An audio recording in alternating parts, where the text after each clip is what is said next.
Good afternoon. Welcome to Matson Field, where today Moorhead High will take on St. Michael Albertville in varsity baseball.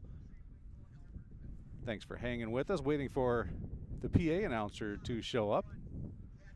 And we will get through the starting lineups here. First for STMA, the Knights. Number 1, catcher Caden Amundsen. Number 2, center fielder Hunter Palmer. Number 3, batting third rather, number 10, Evan Saunders, excuse me. Batting cleanup, number 7, the left fielder, Eric Fouquet. Batting fifth,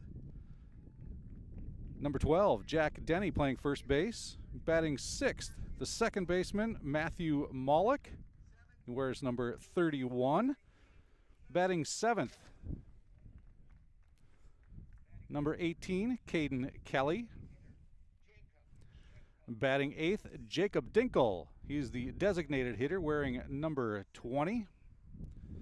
And batting ninth, number 17, Tyler Beckstrom, playing right field to start. And pitching, Max Sutter is the starter for STMA. The Knights come in with a 3-0 record on the season. Again, very early in the season.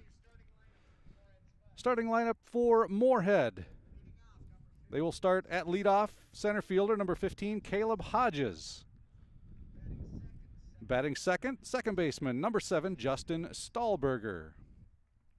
Batting third and playing short, number 11, Carson Zimmel.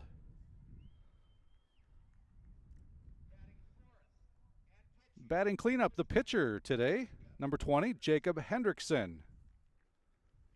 Batting fifth and playing third base, number 12, Jackson Young. Batting sixth and playing first base, number 28, Riley Swenson. Batting seventh, the left fielder, number 2, David Lindell. Batting eighth, the right fielder, number 22, Zach Taft. And catching, number 23, Will Kunka. Those are the starting lineups. The Spuds are 1-4 on the young season. And at this time, we will pause for the national anthem.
Well, thanks again for tuning in to Spuds TV, brought to you by Muscatel Subaru. Again, early in the season for both teams. Spuds come in again with a 1-4 record. And STMA, the Knights, at 3-0, and not a bad day. If we could take away the wind, it would be about perfect. You might have seen it during the national anthem on the flag there. It's blowing in from left field. Otherwise, it's a sunny day and not many clouds in the sky. Just a little wind coming from left field, so players would have to give that ball a pretty good poke to get it out that way today.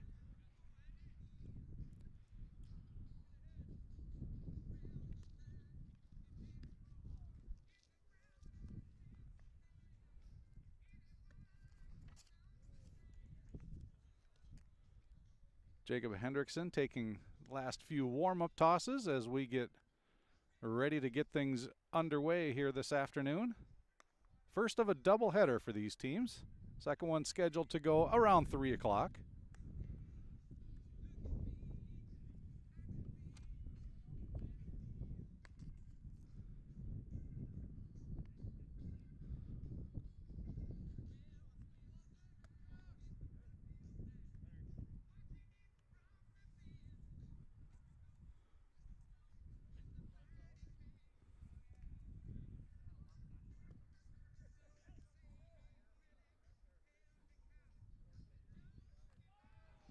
And now we are ready to go. Number 1, Caden Amundsen stepping in for the Knights.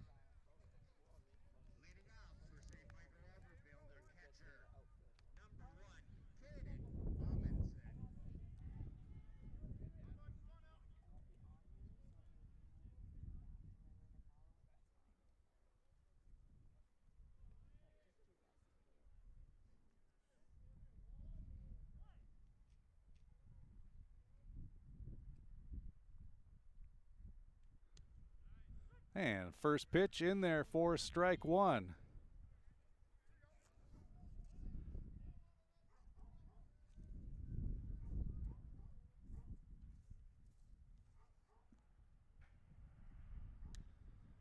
And that one playable. Jackson Young at third. In plenty of time over to first base, and first batter is retired quickly on 2 pitches. Jackson Young over to Riley Swenson for the putout.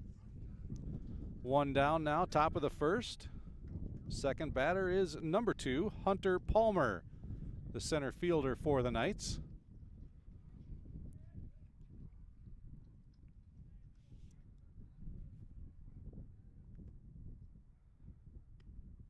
And Hendrickson out of the gate throwing strikes, 3 in a row so far as he gets a 1-strike count now on Palmer.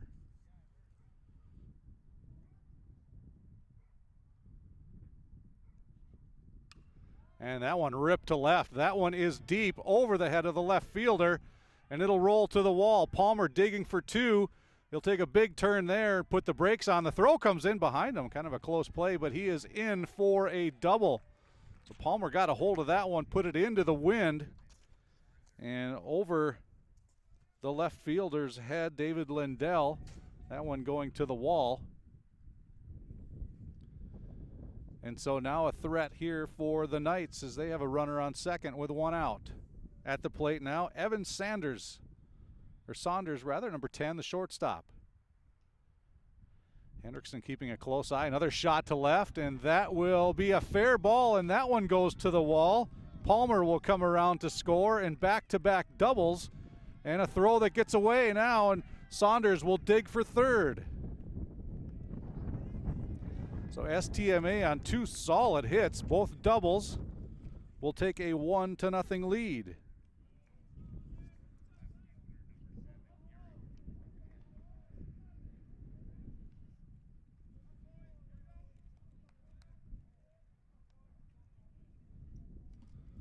So just as I say, the wind will be a little bit of a challenge coming in from left. STMA going that direction solidly.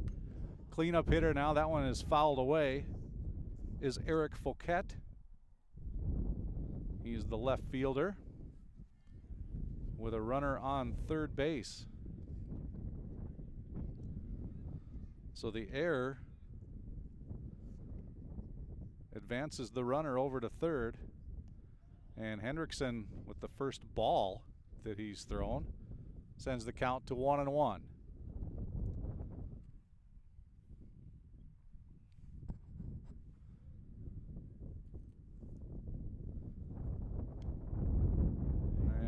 little bit high, looked like. 2-1 the count. Now on Fouquet.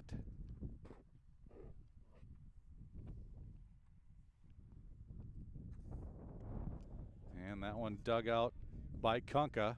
Count goes to 3-1.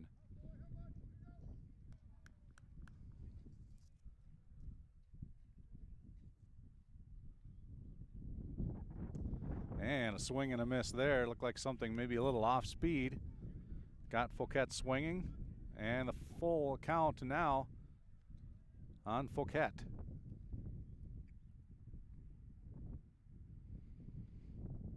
And Hendrickson delivers low.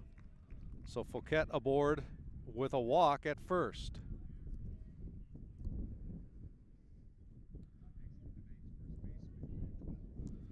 So 2 runners aboard now, first and third for the Knights.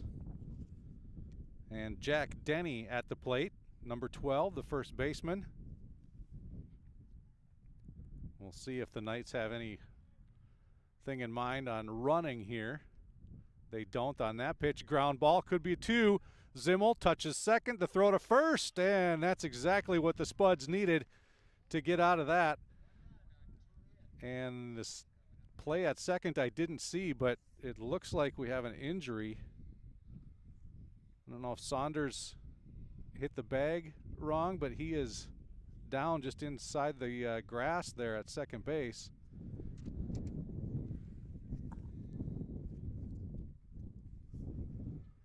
We'll take a break with St. Michael jumping on board first, 1-0 as we come to the bottom of the first.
Welcome back.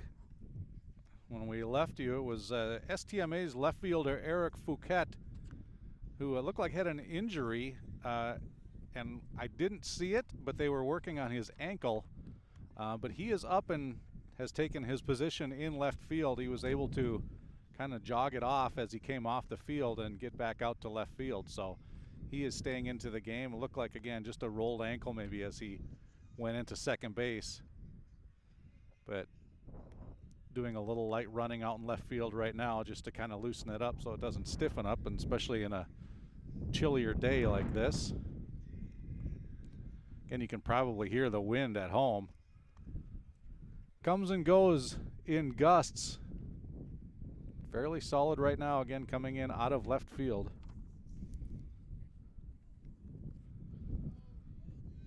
But a big double play to end the inning for the Spuds, get them out of some trouble, and they will try to answer back now.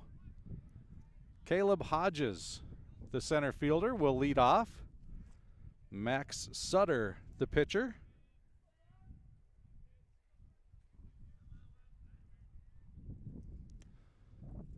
And Sutter fires one in there, wide, ball 1.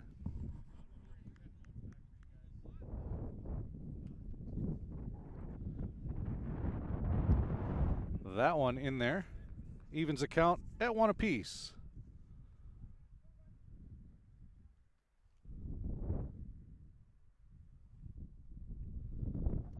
And a swing and a miss there by Hodges. Runs the count to 1-2.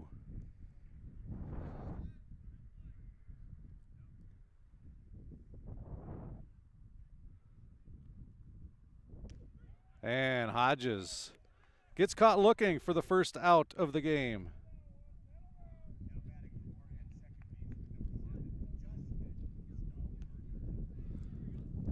That'll bring up Justin Stahlberger, the lefty, playing second base, wearing number 7.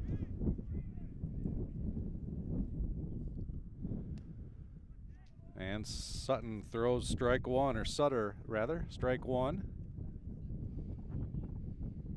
Stahlberger's been swinging a pretty good bat of late, according to Greg Salvovold, head coach of the Spuds. Looks at ball one there, evens the count at 1 apiece.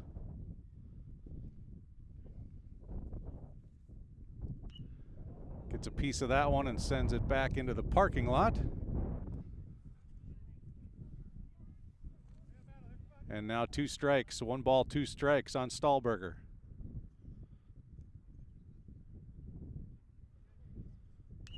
Stahlberger gets that one up the middle. Shortstop is there, quick throw over to first, and it's 2 down.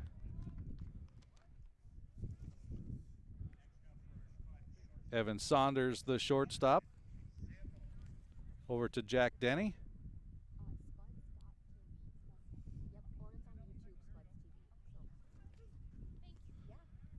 That'll bring up Carson Zimmel, shortstop who started the double play on the top of the first. And he looks at ball one.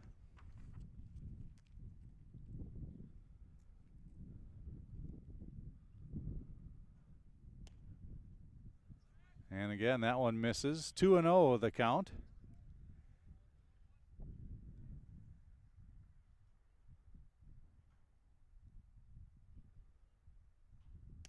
And that one high. 3 balls, no strikes here to Zimmel with 2 down, bottom of the first.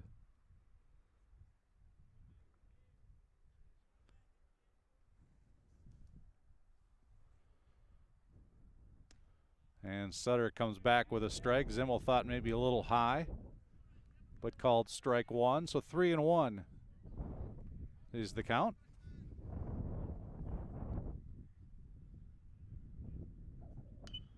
Zimmel gets that one in play. Oh, Sutter does a nice job, goes up high to snag that one and makes the throw to first.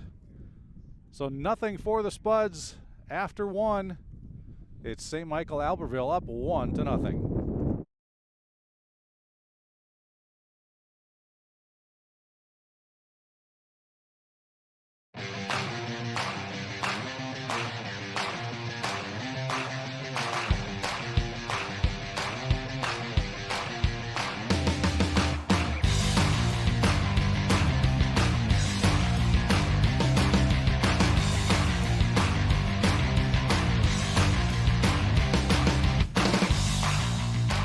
Your home for Boss Snowplows is Burt's Truck Equipment on Highway 75 North in Moorhead.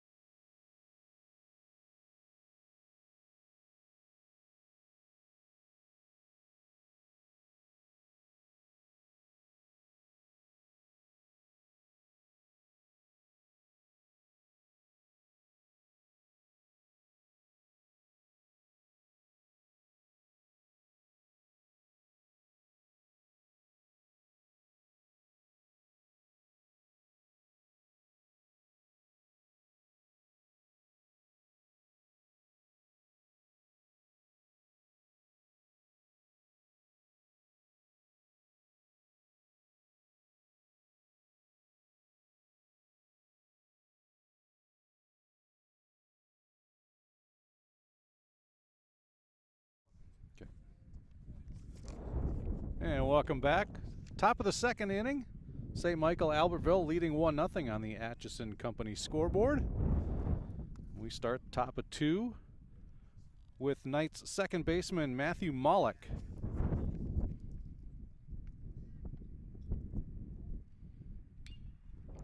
First one into play, over to Stahlberger at second. Throw is high, but Riley Swenson able to bring it back down, and out number one. First pitch out for the Spuds.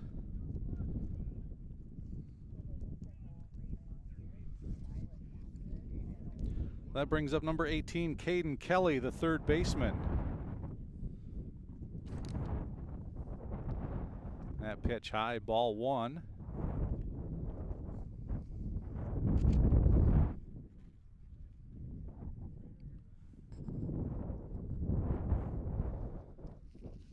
And low for ball two.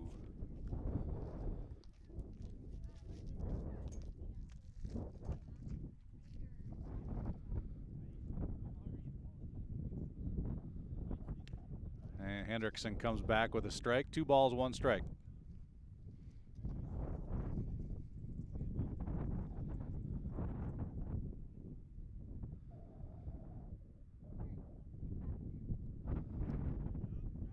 Ooh, got a low strike there. It evens the count at 2 apiece.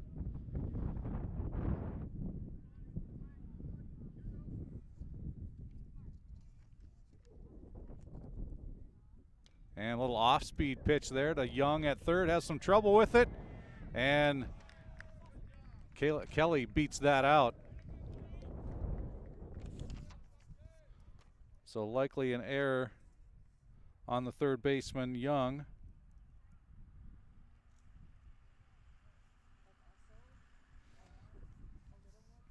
So Kelly at first base with 1 out. And that brings up Jacob Dinkel, the designated hitter for the Knights.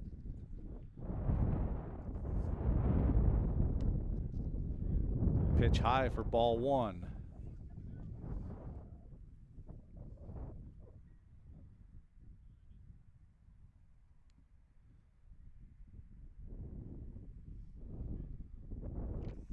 Hendrickson keeping a close eye on Kelly at first base and delivers low for ball two.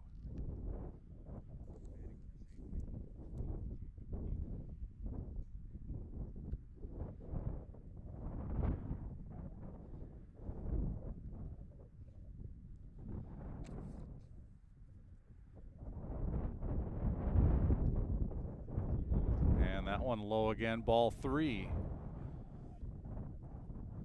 So 3-0 to the number 8 batter.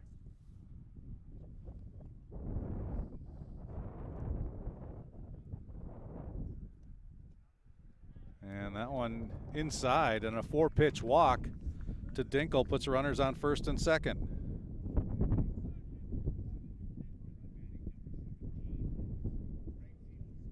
Right fielder number 17, Tyler Beckstrom, at the plate now with 2 runners on and 1 out.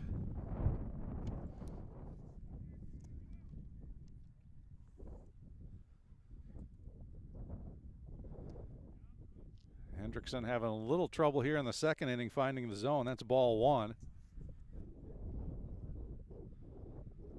Threw almost exclusively strikes in the first inning. But now 5 in a row here outside the zone. And Hendrickson steps off.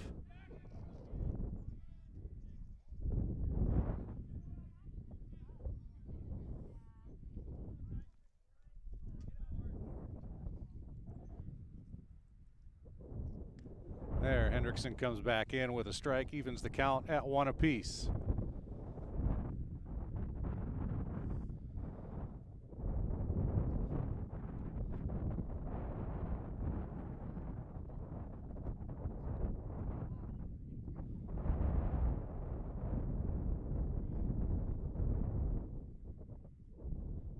Hendrickson with the pitch, bunt, and I think there was a foul tip, so it is strike 2.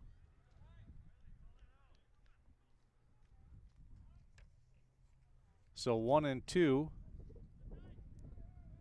on Beckstrom.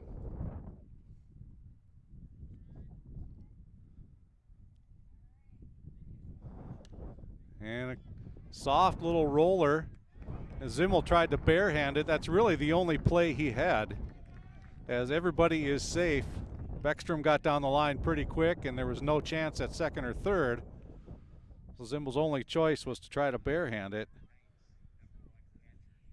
and he couldn't quite do that. That's a tough play.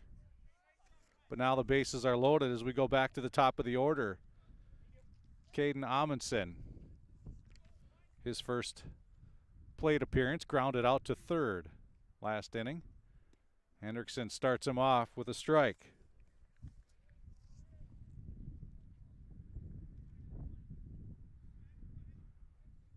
Again, bases full of Knights, 1 out.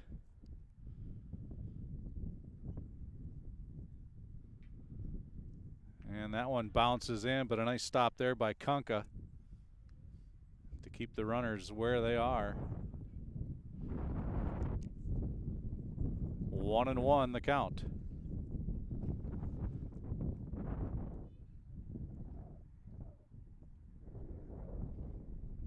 And the pitch, Kunka again having to go down low to stop that. 2-1.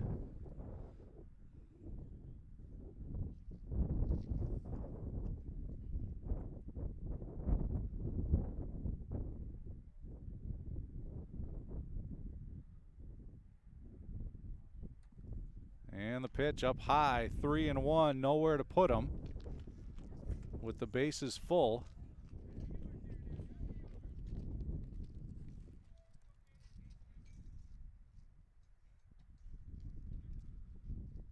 And Hendrickson's pitch, and a shot right up the middle. Zimmel couldn't quite make the play on it. 1 run will score, and everybody is safe. So a run is in, and everybody advances, which I assume will be an error on Zimmer, and bringing up Hunter Palmer, the center fielder.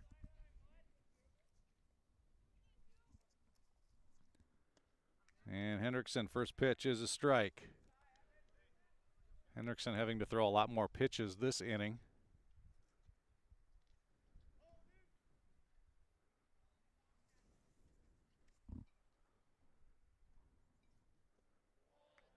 A little off speed. Palmer holds up, and the pitch in the dirt for ball 1.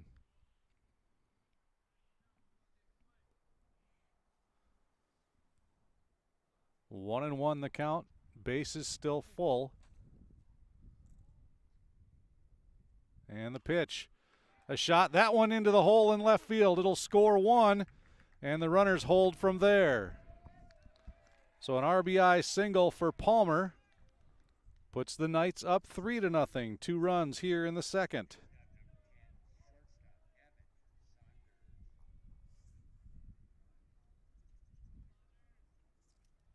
Evan Saunders, he doubled his first time up, and he comes up now again with the bases still loaded.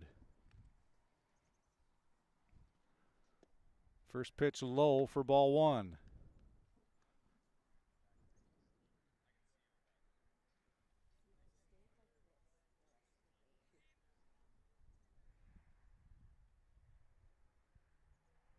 Hendrickson with the pitch, and got him on an off-speed pitch for strike 1. Good pitch there by Hendrickson.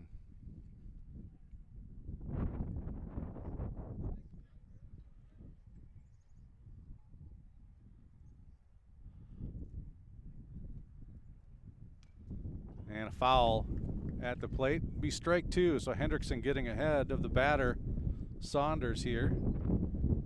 Again, just 1 down in the inning as the wind picks up again, which you can probably hear at home.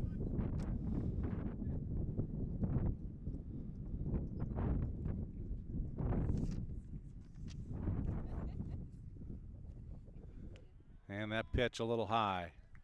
Evens the count at 2 apiece.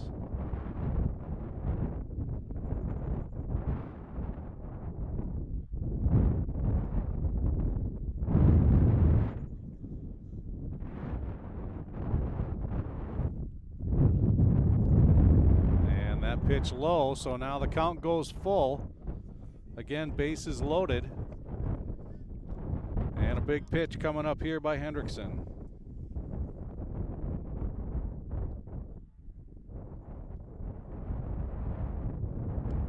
And a foul ball right into the Spuds dugout and back out again. So we'll do it again.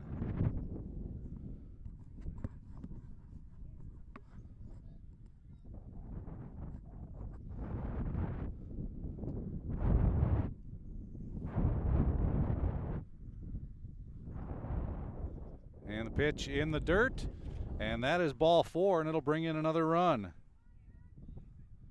So Saunders able to draw a walk, and that scores one more. 3 so far this inning.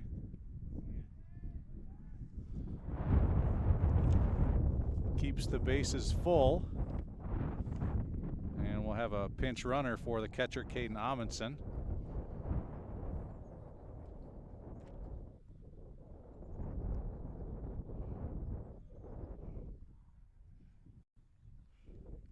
Kunka going back to the dugout for, looks like, some instruction there.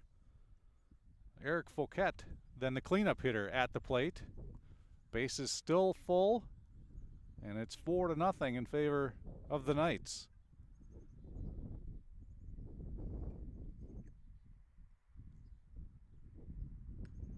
And first pitch by Hendrickson is a strike. Fouquet looked like it injured his ankle in the first inning going into second base, but he has remained in the game. And a big swing and a miss right there. Hunter Palmer on second base getting a really big lead, but there's really nowhere for him to go with a runner on third. The pitch, ground ball to third. Jackson Young will step on third. The long throw across. Can't get dug out by Swenson. So they get one out. The throw a little bit low, and Swenson couldn't quite dig it out, so Fouquet is safe at first. One run does score. So Palmer is out at third.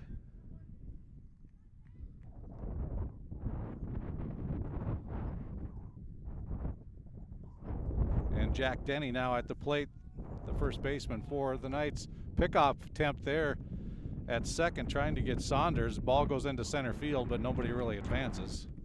Runners on first and second. 2 outs now, 4 in for the Knights this inning.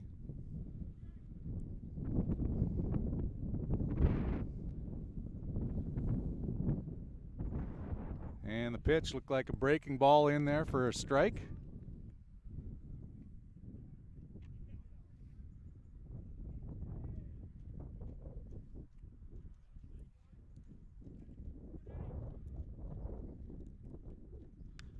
And that one went the other way, but foul. So Hendrickson gets ahead quickly. 2 strikes on Denny.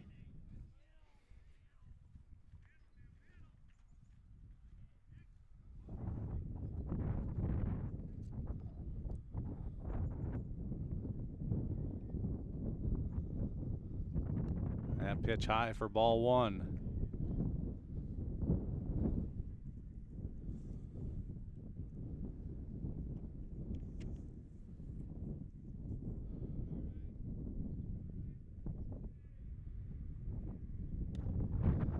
A shot to third. It's a fair ball just past Young. It'll score one more. And into second base goes Denny for a double. That one just inside the line into short left field. But another RBI, and it makes it 6-0 in favor of the Knights. Palmer scores on the play. Saunders goes over to third.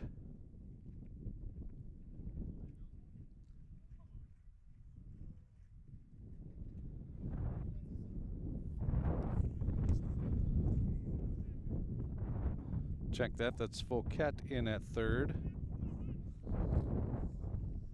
And Matthew Maulik at the plate. Maulik actually started this inning with a ground out to second.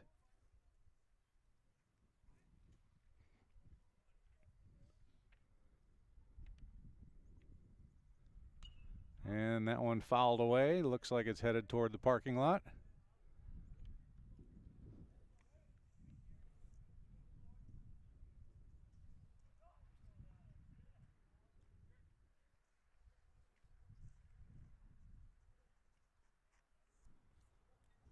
And the pitch low, ball one. Scoreboard says 2, so 2-1 to the count.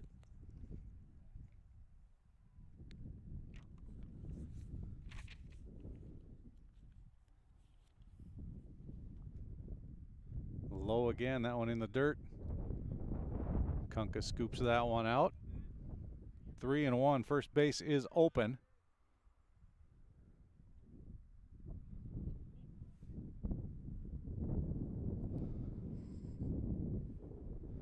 And that one popped up, but it'll get out of play.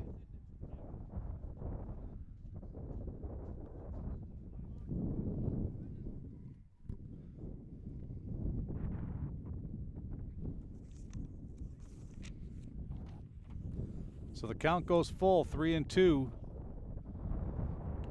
And that one high and tight. And Moloch will draw a walk. And that'll load the bases up again.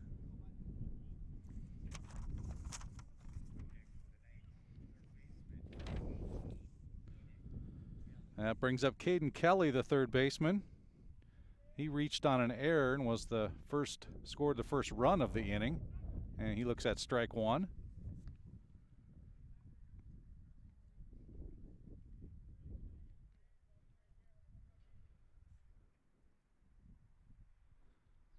That one high, evens the count at 1 apiece.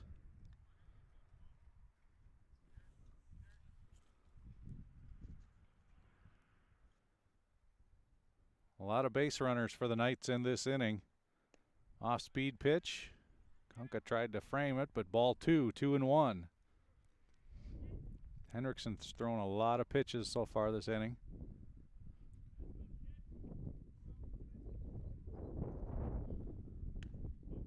And strike 2, it evens the count, 2 apiece.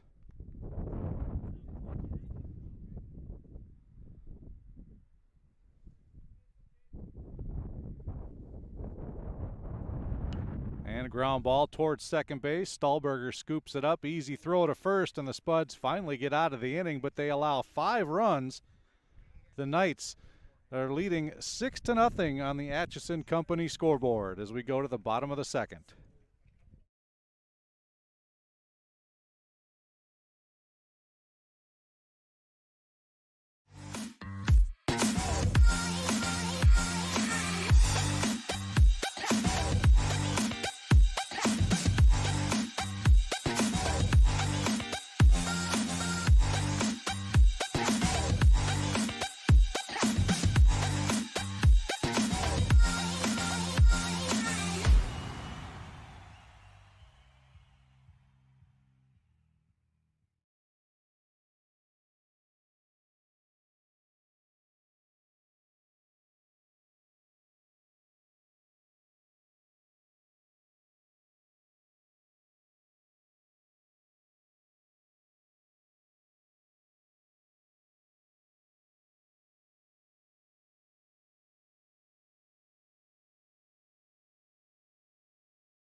Welcome back to Matson Field in Moorhead. The Spuds trailing in this one, 6-0 after an inning and a half.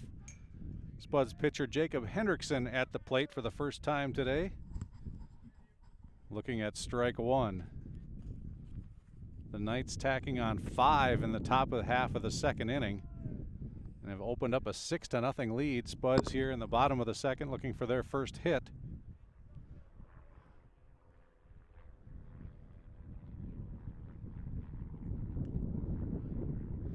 And that one high.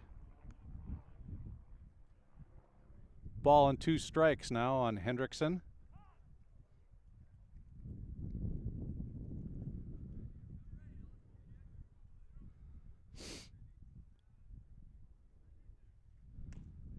Off-speed pitch sails high. Evens the count at 2 apiece.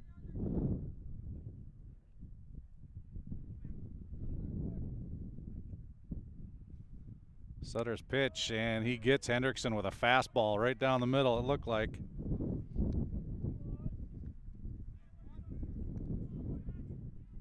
So 1 out, and that brings up third baseman Jackson Young.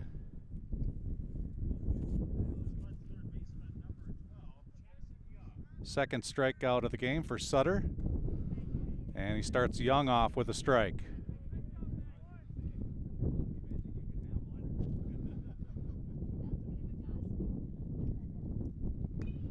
And a little bouncer right back to Sutter. Second time he's made an assist, and he gets the out at first.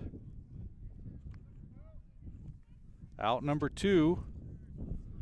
And that brings up Riley Swenson, the first baseman.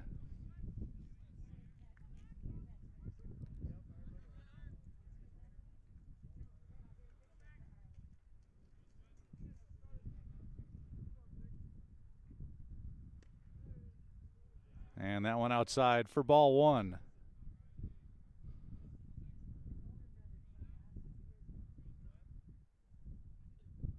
Sutter comes back with one right off the end of the bat. Foul toward first base.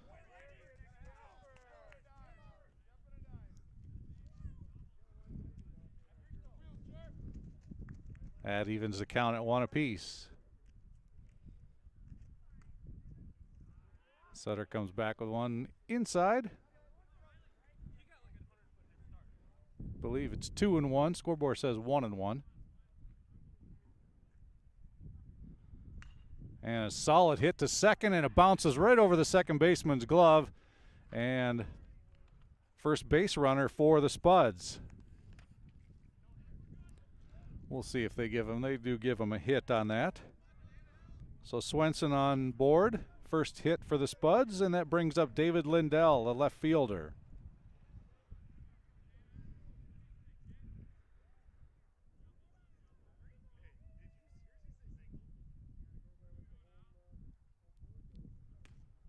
And Lindell looks at a fastball for strike 1.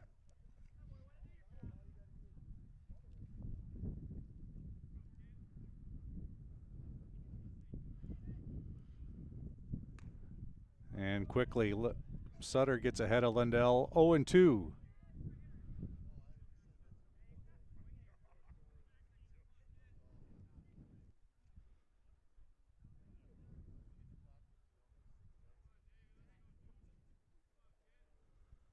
And another fastball, 3 straight. And Lindell goes down looking. And the Saints allow one, or the Knights rather, allow 1 hit, but no damage done. They still lead on the Atchison Company scoreboard 6-0 as we go to the 3rd.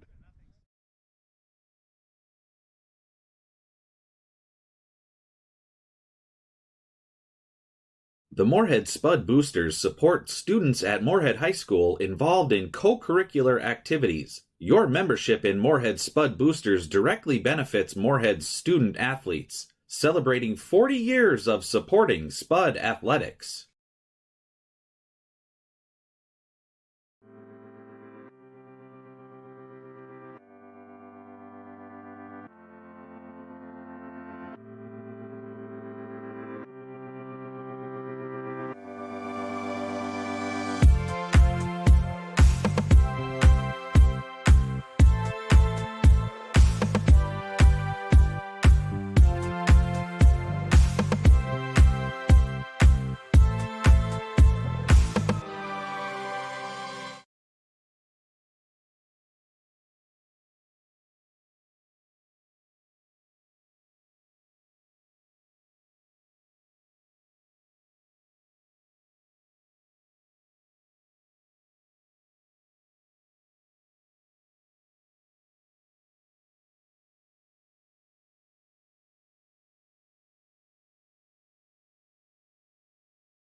Welcome back to Matson Field. As we get ready for the top of the third, the Knights on the Atchison Company scoreboard in control of this one, 6-0. Designated hitter Jacob Dinkle at the plate. Drew a walk in his first at-bat. That was just in the last inning. The Knights batted around, scoring 5 last inning. And Jacob Hendrickson still on the mound for the Spuds. And he delivers, and a solid single to left for Dinkle on the first pitch.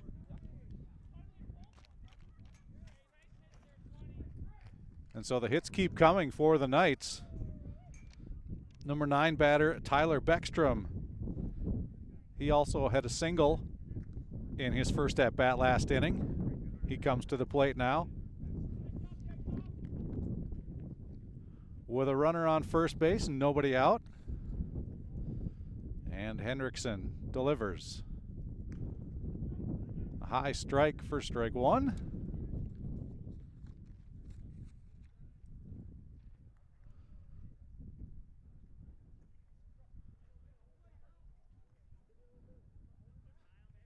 Hendrickson keeping an eye on Dinkle at first base.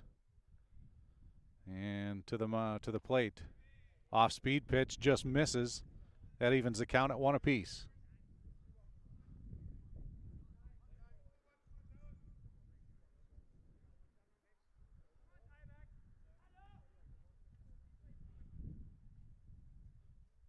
Hendrickson's pitch again looked like off-speed. Grounder to second. Stahlberger to Zimmel. They do get the 1 out, I believe. They do. Zimmel couldn't complete the throw to first, but they get the lead runner.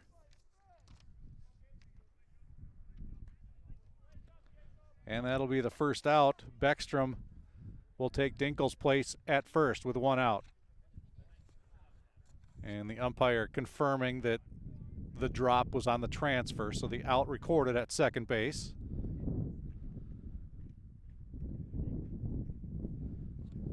That'll bring the lead off. Caden Amundsen, pitch in the dirt, throw down to second, is off the mark, and Beckstrom slides safely into second.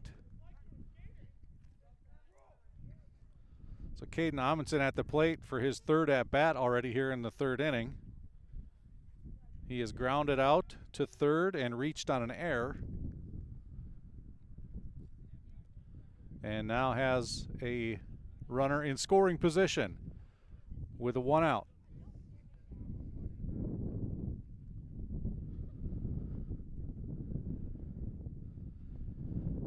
Hendrickson's pitch high, 2-0 on Amundsen.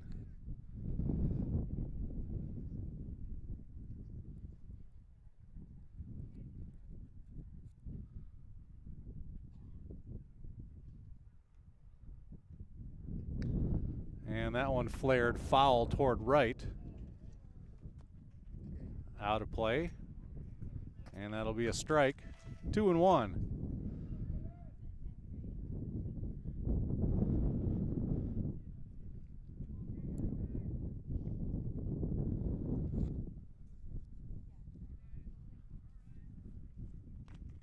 Hendrickson keeping an eye on the runner at second. That one again fouled, and that one will clear everything and go rolling right down the street.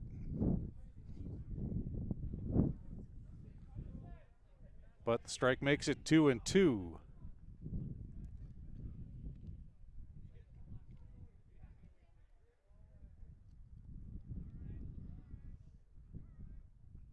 Hendrickson delivers, runner goes. The shot the other way to second. Stahlberger there, and they record the out. But the runner does move up to third with 2 outs, though, now.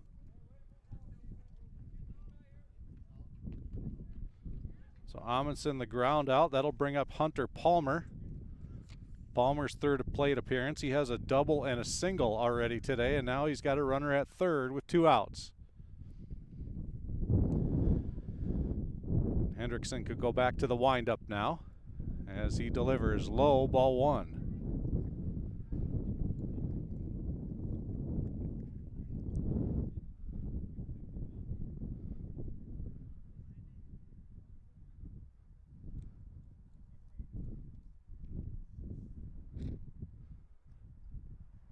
Palmer's at third, pretending to go. The shot up the middle, great snare by Zimmel. The throw does not get there in time, but a great defensive play by Zimmel. The run, however, does score, and Palmer is safe at first on a single.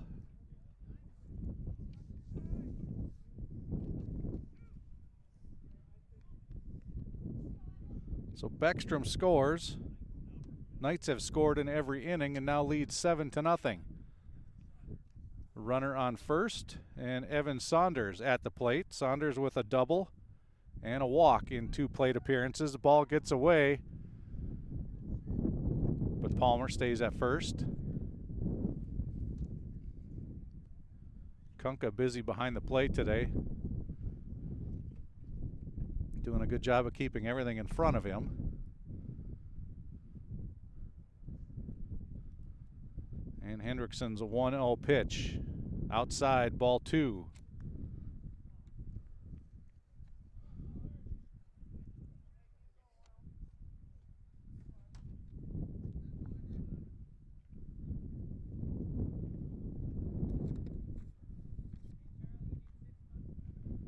Hendrickson steps off as Palmer gets a big lead.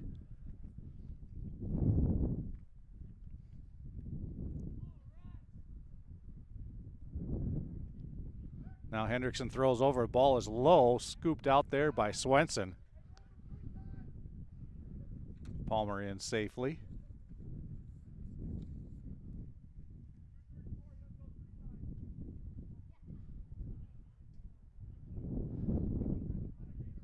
Now Hendrickson's 2-0 pitch, and that is fouled toward third base.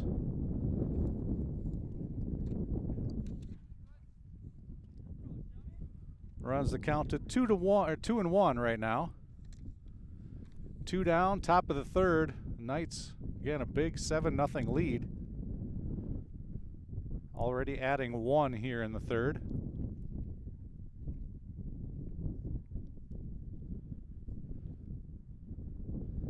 And the pitch low, but Saunders just gets a piece of it, fouls it away. It evens the count at 2-2.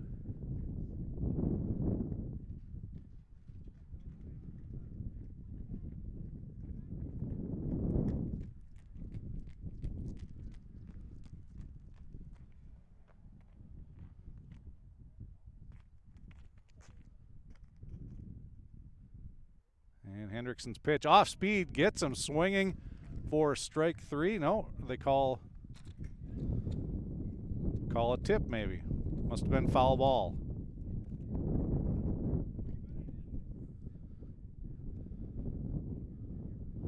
So that keeps the count at 2-2. And the pitch, that one to third. Young scoops it, and the long throw is there to record the third out. But the Knights rather, get 1 more and lead on the Atchison Company scoreboard 7-0 as we go to the bottom of the third.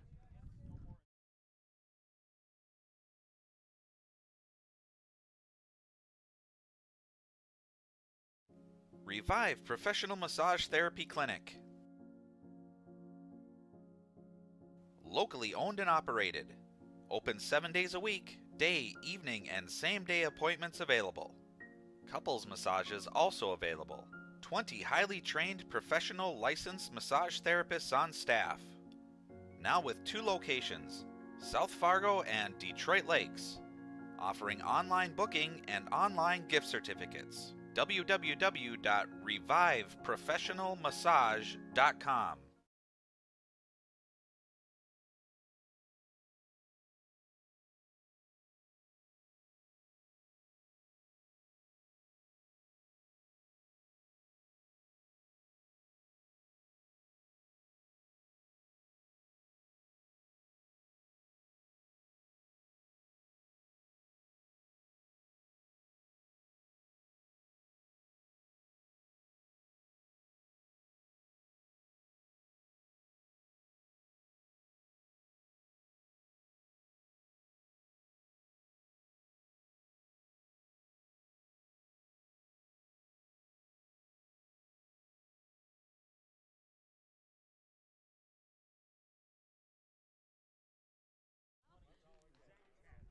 Welcome back to Matson Field and Spuds TV, sponsored by Muscatel Subaru. Max Sutter in control through the first couple of innings here for the Knights on the hill and facing Zach Taft. And a 1-1 count on Taft. It's Taft's first plate appearance of the game.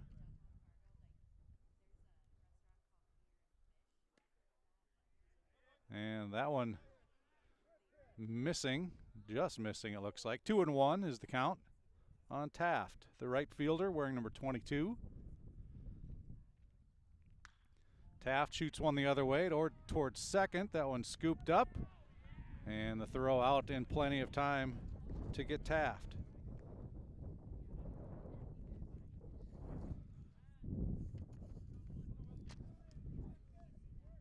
Matthew Mollick, the play at second base.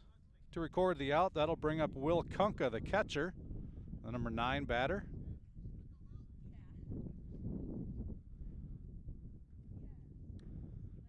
Kunka fouls it off his foot, and that stings.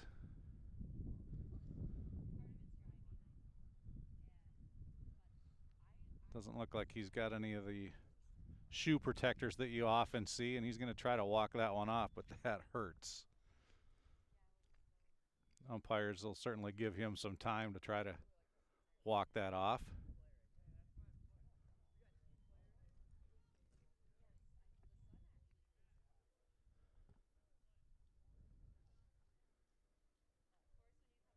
And Kunka eager to dig right back in the box here as he faces a 1-strike count.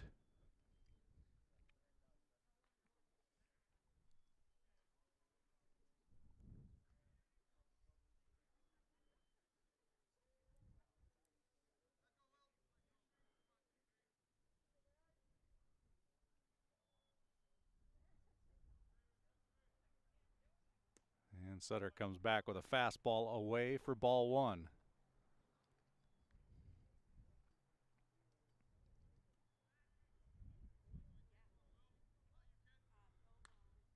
Kunka a little ahead of that one, pops it up, and the catcher, Amundsen, calls everybody off and makes the play.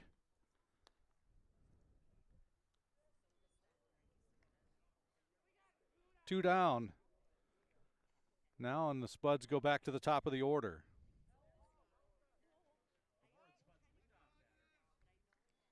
Caleb Hodges. Hodges struck out his first plate appearance back in the first inning.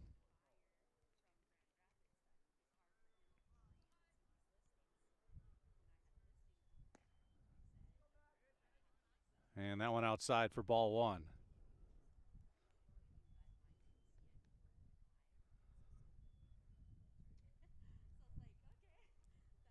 Sutter's pitch, high and away, ball 2. Spuds with just one base runner through 2+ innings here.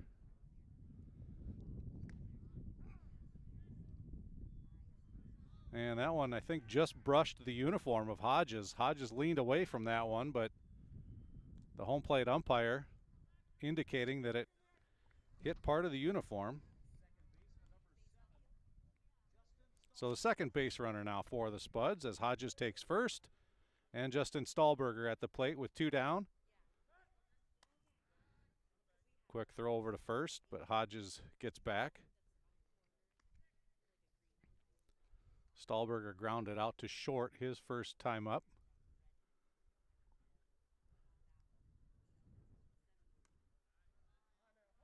Sutter's a hard thrower. That one high for ball 1.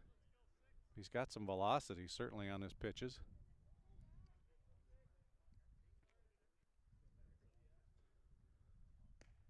And that one in there for strike 1. 1-1 the count.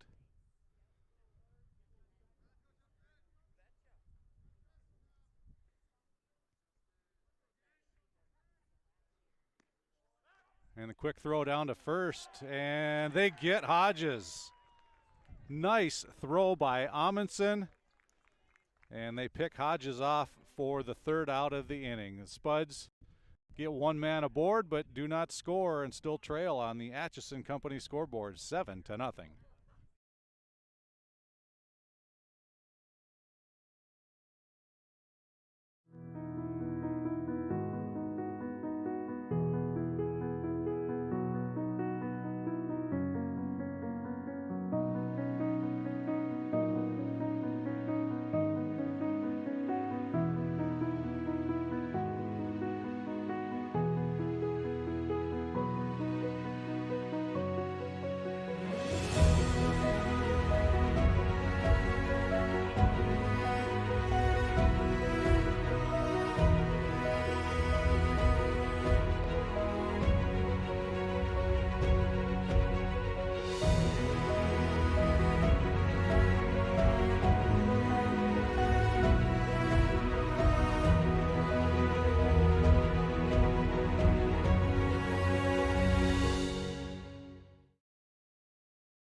Welcome back to Matson Field. We are at the top of the fourth inning. St. Michael Albertville up to bat and leading 7-0.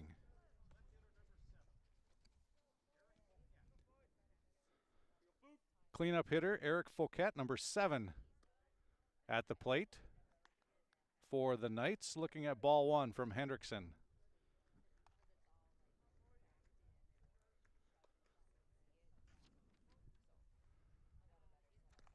And Hendrickson comes back with one that just misses. 2-0.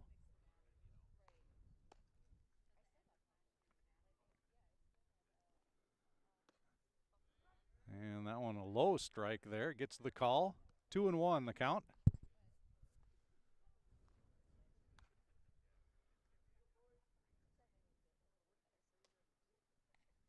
And a foul straight back will even the count at 2 apiece.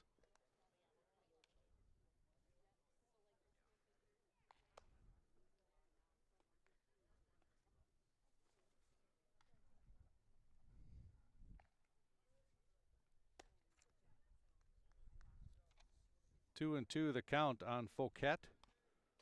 Fouquet has walked and reached on a fielder's choice in his 2 plate appearances. Little off-speed pitch there by Hendrickson is high, runs the count full to 3-2.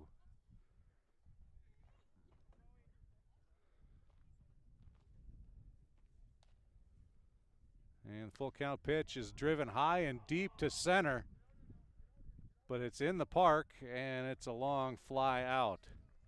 Out number 1 as Caleb Hodges able to run that one down. That's kind of right into the jet stream today. So Fouquet gave it a ride, but it's out number 1, and that'll bring up Jack Denny.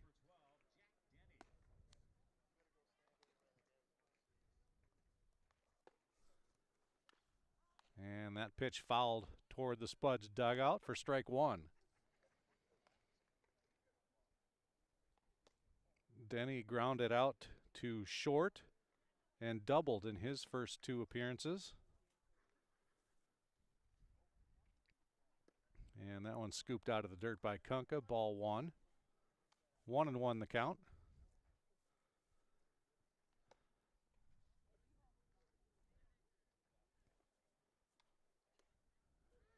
And Hendrickson comes back with a strike. Foul tip at the plate for strike 2.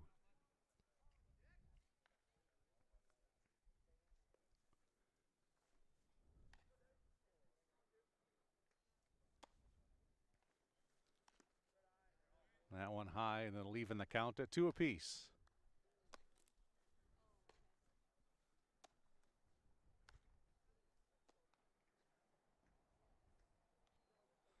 And Hendrickson's pitch again high.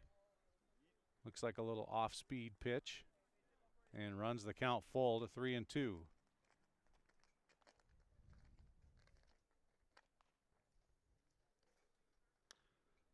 Full count pitch, grounded to short. Zimmel has it, plenty of time, gets the throw across for the out.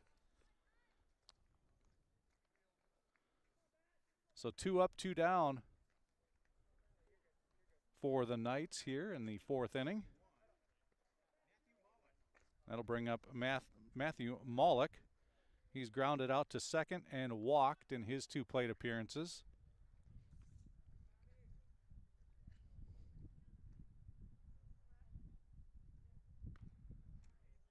And that pitch just misses by Hendrickson. Ball 1.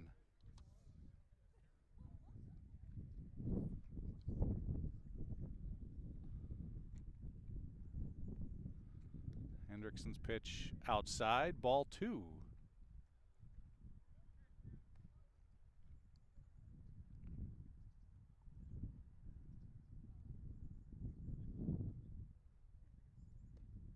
And Hendrickson liking that low strike, gets one there. 2-1 the count.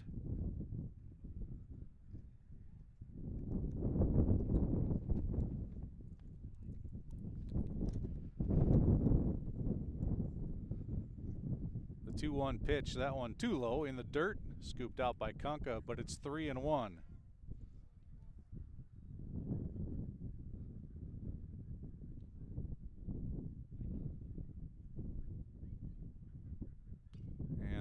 fouled back at his parking lot bound. Looks right toward the St. Michael Albertville bus. Runs the count full at 3-2. And the pitch, and a solid base hit to right.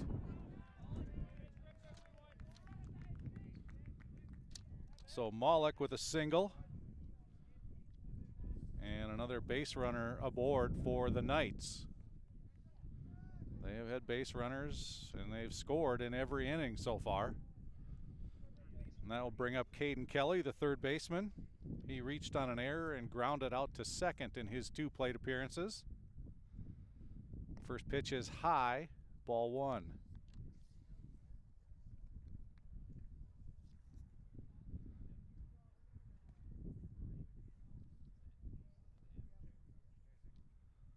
Malik getting his lead at first. Hendrickson delivers. That one popped up. It'll get out of play.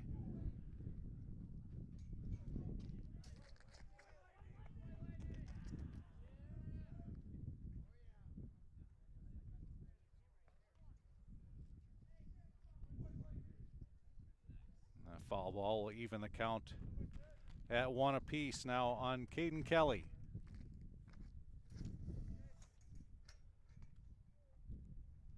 Hendrickson's pitch, ground ball, shortstop, quick flip to second to get the third out, and the Spuds get out of the inning with no damage done, but the Knights still lead on the Atchison Company scoreboard 7-0 as we go to the bottom of the 4th.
Welcome back to Spuds TV, sponsored by Muscatel Subaru. Spuds trailing in this one as we go to the bottom of the 4th inning, 7-0 to St. Michael Albertville. Justin Stahlberger at the plate. And he looks at strike 1. New pitcher for the Knights is number 10, Evan Saunders. Stahlberger was at the plate when Caleb Hodges was picked off of first to end the 3rd inning. Saunders quickly ahead 0-2 on Stahlberger. And that pitch high for ball 1.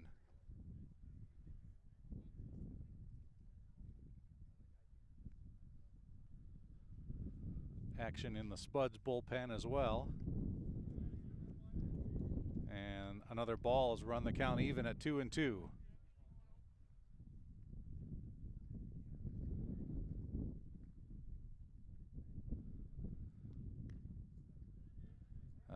outside for ball 3. So Saunders got ahead 0-2, but now has fallen behind at 3-2. Full count pitch coming. And Stahlberger fouls that one straight back to stay alive.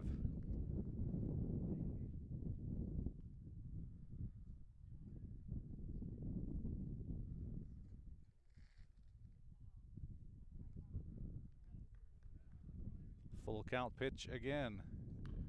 And that one flied to left. And that is an out. Fouquet battling the sun, but makes the catch for out number 1.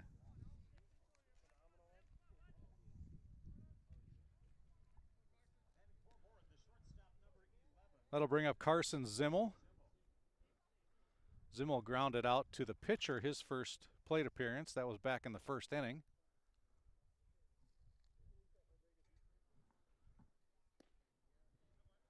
And ball 1, pitch low and away.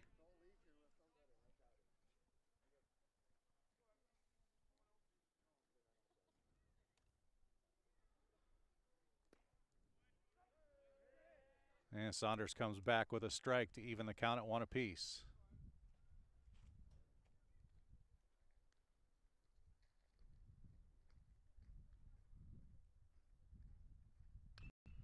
Ground ball.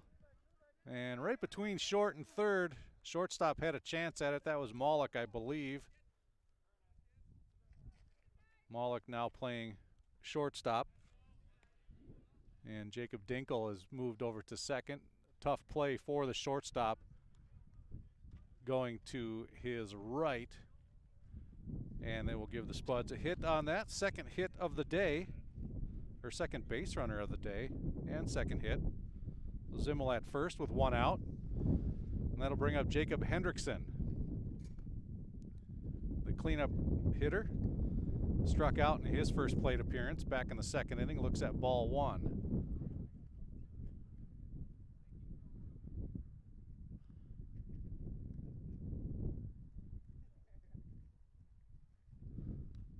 And Hendrickson fouls that one straight back. And that evens the count at 1 apiece.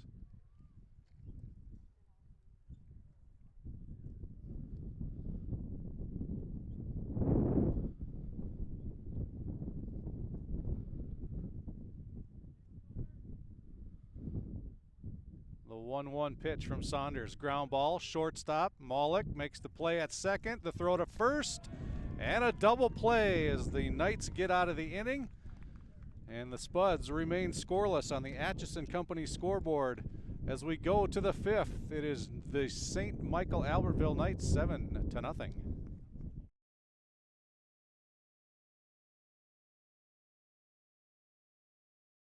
Pam is a small business owner. She is swamped. Pam knows she needs to advertise, but is overwhelmed by all the options. What if there was a way for Pam to have access to a team of media experts? What if this was at no extra cost and didn't require a contract? Meet Avenue Right. Save time, money, and get peace of mind that your advertising dollars are well spent.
Welcome back to Matson Field as we get ready to start the top of the 5th inning.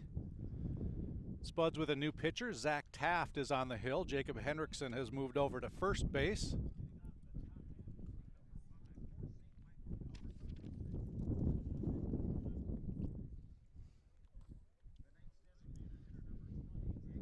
And Jacob Dinkle, the designated hitter for the Knights,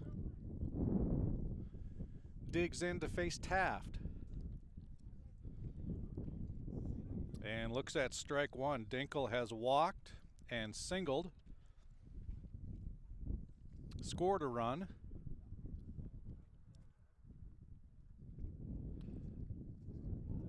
And Dinkle out in front of that one, pulls it foul. So Taft ahead 0-2.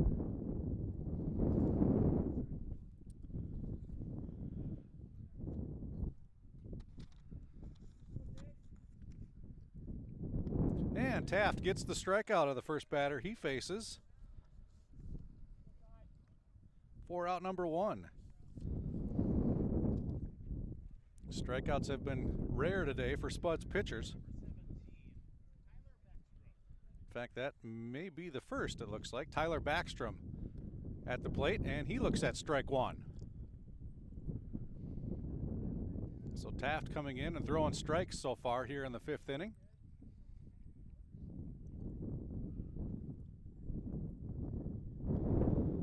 And strike 2, so Taft again ahead quickly, 0-2. Kunkel wants to come out and make sure that they're on the same page, and it looks like they have been, but Kunkel might have been crossed up a little bit there.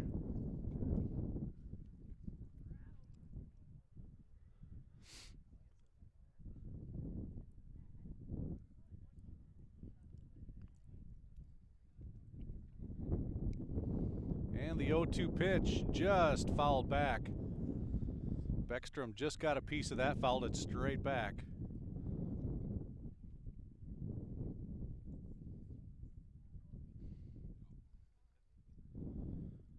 And the 0-2 pitch again. Taft took something off that one, a little bit high, ball 1.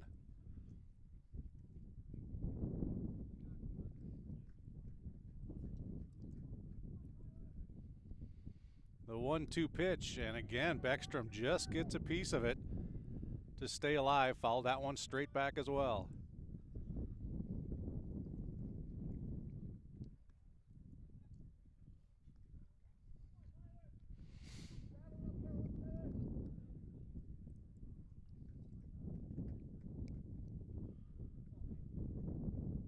One and two the count. And Taft with the pitch. Off-speed pitch to center. And Hodges is there to make the catch. So a solid shot to center, but Hodges in the right spot. And quickly 2 down for the Spuds. And that'll bring up the leadoff hitter, Caden Amundsen. His 4th plate appearance. He's scored a run, grounded out twice, and reached on an error.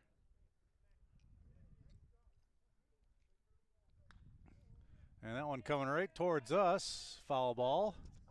Out of play. Corey had a chance to make that play, but chose not to. 1 strike, the count to Amundsen.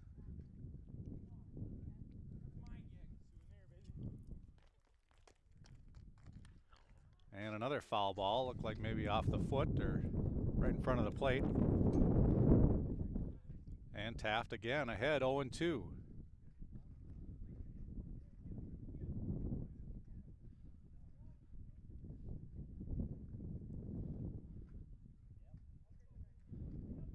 Taft, the 0-2 pitch.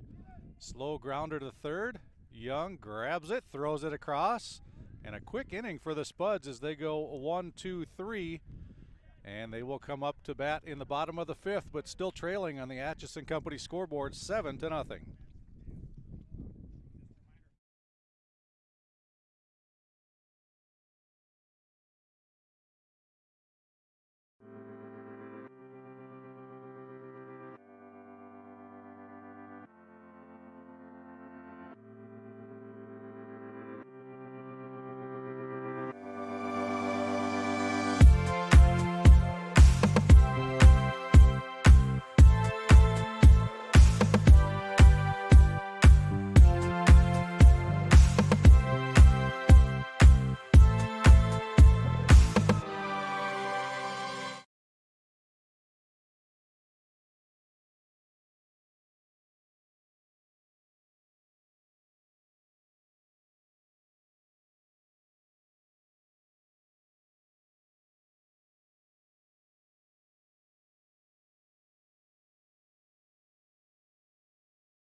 Jackson Young leading off for the Spuds in the 5th inning and swinging through strike one.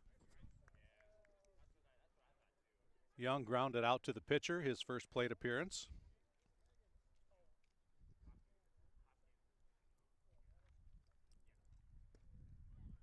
And Saunders quickly ahead, 0-2 ahead of Young.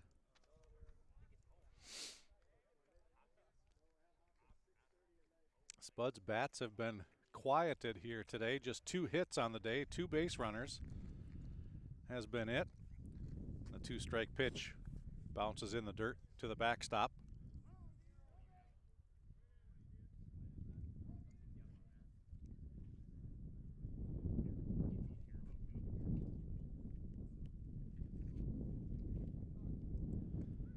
And Young looks at a curveball, looks like, for strike 3. So first out of the inning is a strikeout, and that'll bring up Riley Swenson, first baseman.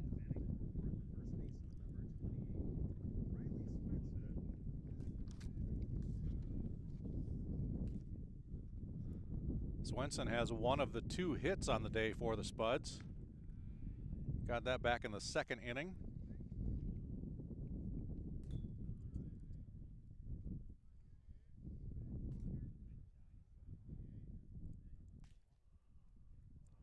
First pitch a ball, second one, Swenson swings right through, evens the count at 1 apiece.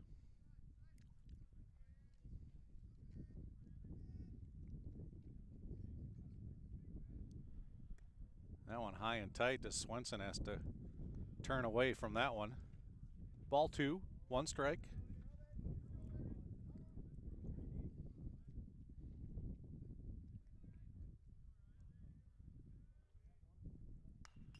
And that one right off the end of the bat rolls to the second baseman. Plenty of time to get Swenson for out number 2.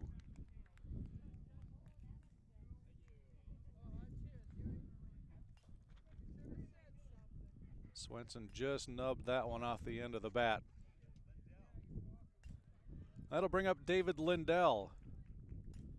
Lindell, a strikeout victim, his first plate appearance.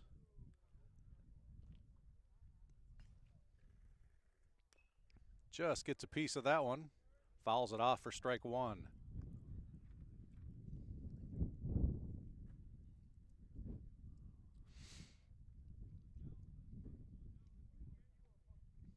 And Saunders 1-strike pitch. And Lindell, a nice shot to center field. But center fielder is right there and makes the catch. Hunter Palmer with the catch, and the Spuds go 1-2-3 in the 5th and still trail as we go to the 6th on the Atchison Company scoreboard, 7-0.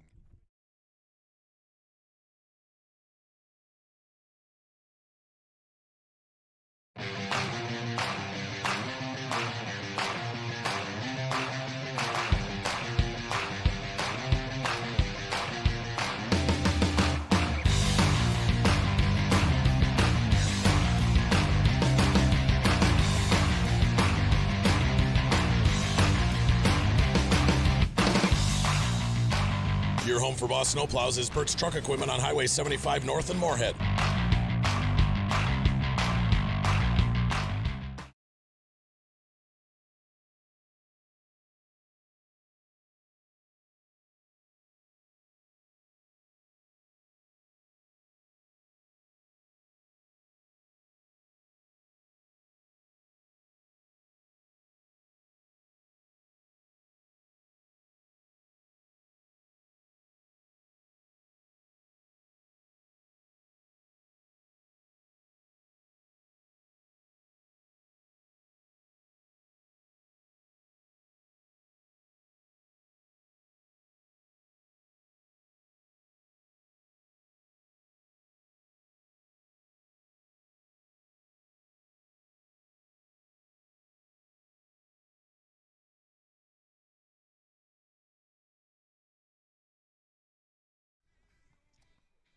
Welcome back to Spuds TV and Matson Field in Moorhead. Spuds in St. Michael, Albertville. The Knights leading 7-0 as we start the top of the 6th inning. Hunter Palmer, The number 2 batter will dig in here against Zach Taft, and a foul on the first pitch. Palmer with a double and 2 singles and 2 runs scored, so a good day at the plate for him.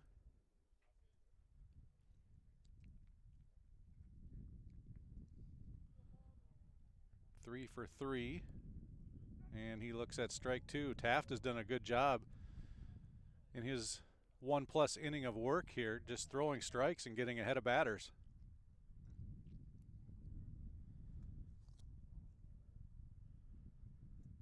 Taft throwing a 1-2-3 inning the previously. Slow grounder that just goes foul. Looks like that one off the almost the hands there of Palmer.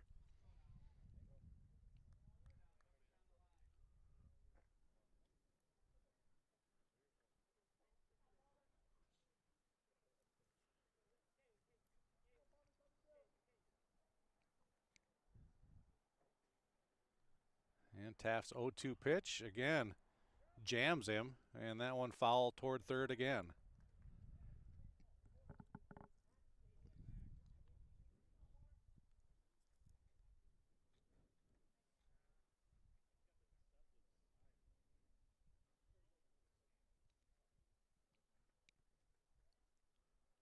Another 0-2 pitch from Taft. Looked like he tried to take something off that one, floated high for ball 1.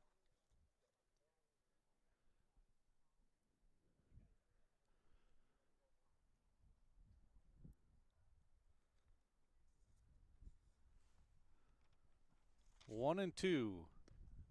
And that one a delayed called third strike. So a strikeout for Taft, his second. And a 1 down. That'll bring up Evan Saunders. Started the game at shortstop and has pitched the last 2 innings.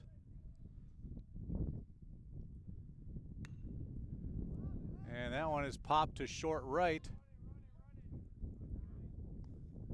And an easy out right there for Riley Swenson, who has moved from first to right. So 2 outs quickly here for the Knights, and that'll bring up Eric Fouquet. Cleanup batter.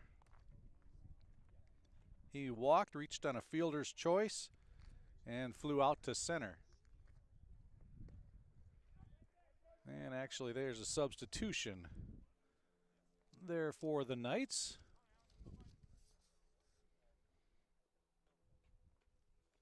It's Alex Shea batting for Fouquet.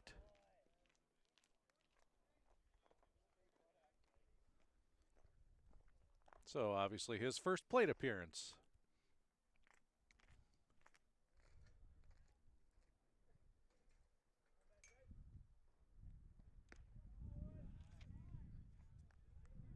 And 2-1 now the count on Shea.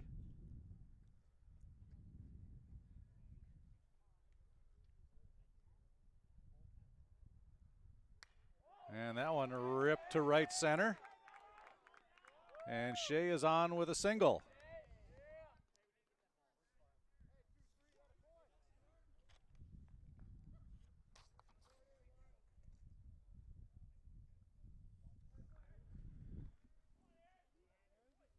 And it looks like another substitution.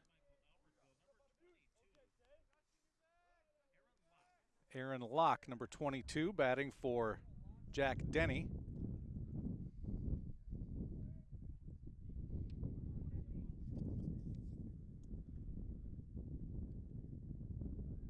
That one scooped out of the dirt by Conca. Ball 1.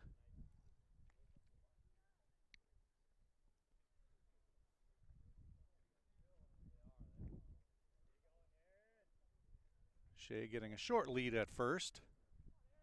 Taft out of the stretch, delivers strike 1. 1-1 the count to Shea.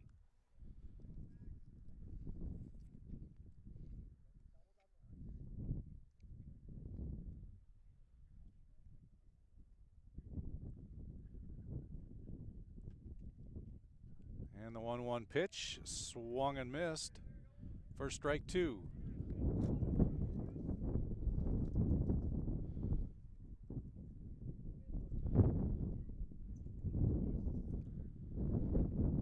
1-2 the count.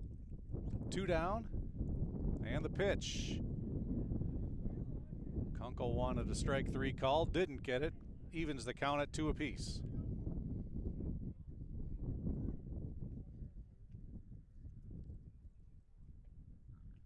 Two pitch in the dirt for ball 3. Kunkel down to first.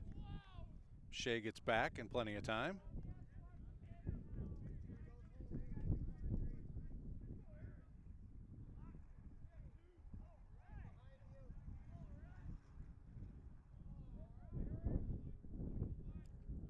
Full count. And Taft delivers. Swing and just got a piece of that one, foul toward the Spuds dugout.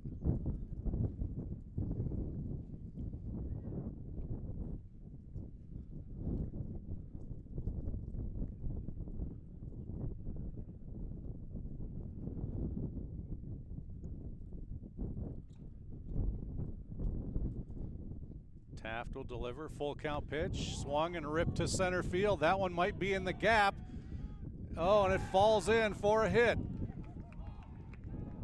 Runners will hold at second and third. Hodges with a diving effort. It looked like almost had it.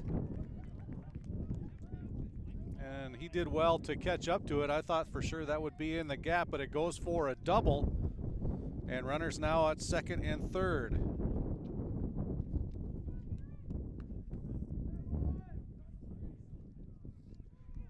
That'll bring up Matthew Maulik. Maulik has grounded out, singled, and walked.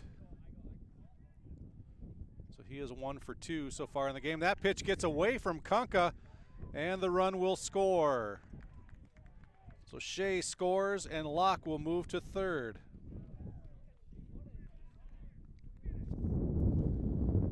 Kunka's done a good job today of blocking a lot of pitches in the dirt, but that's the first one that got away from him, and a run scores and makes it an 8-0 lead.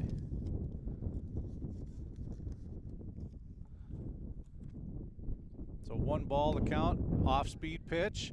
Right between first and second, Stahlberger gets it, but there's no one to throw to, and I don't think he would have got him anyway, but Stahlberger does a nice job to get to it. The run does score, and it'll go for a single for Maulik, his second one of the day, and he gets an RBI for it as well.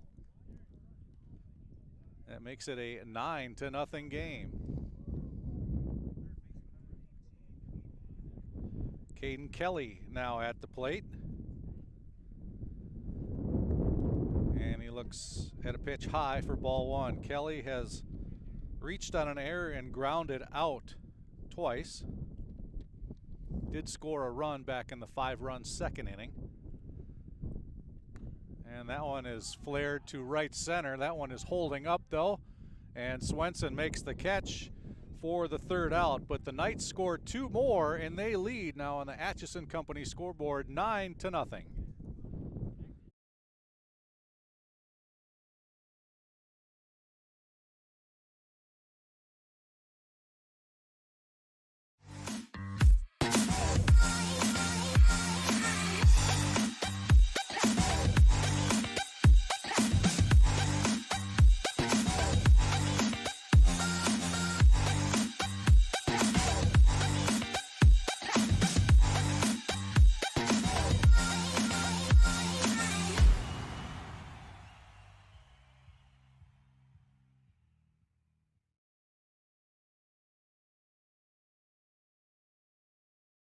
The Moorhead Spud Boosters support students at Moorhead High School involved in co-curricular activities. Your membership in Moorhead Spud Boosters directly benefits Moorhead's student athletes, celebrating 40 years of supporting Spud athletics.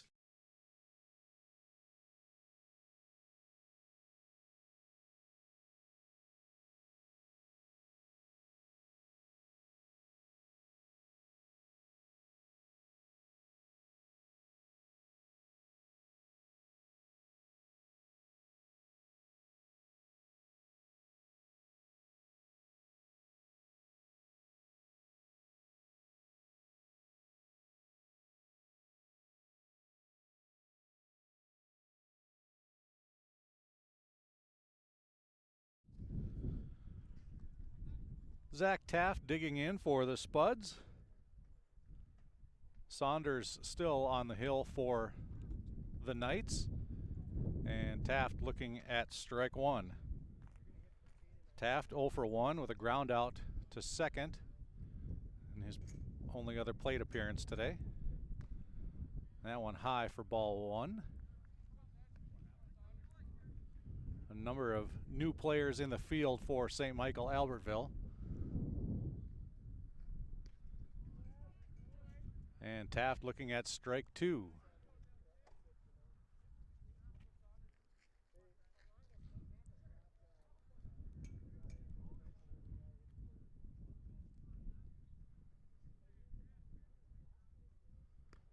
And Taft, I think got just a piece of it, but catcher hung on, and it goes for a strikeout. That'll be the first out of the inning.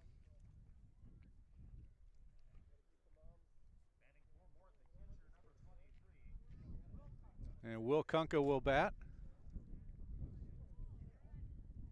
He popped out in his other plate appearance, and that one scoots to right field, and it falls in front of the right fielder and gets behind him. Kunka will dig for second, and he'll put on the brakes there as the throw comes back into the infield. So that will go for a single and an error on the right fielder.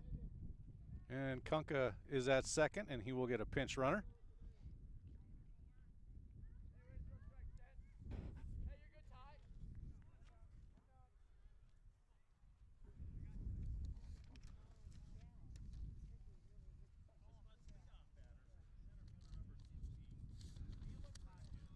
Caleb Hodges will bat for the Spuds. Adam Worth goes in to run at second for Kunka.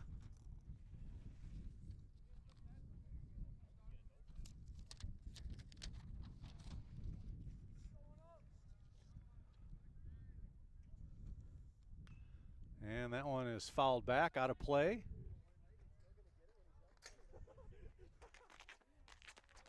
Hodges with a strikeout and was hit by a pitch. So he is 0 for 1. Also was picked off of first. And a ground ball that just finds the hole into left, so it'll go for a single, but Worth will stay at third. And so the Spuds have their first real rally of the day going. Runners on first and third with one out. And Justin Stahlberger at the plate.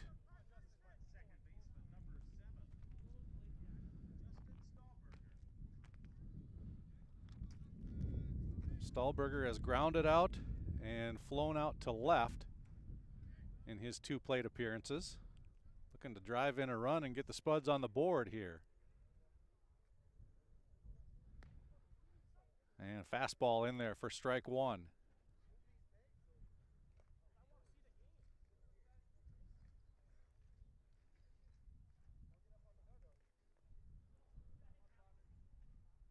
Saunders looking at Hodges at first and delivers. High for ball one.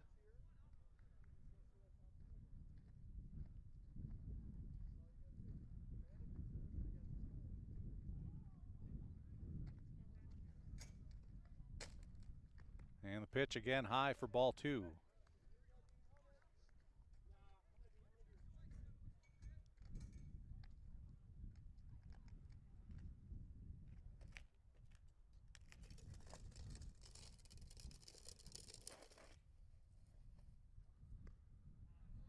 And that one misses as well.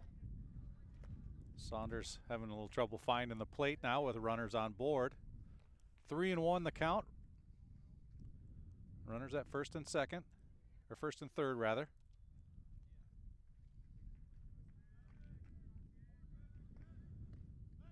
And that one's a strike. The throw down to first. Amundsen already picked off a runner like that.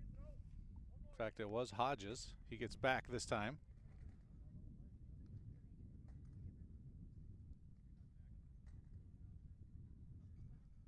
Full count now to Stahlberger. And that one in the dirt. Stahlberger draws the walk, and that'll load the bases.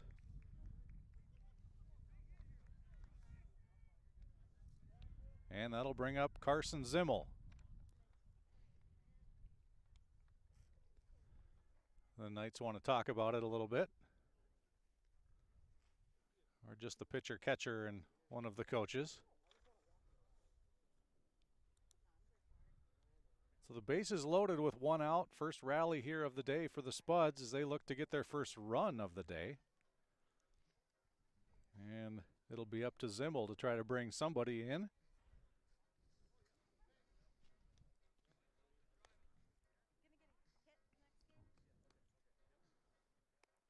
St. Michael Albertville warming up the pitcher in the bullpen, and coach going down telling him to speed it up a little bit.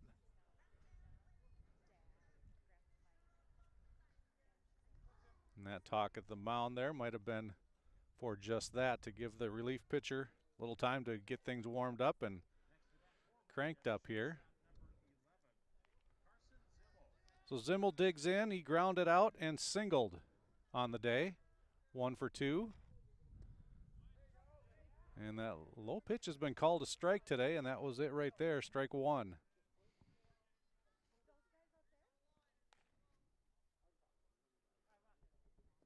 That one a little bit lower in the dirt, and it goes for a ball at 1-1.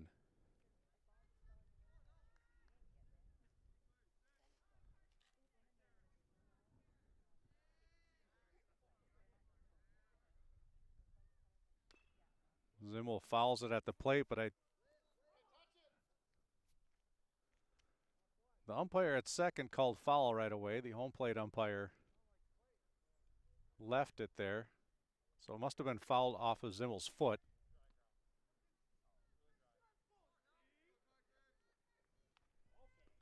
But that's strike 2 on Zimmel, so 1-2 the count.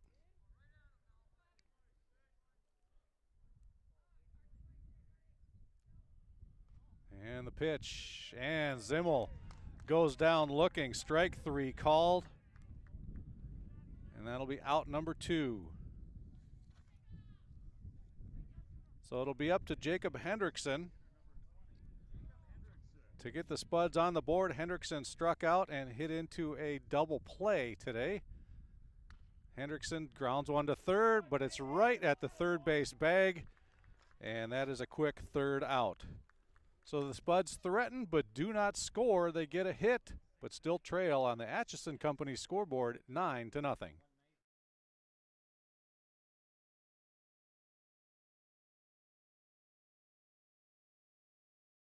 Revive Professional Massage Therapy Clinic. Locally owned and operated. Open 7 days a week, day, evening, and same-day appointments available. Couples massages also available. 20 highly trained professional licensed massage therapists on staff. Now with 2 locations, South Fargo and Detroit Lakes. Offering online booking and online gift certificates. www.reviveprofessionalmassage.com.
Welcome back to Matson Field as the Knights digging in. Top of the 7th inning. Designated hitter Jacob Dinkel at the plate.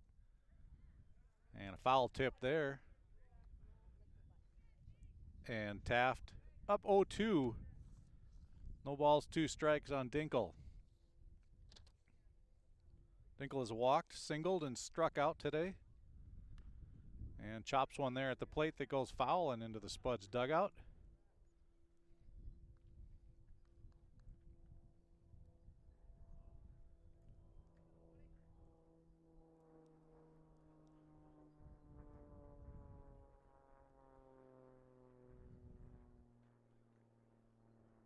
And Taft's 0-2 pitch. Off the end of the bat towards third, but hops over Young's glove and into left field.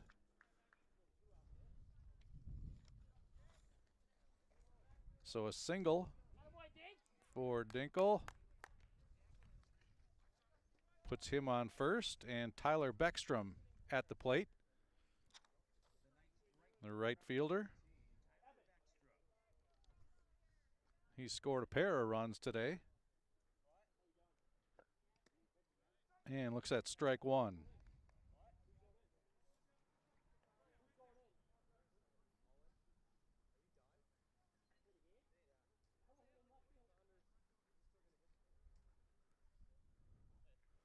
Taft's 0-1 pitch, gets the low strike, 0-2. No balls, 2 strikes on the number 9 batter, Beckstrom. Taft's pitch is high and hits Beckstrom right in the shoulder. So Beckstrom will go to first.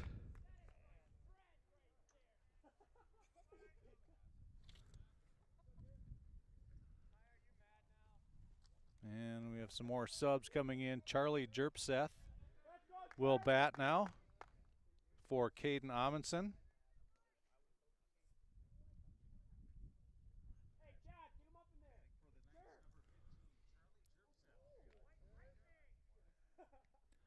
Jerpseth's first plate appearance. Looks at ball one in the dirt. Runners on first and second now for the Knights.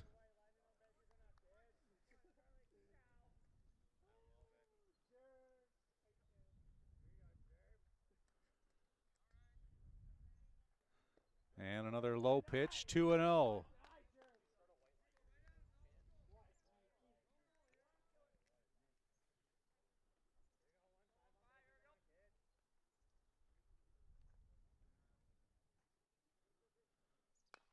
And Jerpseth with a grounder to first. And the play to first is really all that Hendrickson has. He touches on the bag and gives the ball back to Taft, but the runners do move up. So runners on second and third now.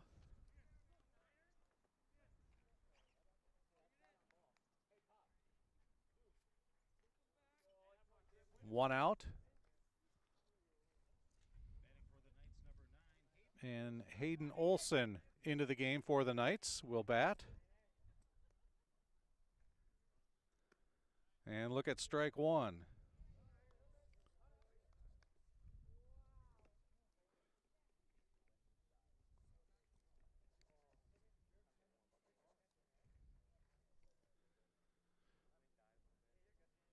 Taft with the pitch, that one high. And that evens the count at 1-1.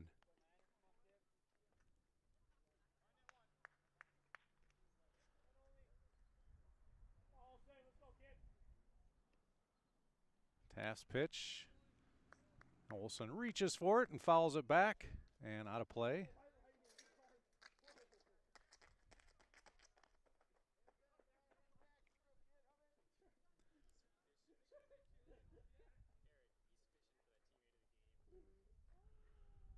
Taft ahead now, 1-2, and the pitch again fouled straight back.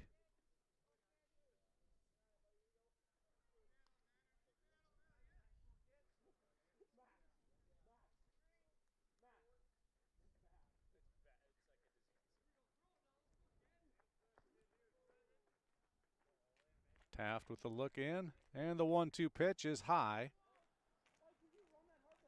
Evens the count at 2-2.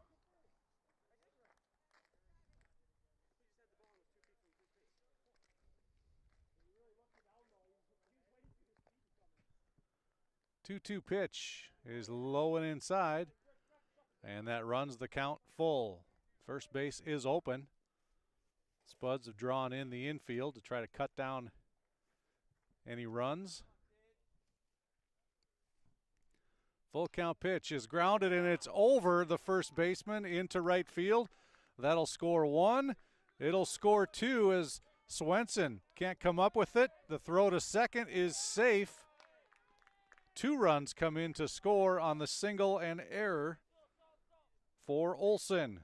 The error on Swenson in right scores a pair. And that puts the Knights up now 11-0.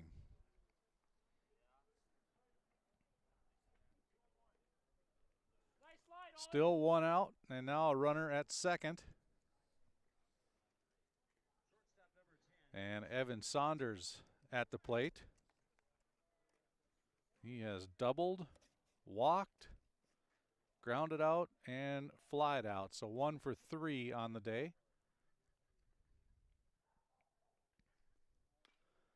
And ground ball foul. And a nice scoop by the third base coach.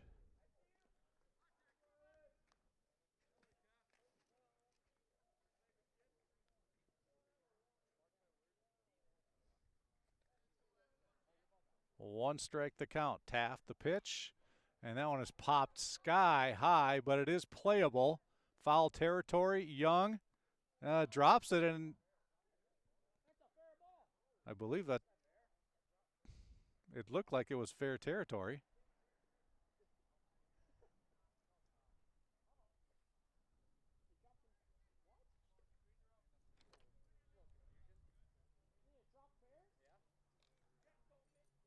So I'm not sure of the call there. They're calling it a foul ball, but it sure looked like it was dropped in fair territory.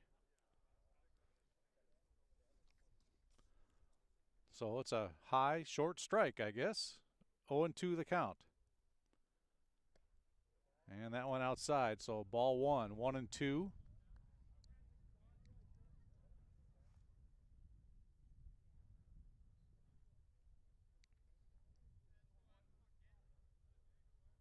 Knights with 11 runs, 12 hits. And still going here in the 7th. 1 out, 1-2 the pitch in the dirt. Ball 2. Runner will go to third. Throw is high. And the runner will try to come home. Good throw. Took a tough bounce, but it scores the run. So Hayden Olson comes in to score. And it'll make it 12-0. Base is now empty, and 2-2 the count to Saunders.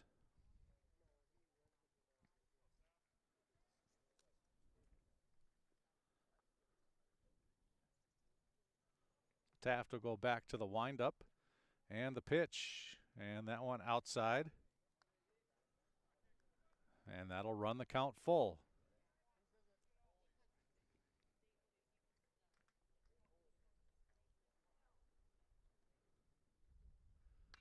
And that one ripped to left, but it's hooking, and it's foul. So we'll do a 3-2 pitch all over again.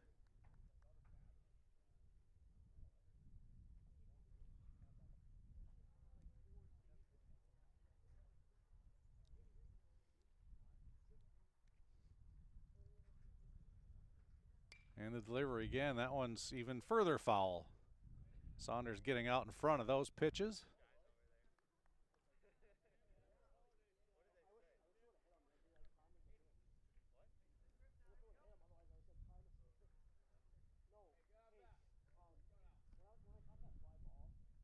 And a full count pitch again. This one is high, medium deep outfield. It's in left center, and Hodges able to run that one down for out number 2.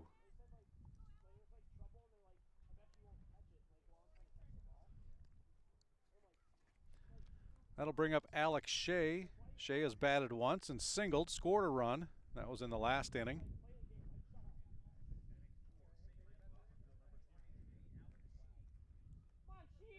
And he's at the plate now with 2 outs. First pitch by Taft is high, ball 1.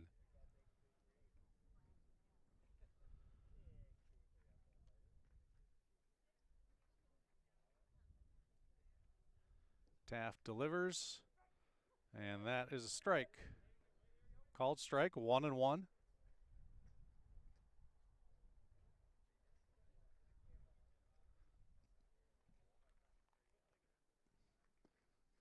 And that one a little low. 2 balls, 1 strike.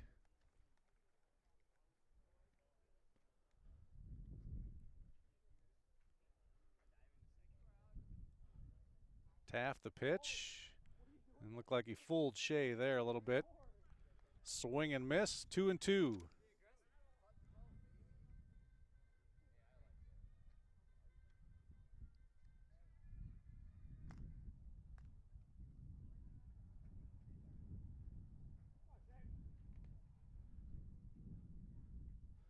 Two balls, 2 strikes. Taft with the delivery in the dirt, ball 3.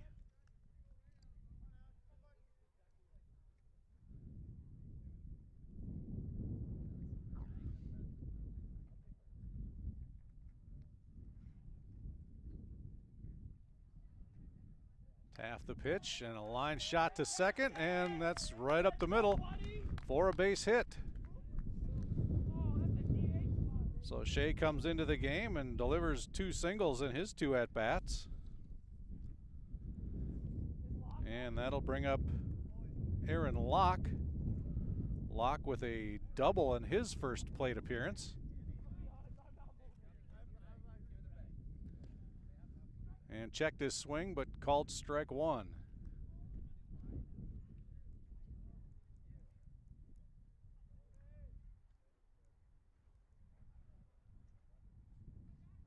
Taft's pitch, swing and a miss for strike 2.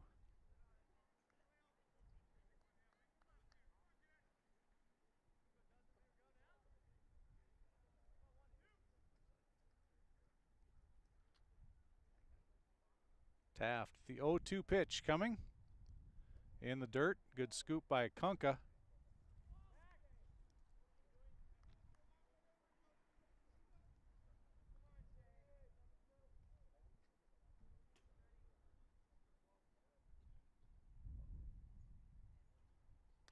And the pitch grounded to third, and it kind of eats up Jackson. Tough in between hot play by Jackson there. Couldn't quite come up with it. And it results on runners now first and second, as Locke will reach presumably on the air. And that'll bring up Matthew Maulick.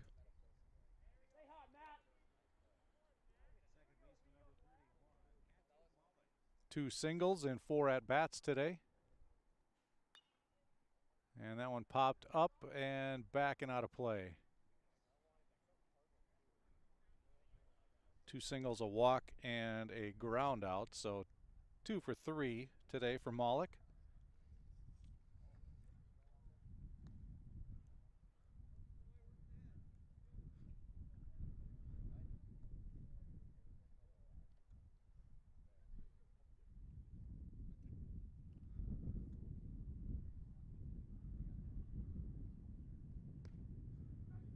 And a strike called, so Taft ahead now 0-2 on Maulick.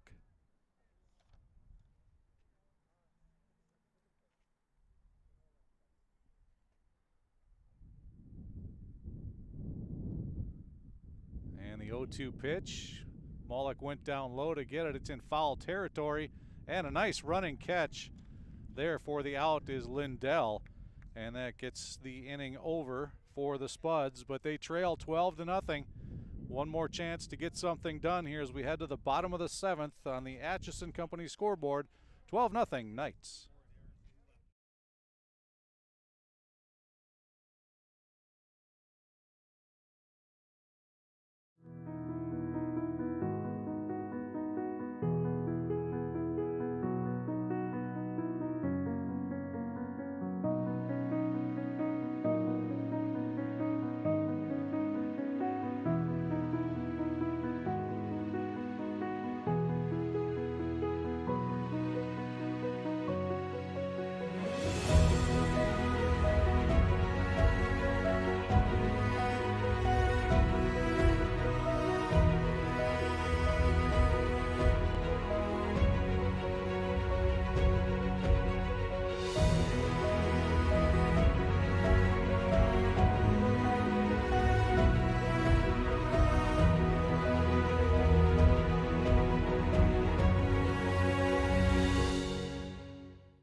Welcome back as we head into the bottom of the 7th inning here at Matson Field. Spuds looking to get something going, something on the board here, trailing 12-0.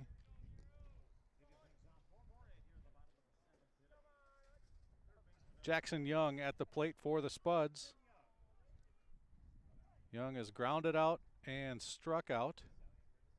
Grounded out to the pitcher. First pitch is away. New pitcher into the game for the Knights is Owen Neros. He's the third pitcher today for St. Michael Albertville. And he falls behind 2-0 with the ball.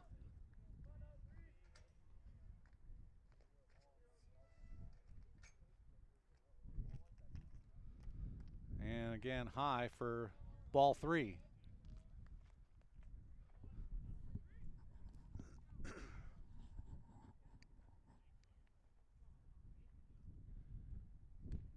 And Young takes a strike.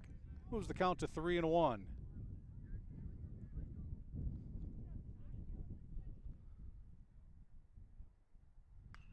And that one fouled our direction, out of play.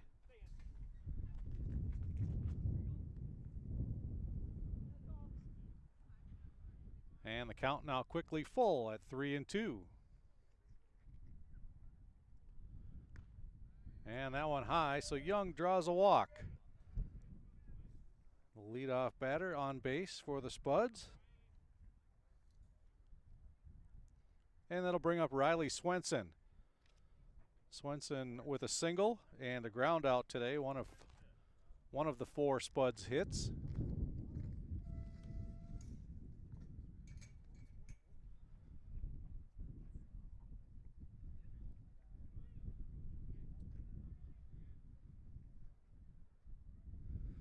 And Neros the pitch, and that one gets away. Young will take second standing up.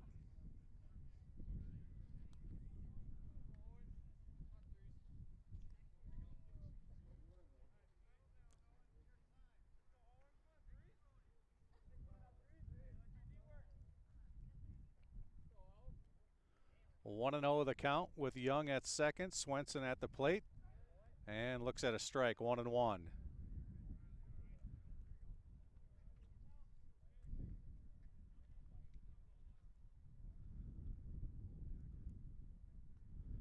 Nero's pitch, and Swenson swings through it. 1-2 the count.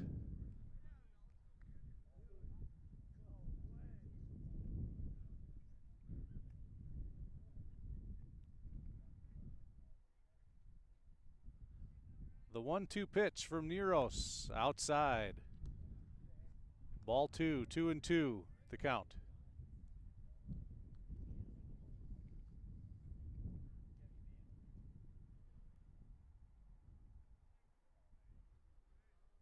And the pitch, a little off-speed pitch in the dirt for ball 3, so full count again.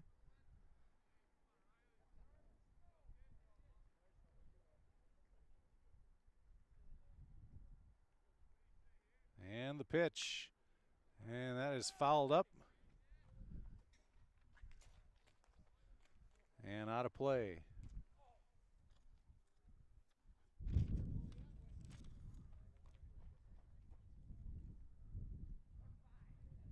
Another 3-2 pitch coming.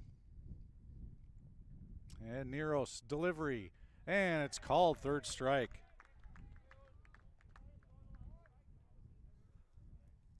So Swenson down looking. And David Lindell at the plate for the Spuds. He has struck out and flied out to center. 0 for 2 on the day.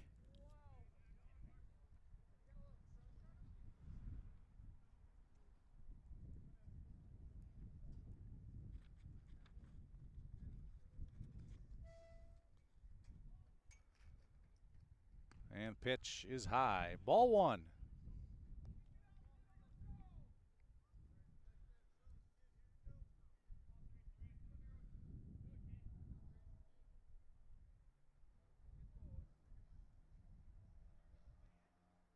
The 1-0 pitch by Neros, swung through by Lindell. 1-1.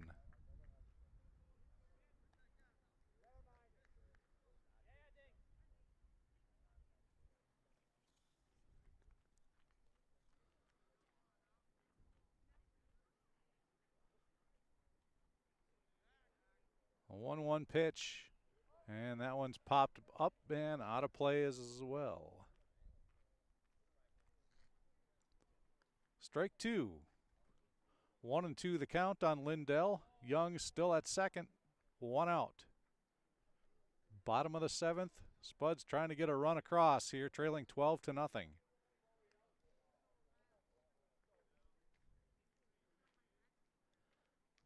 And Nero steps off.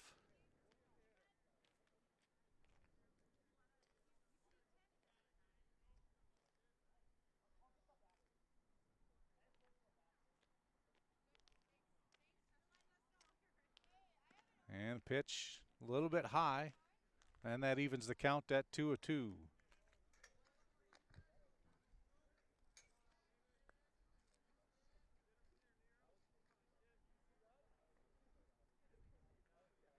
The 2-2 pitch from Neros in the dirt.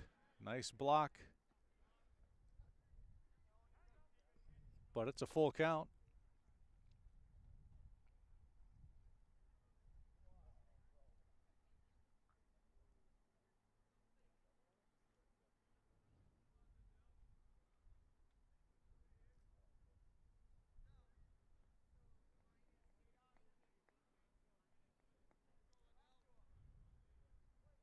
And after the short conversation, full count pitch. Young still at second, getting a decent lead.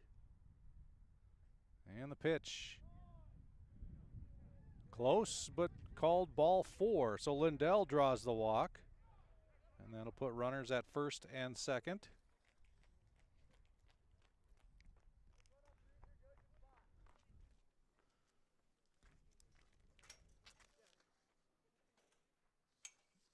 And that'll bring up Gavin Gast, I believe, batting for Zach Taft.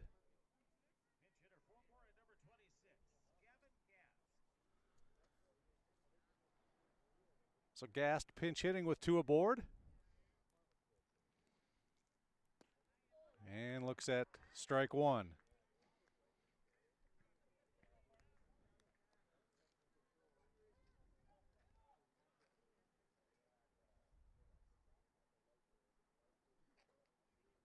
The 0-1 pitch from Nero, swung and missed for strike 2.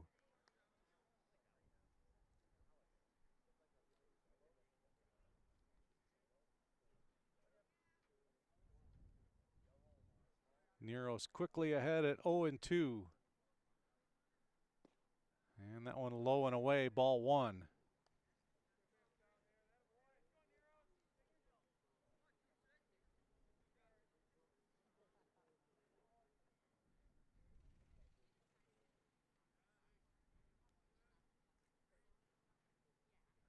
Nero's pitch, that one high and tight.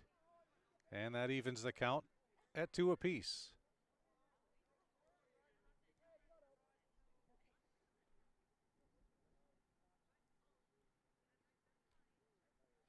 Two-two pitch. And a called strike 3. Gast goes down looking for the second out.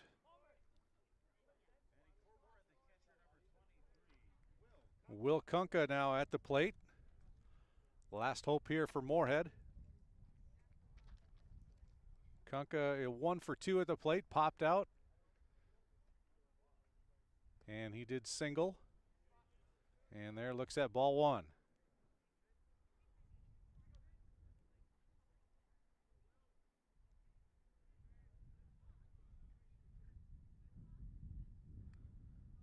And checked his swing, but actually fouled it, so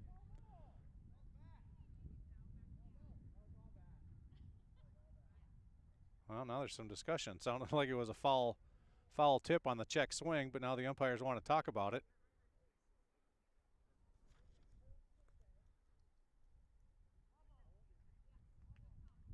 So now umpire is calling it a foul ball, so it's a 1-1 count.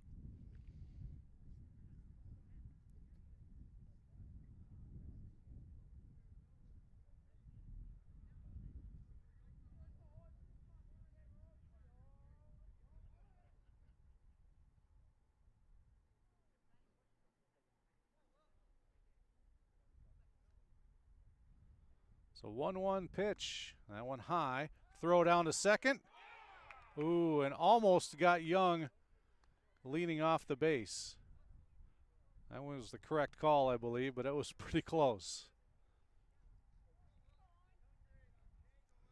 So the pitch was a ball. 2-1 the count. And that one high. 3 balls and 1 strike.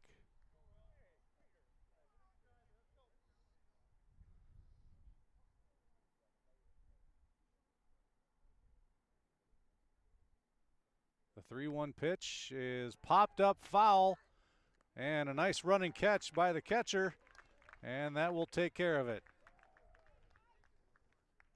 That is the 3rd out, and that'll wrap things up for game number 1. So a convincing win for St. Michael Albertville, 12-0, thanks in large part to a 5-run second inning, and the Knights remain undefeated at 4-0.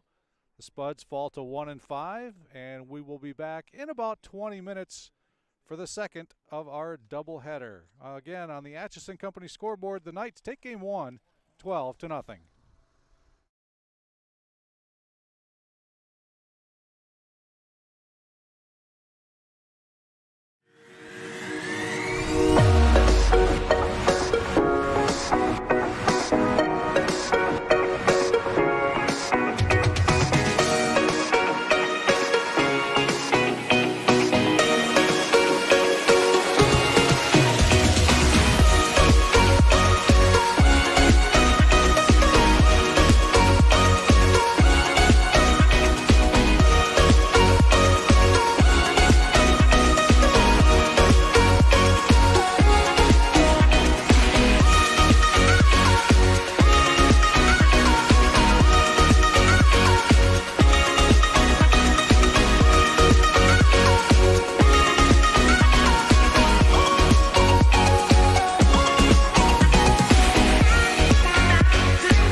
Is a small business owner. She is swamped.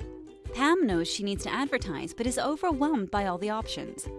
What if there was a way for Pam to have access to a team of media experts? What if this was at no extra cost and didn't require a contract? Meet Avenue Right. Save time, money, and get peace of mind that your advertising dollars are well spent.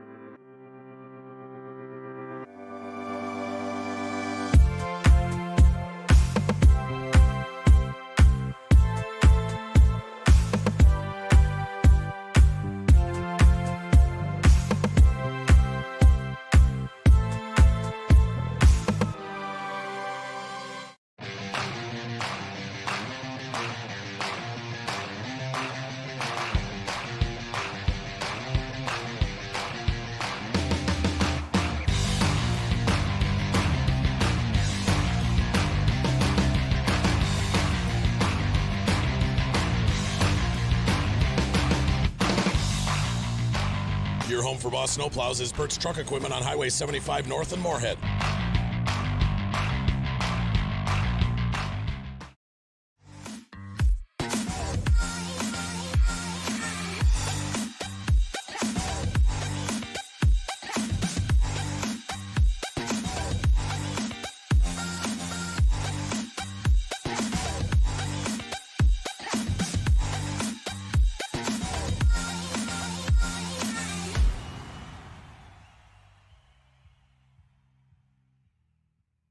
The Moorhead Spud Boosters support students at Moorhead High School involved in co-curricular activities. Your membership in Moorhead Spud Boosters directly benefits Moorhead's student athletes, celebrating 40 years of supporting Spud athletics. Revive Professional Massage Therapy Clinic. Locally owned and operated. Open 7 days a week, day, evening, and same-day appointments available. Couples massages also available. 20 highly trained professional licensed massage therapists on staff. Now with 2 locations, South Fargo and Detroit Lakes, offering online booking and online gift certificates. www.reviveprofessionalmassage.com.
Pam is a small business owner. She is swamped. Pam knows she needs to advertise, but is overwhelmed by all the options. What if there was a way for Pam to have access to a team of media experts? What if this was at no extra cost and didn't require a contract? Meet Avenue Right. Save time, money, and get peace of mind that your advertising dollars are well spent.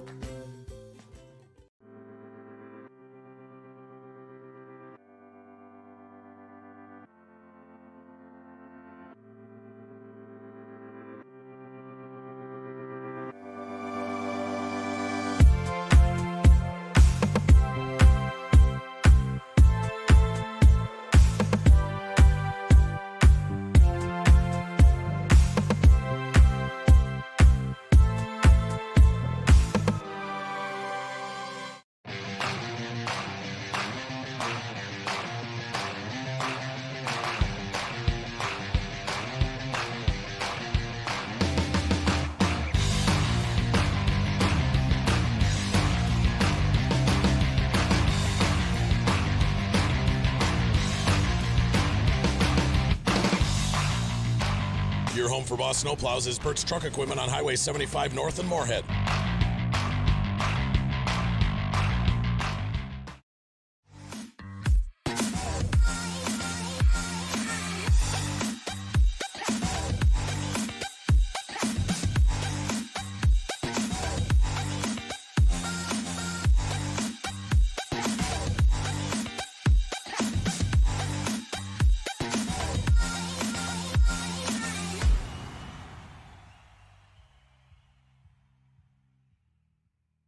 The Moorhead Spud Boosters support students at Moorhead High School involved in co-curricular activities. Your membership in Moorhead Spud Boosters directly benefits Moorhead's student athletes, celebrating 40 years of supporting Spud athletics.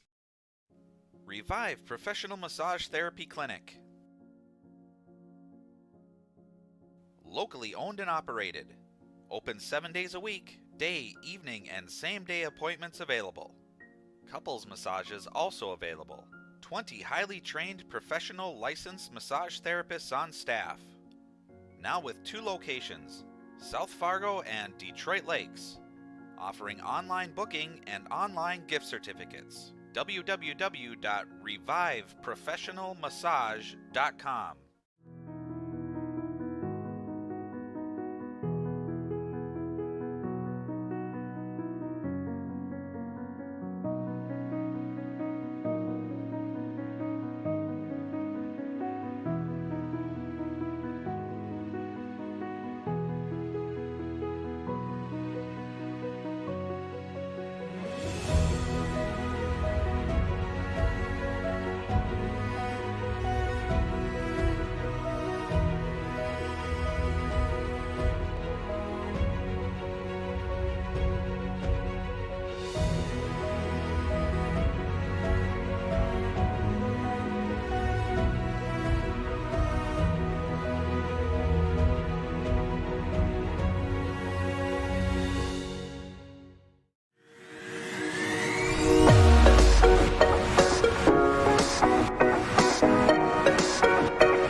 is a small business owner. She is swamped.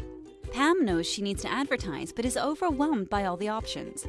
What if there was a way for Pam to have access to a team of media experts? What if this was at no extra cost and didn't require a contract? Meet Avenue Right. Save time, money, and get peace of mind that your advertising dollars are well spent.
for Boss Snowplows is Bert's Truck Equipment on Highway 75 North in Moorhead.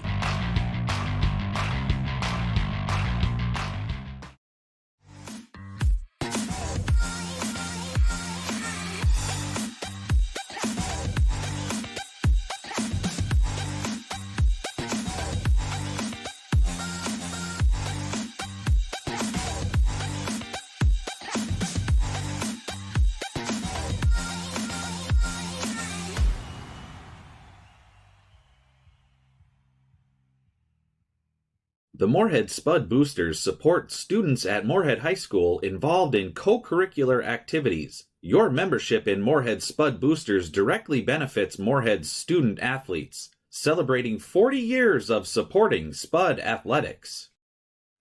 Revive Professional Massage Therapy Clinic. Locally owned and operated. Open 7 days a week, day, evening, and same-day appointments available. Couples massages also available.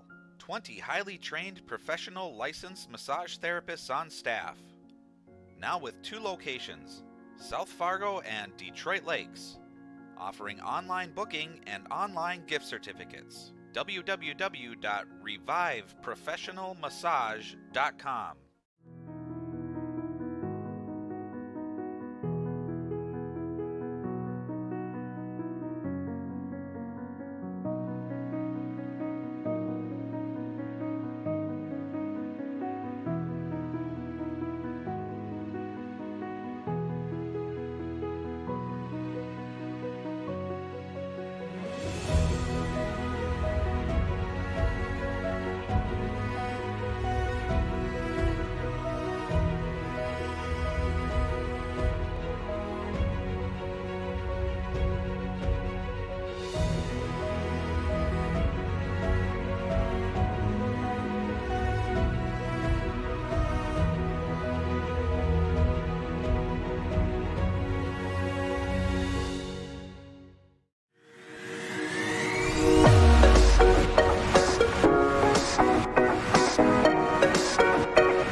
Pam is a small business owner. She is swamped.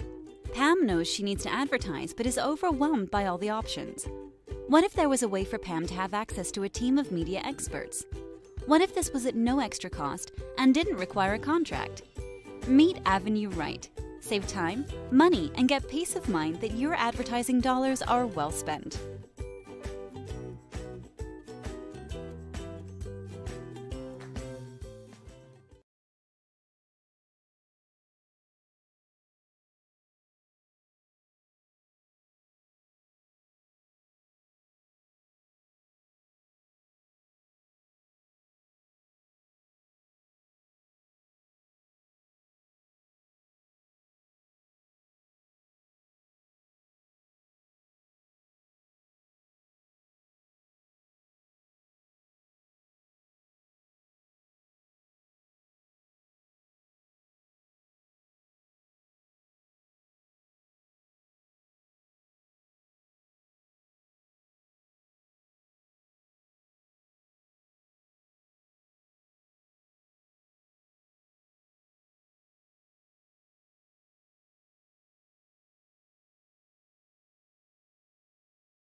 Good afternoon and welcome back to Matson Field and Spuds TV, sponsored by Muscatel Subaru. Just getting ready to start the second of a doubleheader here between St. Michael Albertville and the Spuds. The Knights took game one convincingly, 12-0 in 7 innings. Getting ready to start game number two. The quick lineup first for the Knights. It's Caden Amundsen catching, leading off. Batting number 2, Hayden Palmer, center fielder. Batting number 3, Evan Saunders, the shortstop. Batting number 4, Eric Fouquet, the left fielder. Batting 5th, Jack Denny, the first baseman. Batting 6th, the second baseman, Matthew Mollick. And batting 7th, Caden Kelly, the third baseman. Pitching and batting 8th, Reed Barnard. Batting 9th is Owen Neros, the right fielder.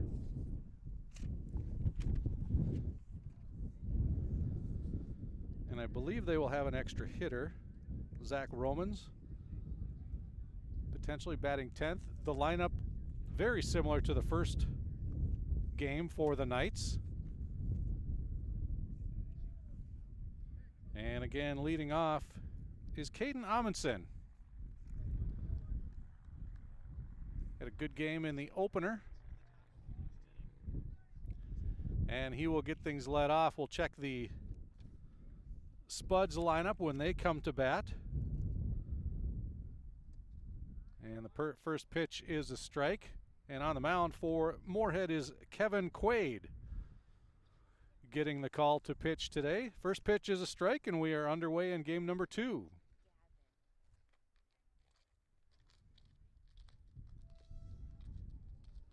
Quaid's second pitch in the dirt.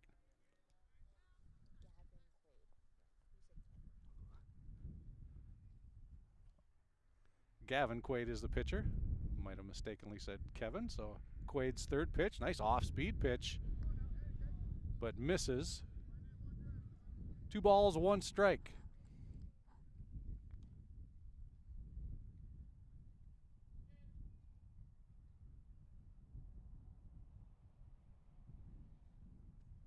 And that one in the dirt, so Quaid falls behind at 3-1.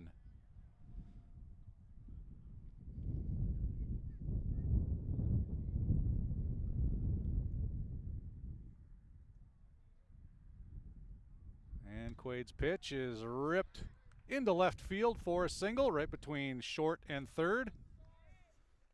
So Amundsen gets the game started by getting on base. And the day had turned nice. Now the wind's starting to pick up again, where you can probably hear it on our microphone. Hayden Palmer batting second for the Knights, as he did in game 1. The wind has been on and off, but it's been from the same direction.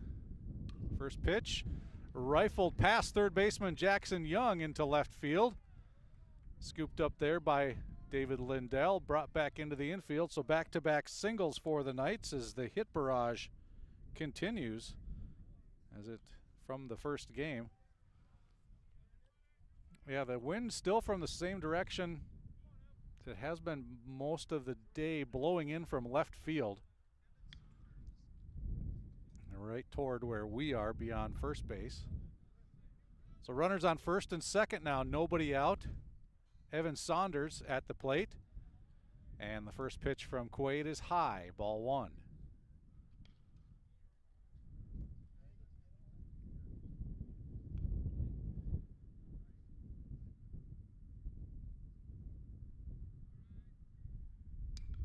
And the pitch is flared to right, medium deep right field, and it's caught by Taft, who quickly gets it into the infield. The ball goes all the way to the third, safe there, and just the one runner will advance.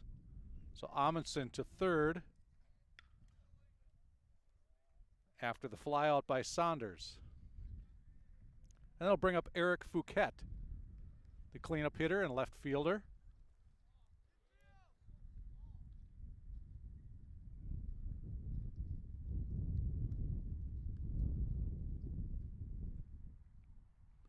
So runners on first and third with one out.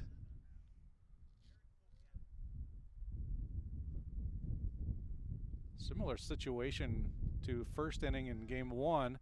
Pitch is low, dug out, and the throw is cut off. The throw to second cut off by Stahlberger. That's a design play to protect from the runner going from third to home. They'll concede the steal, but now two runners in scoring position in the first inning at second and third, and ball one. Quaid's pitch is a called strike. Jacob Vanette behind the plate in game two here.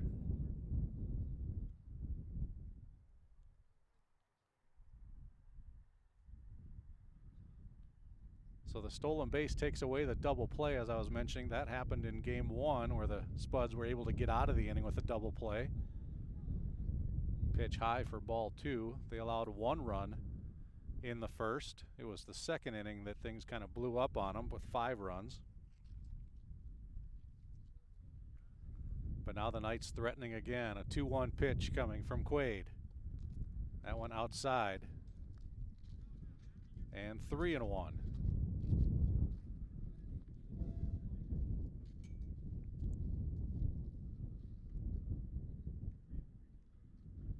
3-1 delivery from Quaid, and that's shot to right.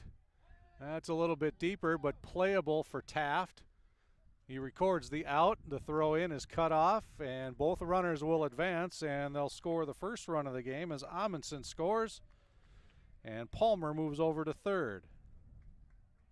So back-to-back flyouts to right field yield the first run of the game, and Jack Denny, the first baseman, will now bat with a runner on third and 2 outs.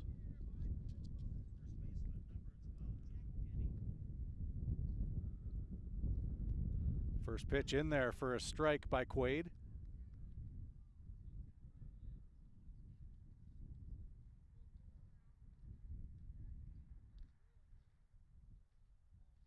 And Quaid, off speed or breaking pitch, just misses. 1-1 is the count.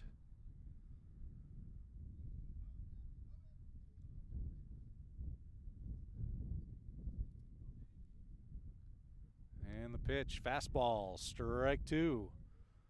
Quaid jumps ahead at 1 ball, 2 strikes.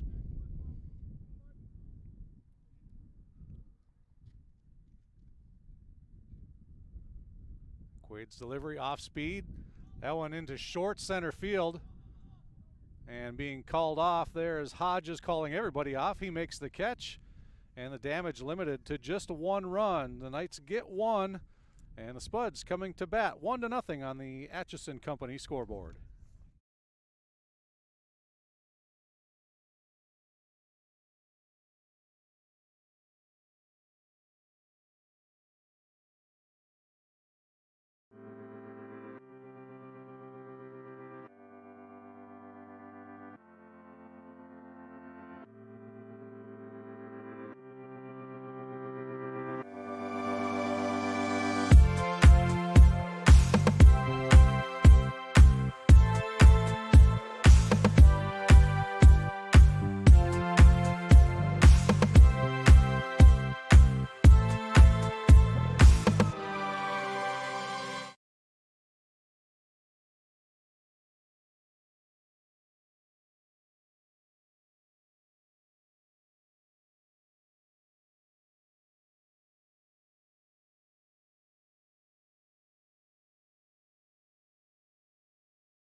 Welcome back to Matson Field, getting ready for the bottom of the first inning, game number 2 here between the Spuds and St. Michael Albertville. The Spuds lineup similar again to game number 1. It looks like this. Caleb Hodges in center field will lead off. Second baseman Justin Stahlberger bats second. Shortstop Carson Zimmel will bat third. The DH in this game, Jacob Hendrickson, will bat fourth. Pitcher Gavin Quaid will bat fifth. Third baseman Jackson Young batting sixth. First baseman Riley Swenson will bat seventh. Batting eighth, the left fielder David Lindell. Zach Taft in right field will bat ninth, and Jacob Vanette, the catcher, will bat in the 10th spot.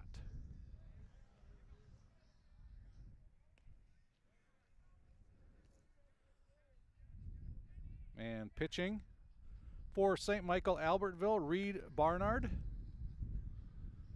He will get the call. And Caleb Hodges ready to stand in. Spuds, like last game, up to bat, facing a one-run deficit in the first inning. Spuds looking to get the bats going. Just a couple of hits, 4 hits last game. To go with 5 errors as well, not a good combination.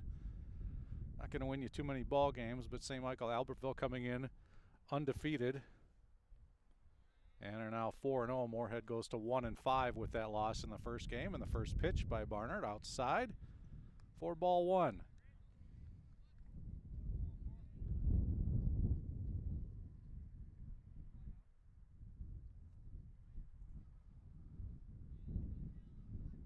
And Barnard's pitch low and away. I think that gets away from the catcher. Ball 2.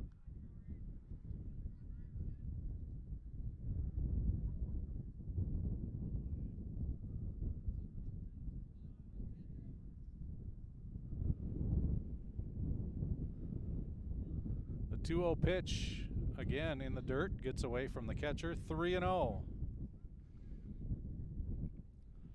Spuds would love nothing more than just to start getting some base runners here early on.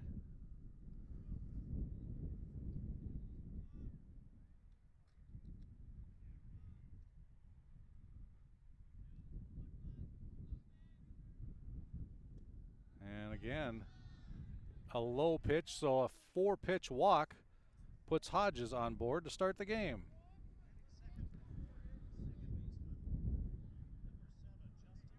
That brings up Justin Stahlberger, nobody out. Runner on first.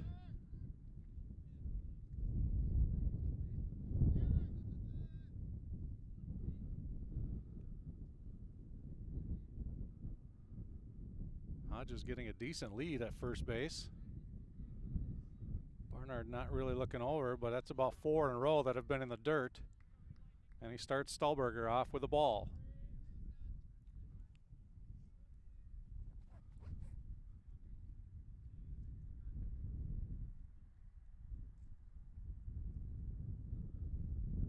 And that one behind Stahlberger and goes all the way to the backstop, and Hodges will cruise into second. So Barnard having some control problems, and catcher will come out and talk to him a little bit as he hasn't thrown a strike yet.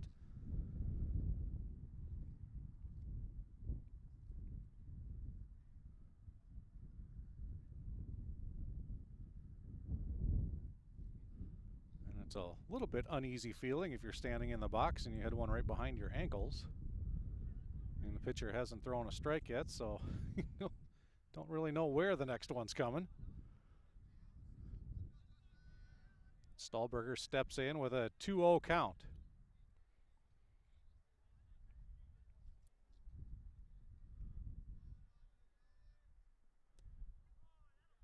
And that one inside for ball 3.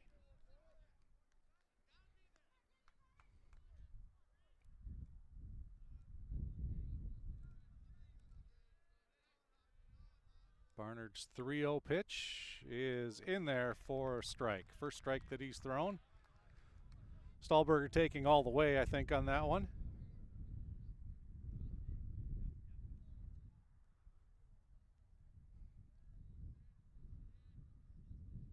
And the 3-1 pitch. Again, not close. Hodges will go to third as the ball goes to the backstop, and Stahlberger draws the walk. So back-to-back walks to open the game. And the Spuds with runners on first and third. Again, with nobody out, that brings up Carson Zimmel, the shortstop.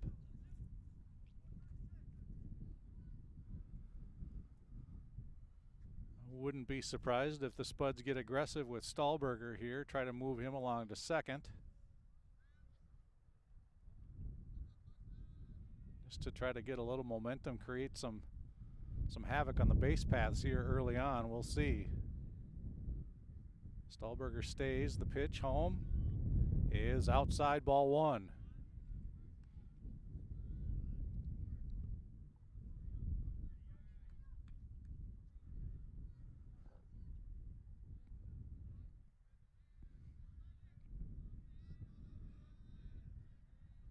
Stahlberger again stays. Pitch low, ball two.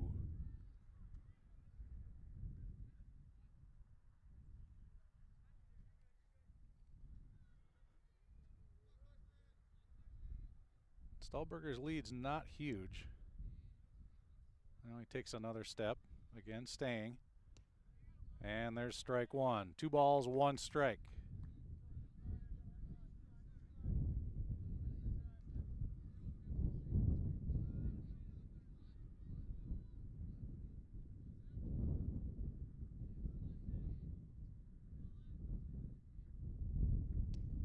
And that one looked low and away, so ball 3 again. Barnard having trouble locating pitches within the strike zone. Back-to-back walks to open the game, now in jeopardy of walking his 3rd straight as he goes 3-1. And a check swing, called a strike.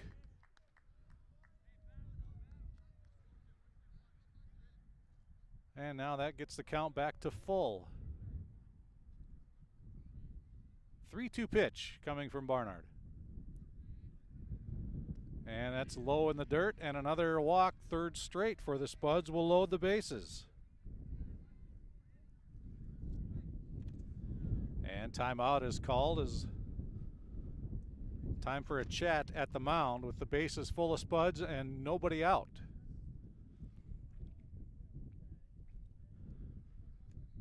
This is the biggest threat the Spuds have had all day. And it would be nice to push something across here to kind of get some momentum going here in game number 2. Again, game number 1 was 12-0. It was a 6-0 game after 2 innings.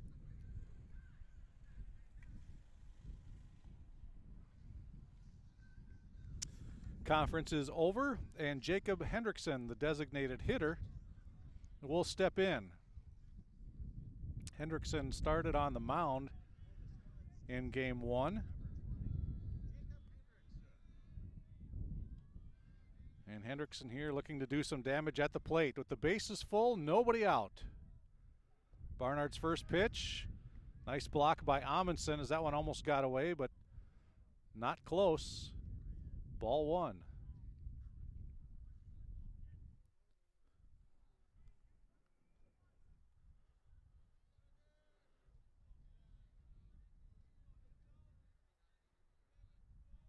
And the 1-0 pitch. Again, everything low in the early going here. That's ball 2.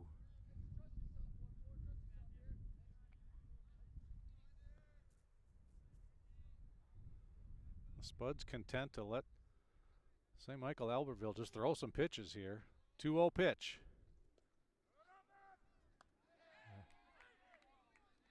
Ooh, close call there at first. Amundsen had picked off 2 batters in game number 1. He has got a cannon for an arm behind the plate. Almost did it there. That one right in front of us. That was a close call. That was a very close call, but Zimmel getting back. And now it's a 3-0 pitch. Nowhere to put Hendrickson. Hendrickson again taking all the way. And he takes strike 1. So now 3-1.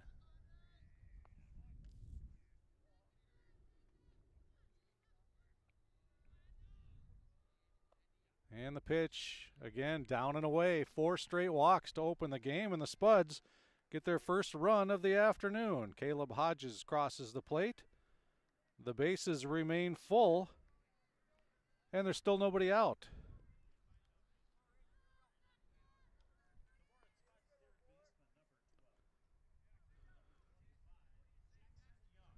And that brings up Jackson Young, the 3rd baseman. So Young with the bases full, nobody out. And he gets started off with a strike.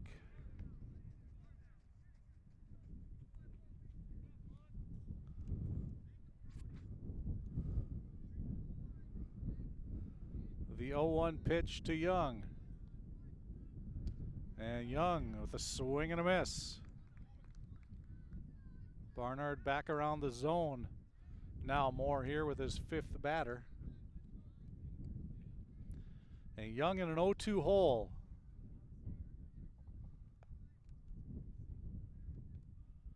And the pitch outside, ball 1.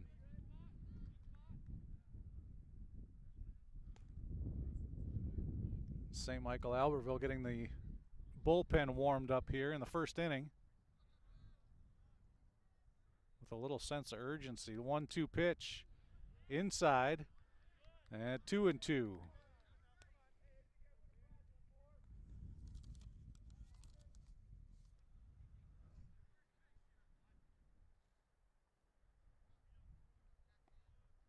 Two-two pitch coming to Young. Young puts the bat on the ball, gets one through the infield into left for a single. 1 run scores. Another run comes in to score as the left fielder has some trouble with it, and Young delivers with 2 RBI single to left. Exactly what the Spuds were looking for in terms of a start to this game.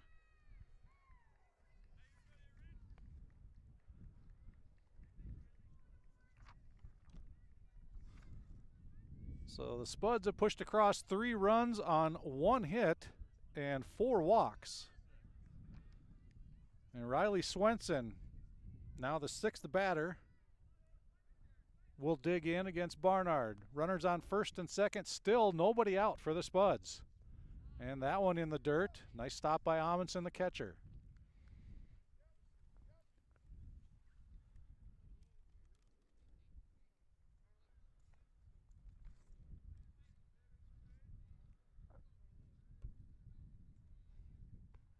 The 1-0 pitch, and Swenson swings through. 1-1.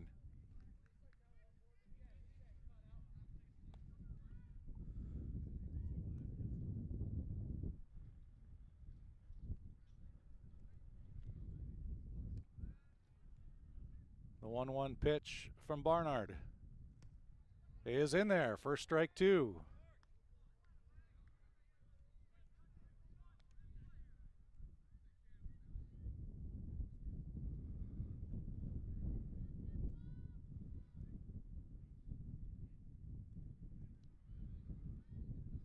One-two pitch. Swenson looks at strike 3. First out of the inning.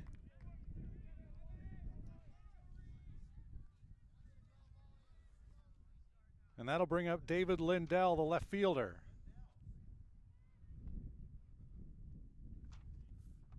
Lindell still with 2 aboard. Runners on first and second.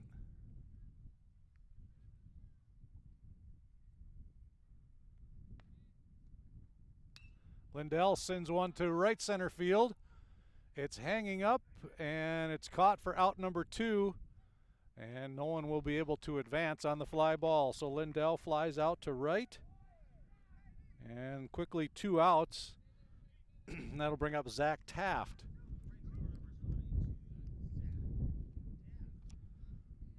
Taft, the right fielder, trying to bring in at least 1 more run here.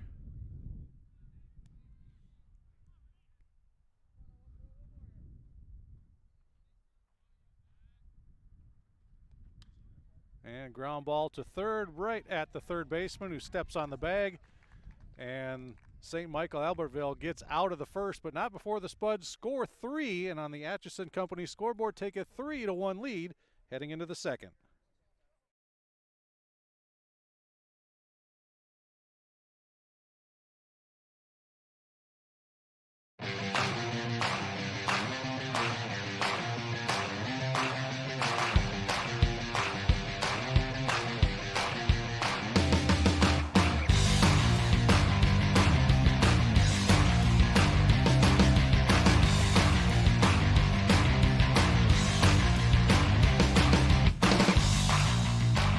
Your home for Boss Snowplows is Burt's Truck Equipment on Highway 75 North in Moorhead.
Welcome back to Matson Field. The Spuds with a 3-1 lead as we start the top of the second inning. Matthew Mollick will get things started, the second baseman for the Knights, facing Gavin Quaid, and Quaid comes in with strike one. That's what you want to see if you're the Spuds, is your pitcher start throwing strikes after your team just put up 3.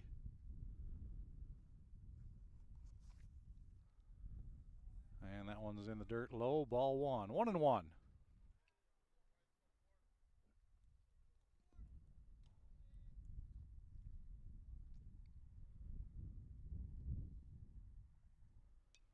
That one fouled straight back by Mollick.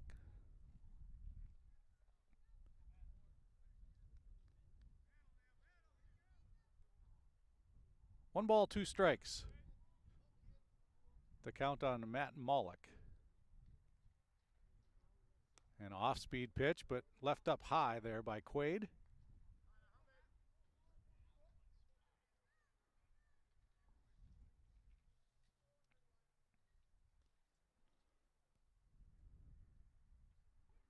Two-two pitch coming. And that one just outside. And that runs the count full. 3 balls, 2 strikes.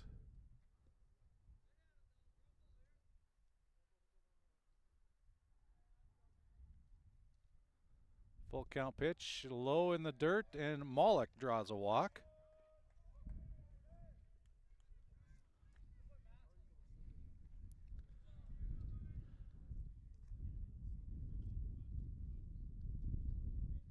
That'll bring up Caden Kelly, the third baseman.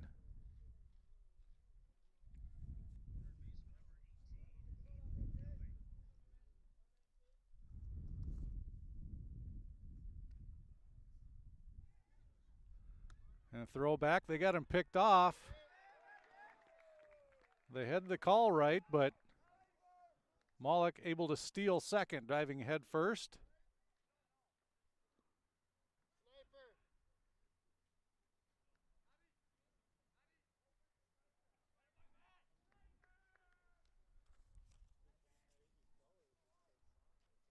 And the pitch a ball, so 1-0 to Kelly, with now a runner on second.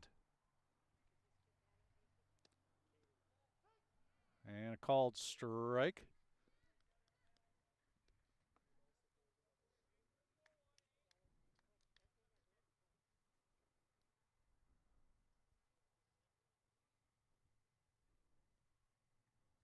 And the 1-1 pitch. Curveball in there, strike 2.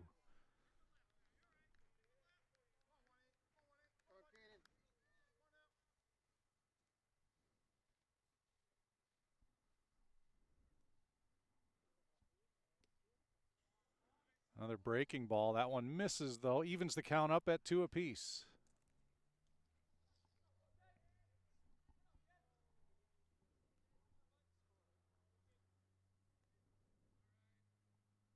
The 2-2 pitch. Fastball fouled straight back over the screen.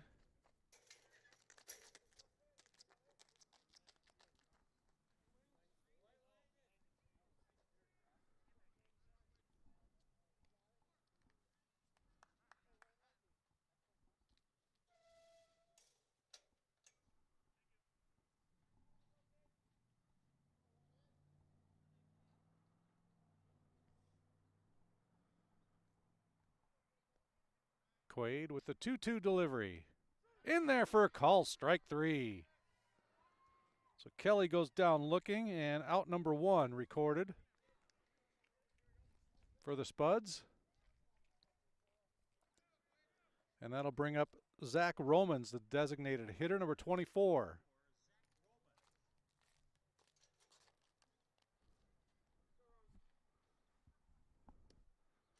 And Romans late on the first pitch. Strike 1.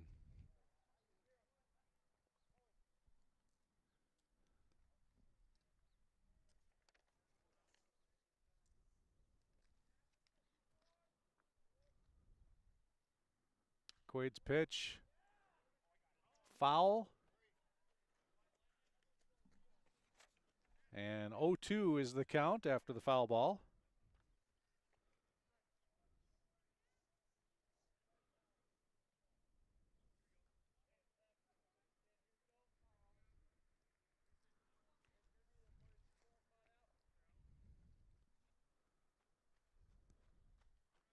No balls, 2 strikes. Quaid's pitch. Misses. Ball 1.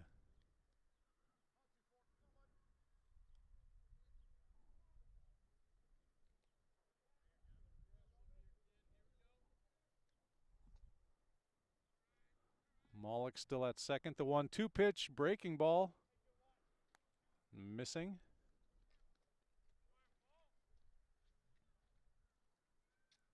Two balls, 2 strikes.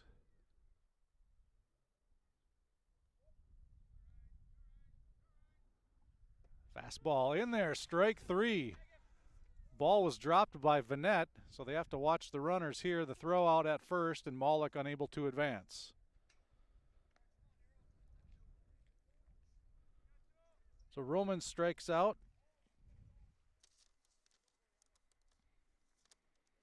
And Owen Neros will step to the plate.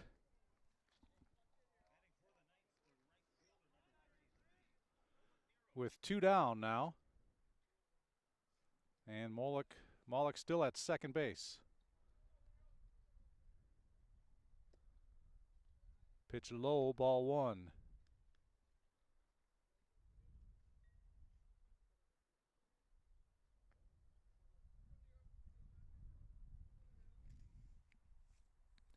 The 1-0 pitch to Neros. Again, a little low. 2-0.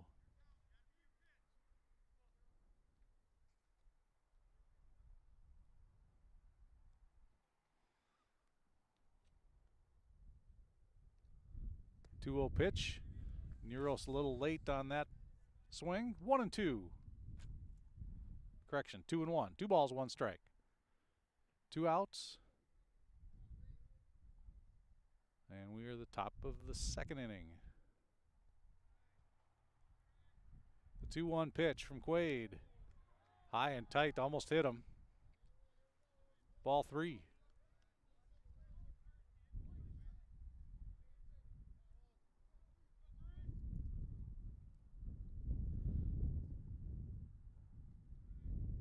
The 3-1 pitch fouled straight back.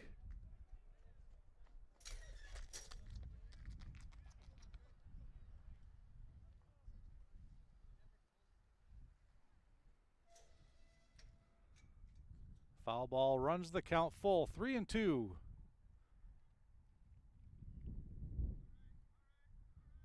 Quaid the delivery. And that misses for ball 4. First base was open, so that puts runners on first and second.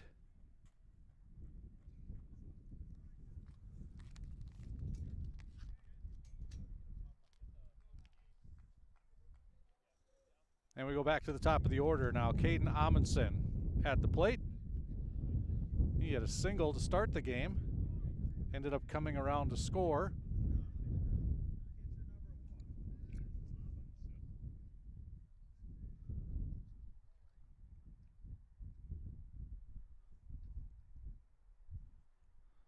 First pitch to Amundsen, low, ball 1.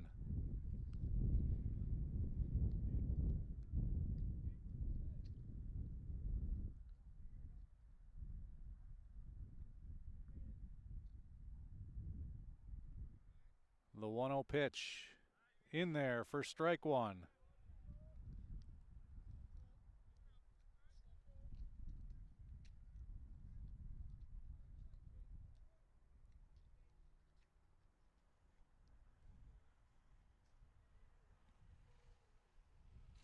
Quaid's 1-1 pitch, breaking ball left up high.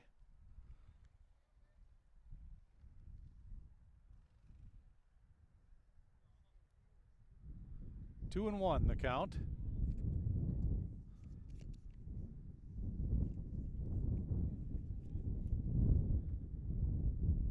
Amundsen fouls that one back right off the light pole.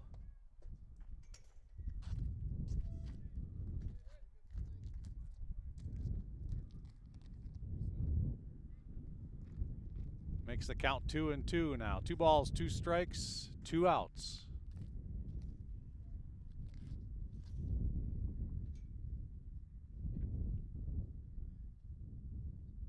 That one high, ball 3. So the count now full.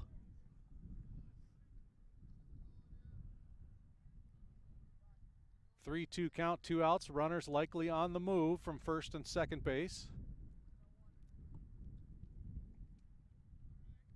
There they go. Pitch is sent into right field for a single.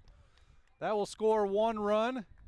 The ball brought in quickly, but a run scores. Maulik crosses the plate.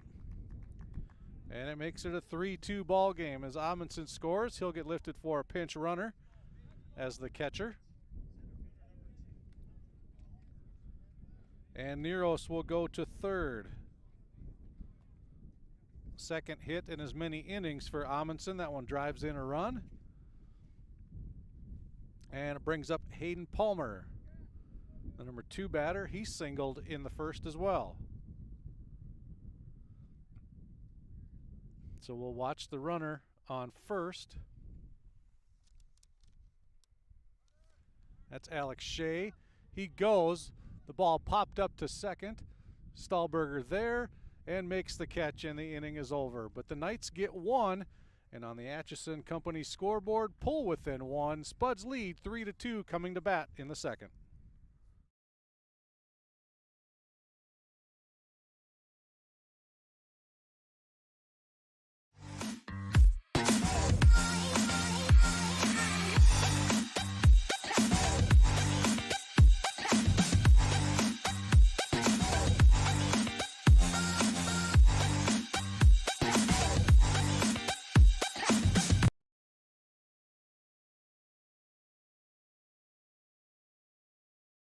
The Moorhead Spud Boosters support students at Moorhead High School involved in co-curricular activities. Your membership in Moorhead Spud Boosters directly benefits Moorhead's student athletes, celebrating 40 years of supporting Spud athletics.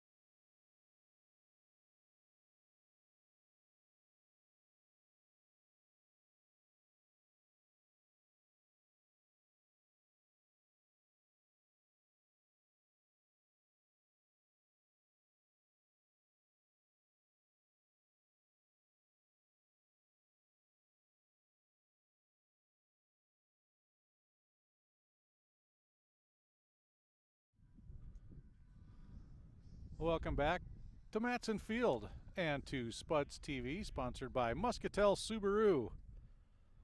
Spuds batted 8 in the first inning. Leading off here in the second is the 9th batter, Jacob Vanette. Did not play in game 1, takes ball 1. Barnard still on the hill for the Knights. And delivers a strike there to even the count at 1-1.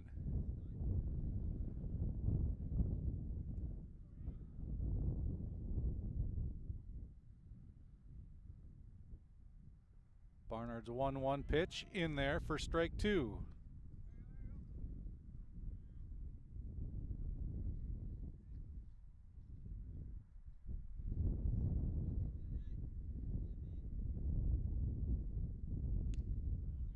one high, evens the count. 2 balls, 2 strikes.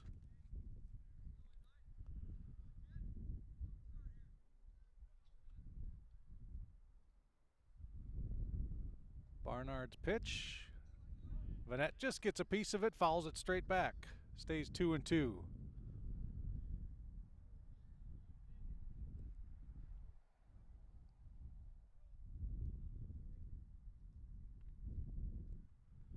The 2-2 pitch. Breaking ball in there, just misses. The Knights bench wanted a call on that one. Did not get it. Count goes full to 3-2.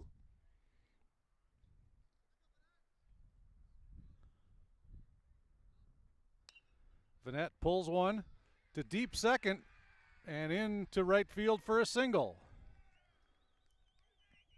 So a hit for Jacob Vanette to lead things off.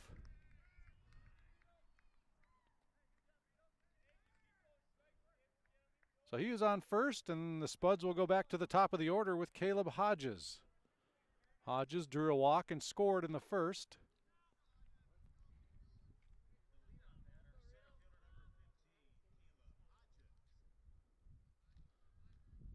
Barnard taking a look at Vanette at first. Hodges showing bunt, pulled back, but gets a called strike.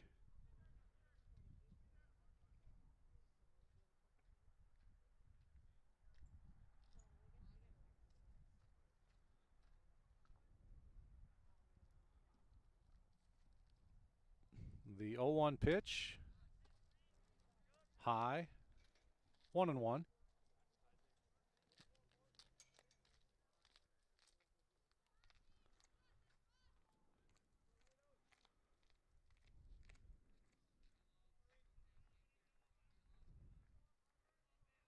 Vanette with a decent lead, not going. Check swing. Called a ball.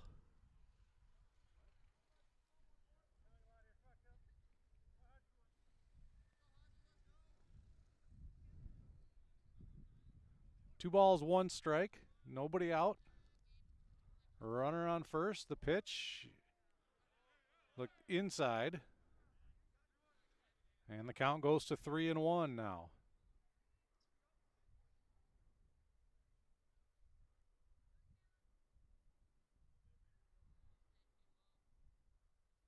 The 3-1 pitch to Hodges is high, ball 4.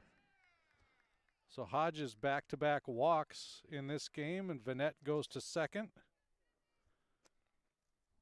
St. Michael Albertville had a pitcher warming in the first inning. They don't right now, but I believe he is probably ready to come in should they need him. I think it was Tyler Beckstrom that was warming earlier.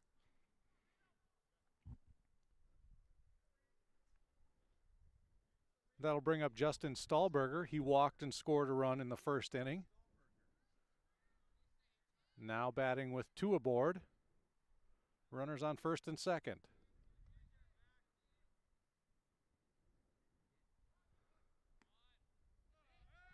And that one misses. Ball 1. Spuds threatening for the second inning in a row.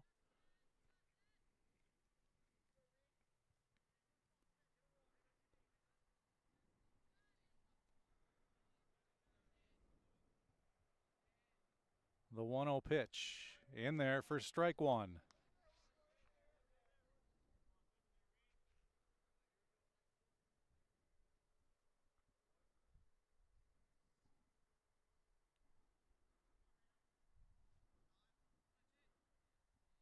One the count. And the pitch high.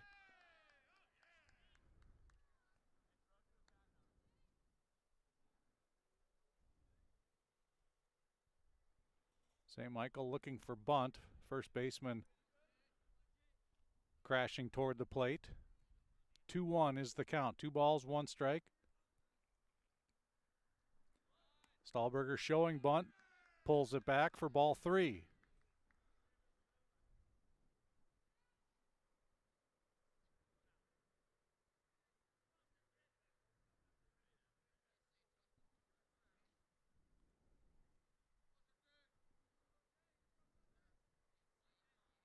Barnard's 3-1 pitch. And it's in there for a called strike. Stahlberger wanted to take the base. Umpire said no, that it was in there. Full count now to Stahlberger with runners first and second. And the pitch. Stahlberger pops it high behind first base. Second baseman falls down and it falls into fair territory. They have a play at second and he is out. Hodges gets thrown out as a force at second. There was nothing he could do. Hodges had to wait to see if the ball would be caught, and it likely would have, but the second baseman fell down on the play, and Hodges had to take off, but the shortstop covering second was there for the out. So it goes as a single. The ball was never touched. So Stahlberger with a single. Hodges out at second base.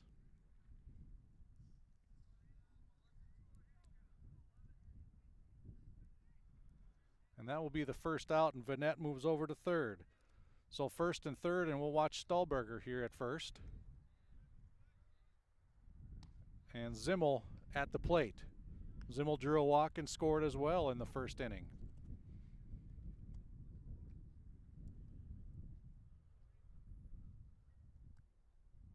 One ball, no strikes. And that one misses low. And the St. Michael Albertville bullpen will start to heat up again. A couple players go running back down just beyond the right field foul fence. Count 2-0 to Zimmel. And Zimmel swings through that one. 2 balls, 1 strike.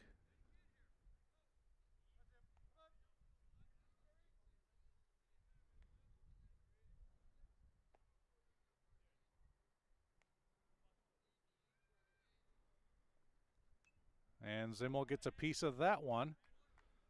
Evens the count at 2 apiece.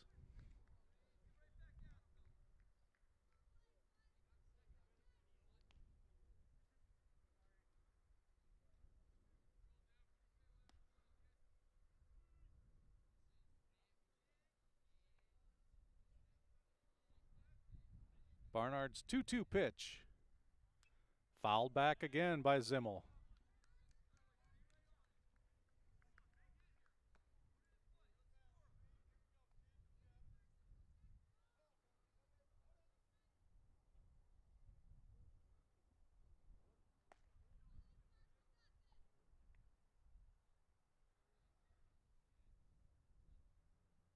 Barnard's 2-2 pitch again. Zimmel held up, and it goes for ball 3.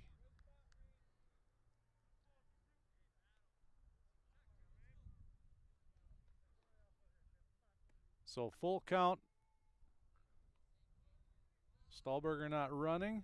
Ball inside, and that's ball 4. Another walk for Zimmel, and that loads the bases.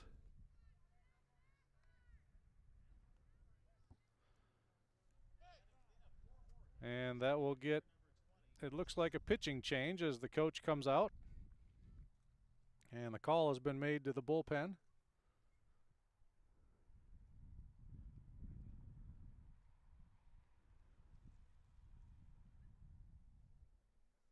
And it is Tyler Beckstrom. Played right field in the first game. He will come on to pitch. And we will take a break as he'll get some warm-up pitches. Spuds threatening again with the bases loaded, 1 out in the bottom of the second.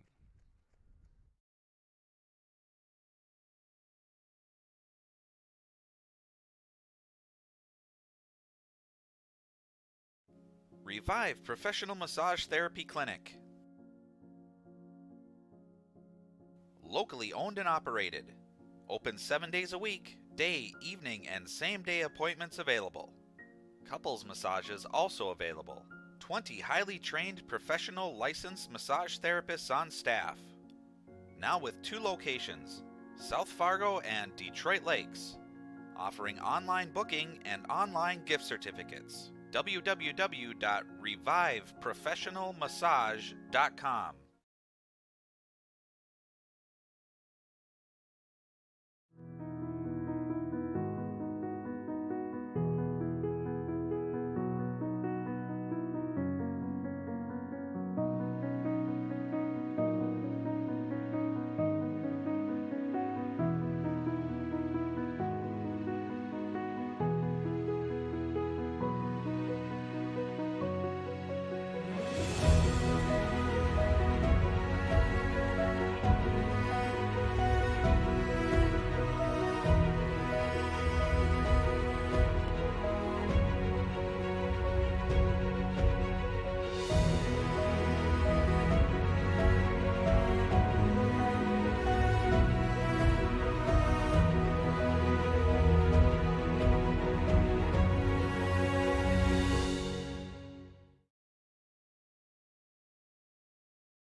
Welcome back. Tyler Beckstrom into the game for St. Michael Albertville.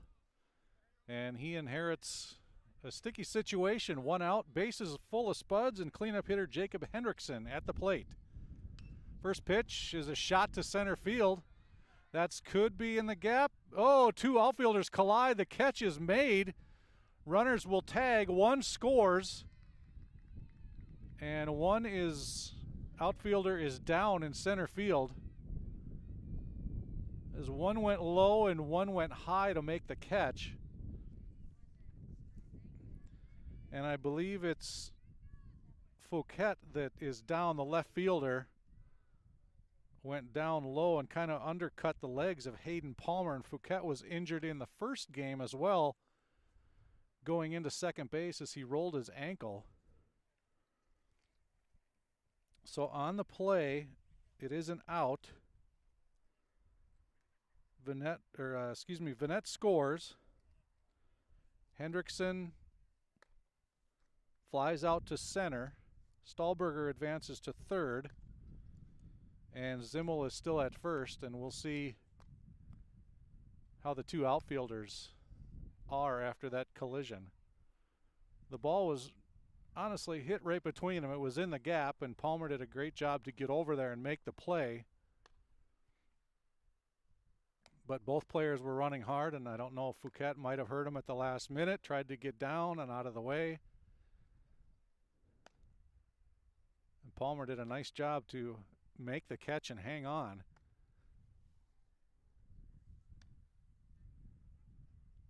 Everybody is at least standing out there. The trainer is out there along with the coach.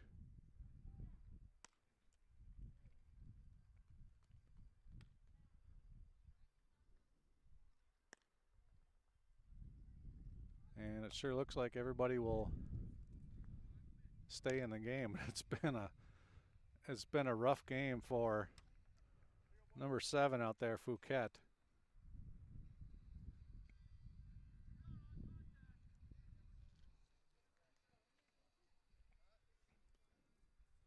He might need some ice and some Tylenol for the bus ride home. It's been a rough day for him. But he's staying in the game,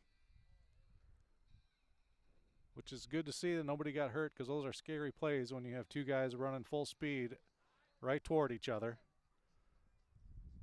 And they both want to make the play. And sometimes it's hard to hear, and sometimes neither of them know if they can get to it. They're just going full steam at it. So it was a good play right there, and thankfully nobody is hurt. Spuds do score a run and lead 4-2. And now they have two outs with Jackson Young at the plate. Young with a single that scored a pair in the first inning. And now his runners on first and third. Shot to center field. That one a little easier play for Palmer. And he makes the catch. And that's the third out. The Spuds get one more, and on the Atchison Company scoreboard, lead 4-2.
Spuds leading 4-2 as we start the top of the third inning. And number 3 hitter Evan Saunders will step to the plate.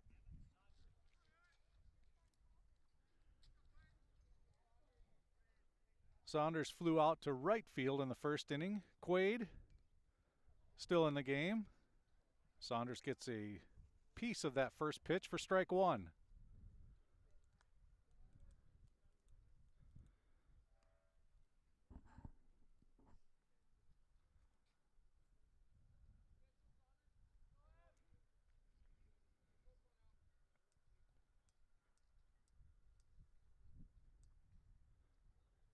That one in the dirt all the way to the backstop for ball 1.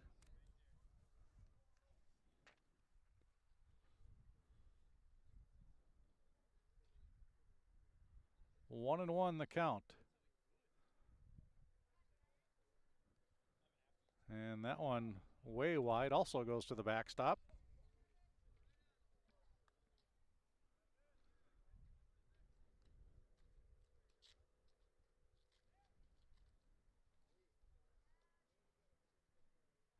Two balls, one strike on Saunders. Quaid's pitch hops to Jacob Vanette for ball 3, 3-1.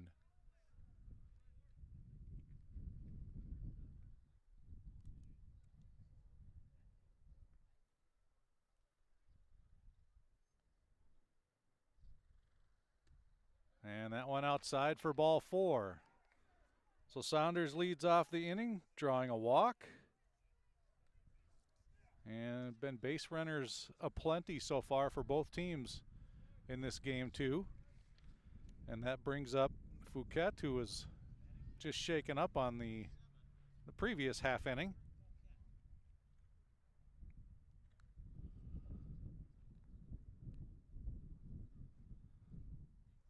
So a runner on first, nobody out.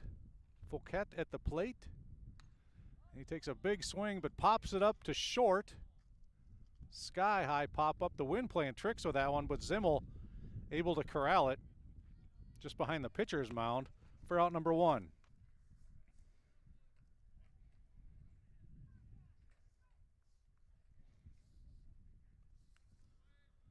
Jack Denny will bat now. The first baseman, number 12. One out, runner still on first. The runner goes. Pitch is high and tight. The throw to second, not in time. And Saunders steals a base.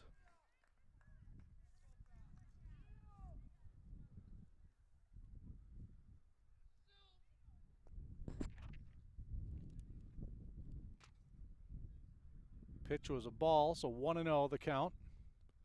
And Quaid's pitch again high for ball 2.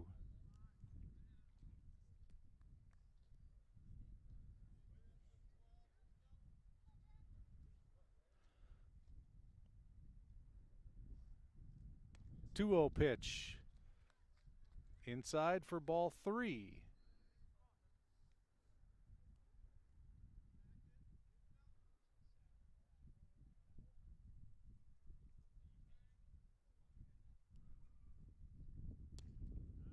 And that one a strike. Denny thought maybe a ball, but was told no. You can stay here for at least one more pitch. So 3-1 the count. First base is open.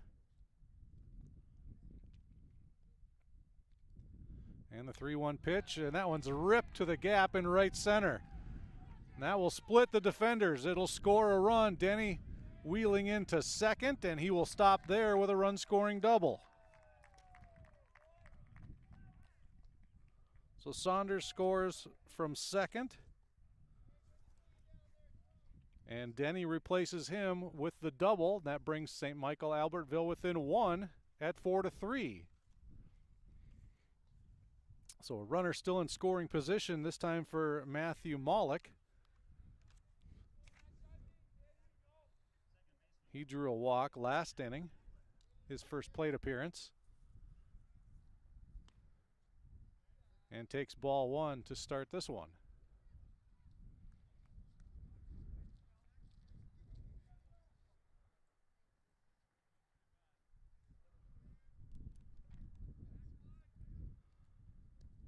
And that one outside for ball 2.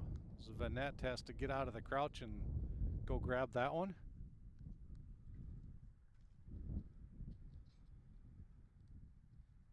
And a couple players head down to the Moorhead bullpen.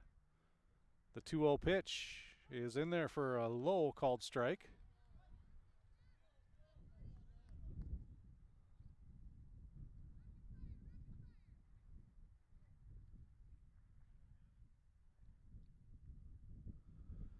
The 2-1 pitch is ripped fair to right down the line. Well, that will score Denny from second, and Moloch will hold up with a long single. That ties the game up at 4 apiece.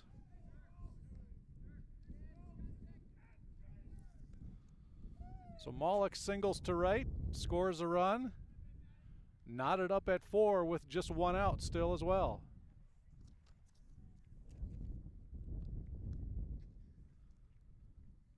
So Caden Kelly, the third baseman, now batting. He struck out last inning.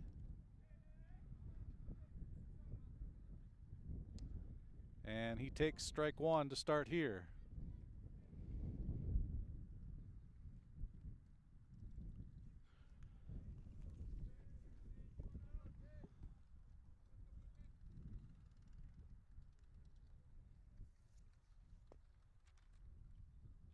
Quaid's 0-1 pitch, breaking ball, missing wide.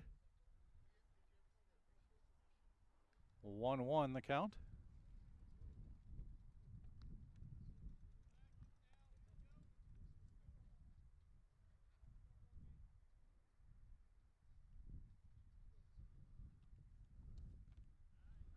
And that one low for ball 2.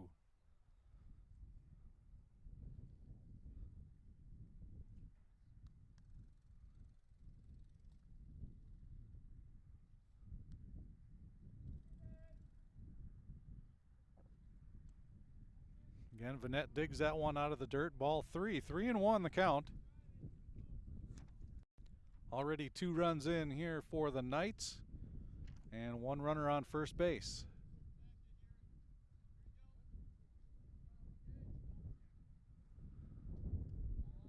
Again, Quaid delivers low and another walk. We'll put runners on first and second. And we'll get a discussion here as Moorhead coach comes out to talk.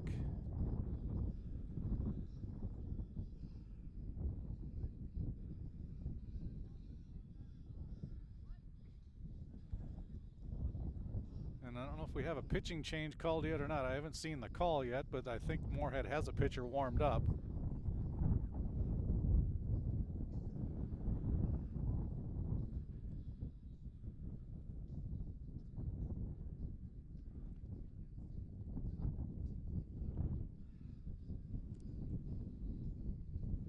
And he has taken the ball. So we'll take a break as well as we have a pitching change for Moorhead. It's 4-4, top of the third.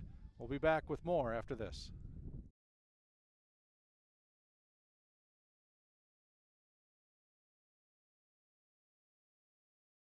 Pam is a small business owner. She is swamped. Pam knows she needs to advertise, but is overwhelmed by all the options. What if there was a way for Pam to have access to a team of media experts? What if this was at no extra cost and didn't require a contract? Meet Avenue Right. Save time, money, and get peace of mind that your advertising dollars are well spent.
Welcome back. Ignacio Delgado in to pitch now for Moorhead. And he inherits 2 runners in a 4-4 game. And Zach Romans at the plate for St. Michael Albertville. Romans struck out in his first plate appearance. That was last inning.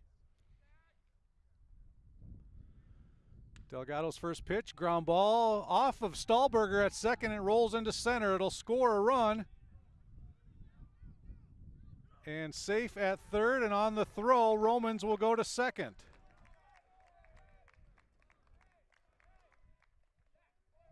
So Molick scores. Kelly goes to third. And Romans advances to second on the throw. So give Romans a single. And another run scores as the Knights take the lead on the 1 pitch by Delgado. That brings up Owen Neros. He walked in his first plate appearance. And Delgado starts him off with a breaking ball in the dirt for ball 1.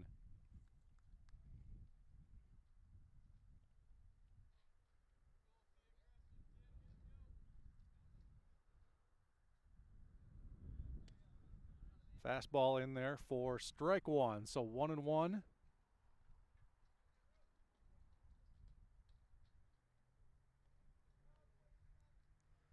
And Delgado's pitch is shot to short. Zimmel stops it. The long throw is in the dirt, and it can't get scooped by Riley. It scores 1 run. Here comes another. The throw home, and he is called safe. Looked like the throw might have got there, but 2 runs score on that play.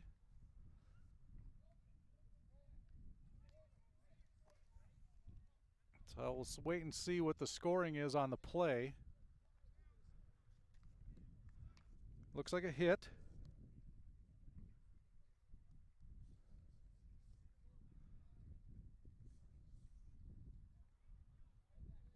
And 2 runs score.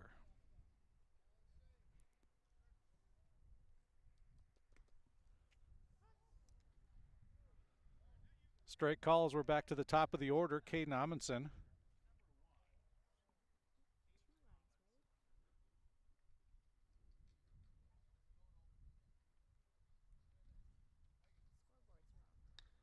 And that's a base hit to right.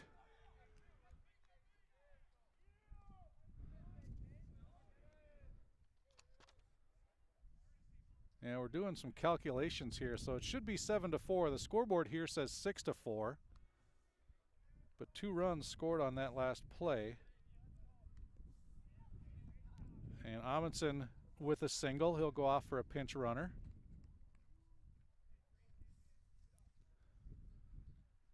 So I do believe it is 7-4. And still 1 out. 2 runners on, first and second. And Delgado delivers a strike.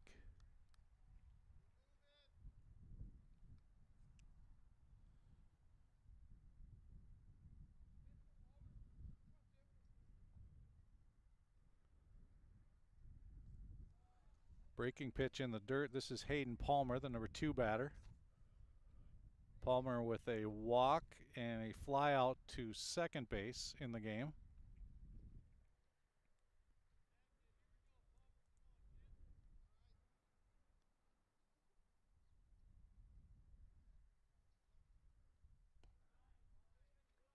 That one high. 2 balls, 1 strike.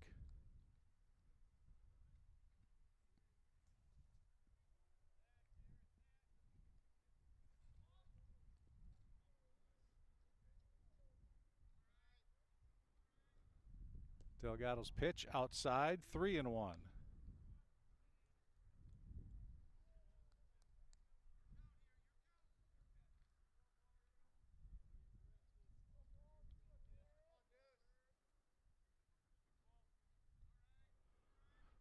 The 3-1 pitch fouled off.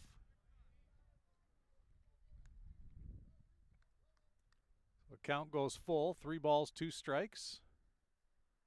Still just 1 out, runners on first and second.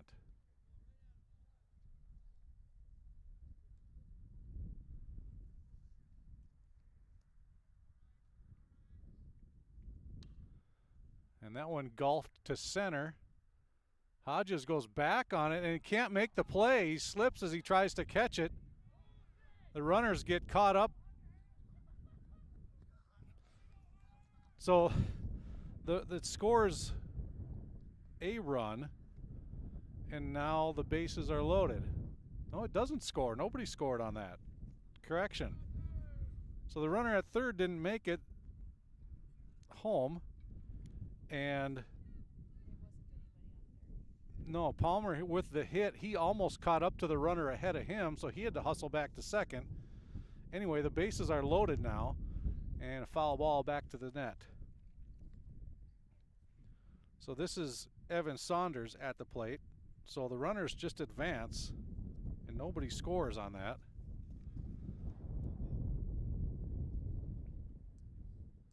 We will have to check the score here at the end of the half inning. That one inside, so 1-1 is the count.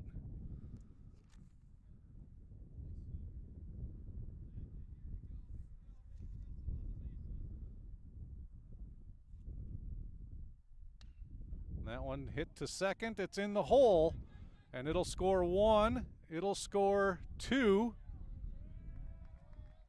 And runners will be on first and second.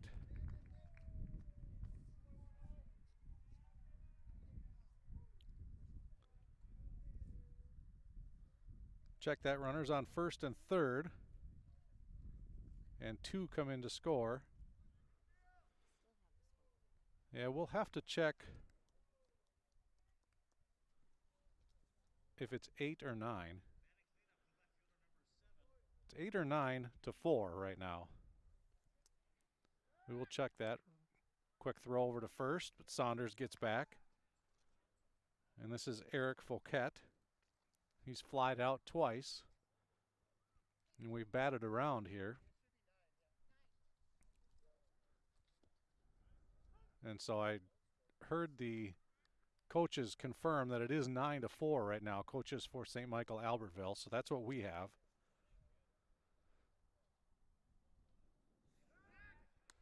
Another throw over to first. Saunders back safely.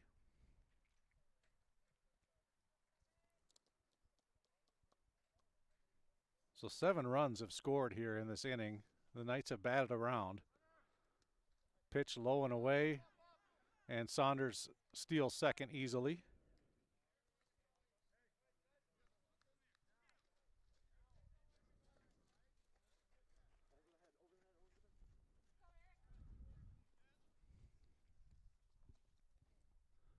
One and one the count to Fouquet.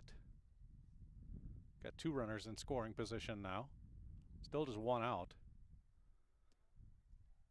And that one outside for ball 2.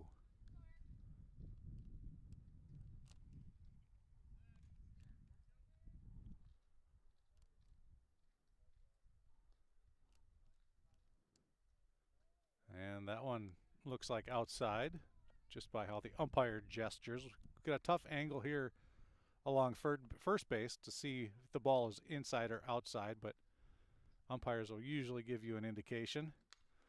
And that one is popped to right near the foul line. Swenson gets it.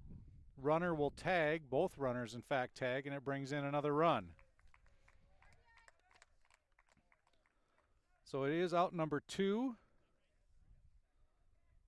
But it scores another run and puts another runner over to third base.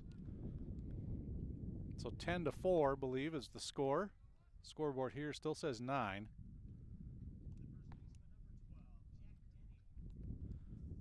So Jack Denny will come up. He has flown out to center and doubled in this game. And this one is up the middle, but a line drive caught by Zimmel, and that will end the inning. But St. Michael Albertville scores quite a bit. We'll double check the score and make sure the scoreboard and us are correct, but we believe it is 10-4 as we head to the bottom of the third on the Atchison Company scoreboard.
Starting the bottom of the third inning now, the Spuds sending Riley Swenson to the plate and trailing 10-4.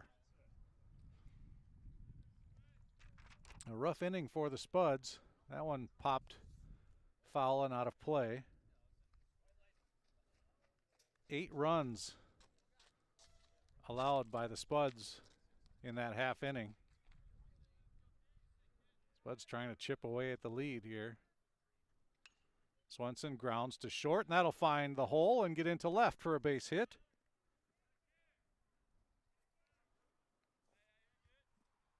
Swenson 1 for 2 on this second game. That'll bring up David Lindell, flew out to right field, his first time up.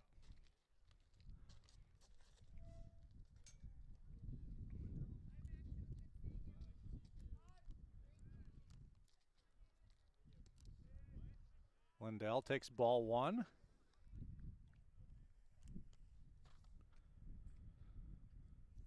Tyler Beckstrom on the hill for St. Michael Albertville came on in the middle of the second inning. And a shot there to the third baseman who jumps out of the way. And it goes for a single for Lindell. A hot shot, that's why they call it the hot corner. And right at the ankles. He gets out of the way, and it's a single for Lindell.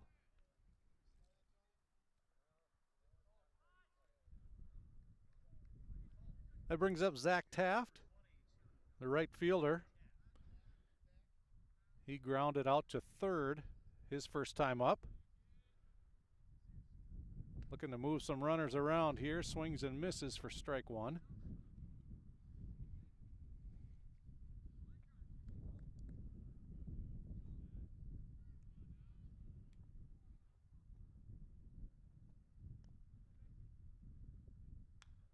Gets a piece of that one, fouled right behind us, out of play.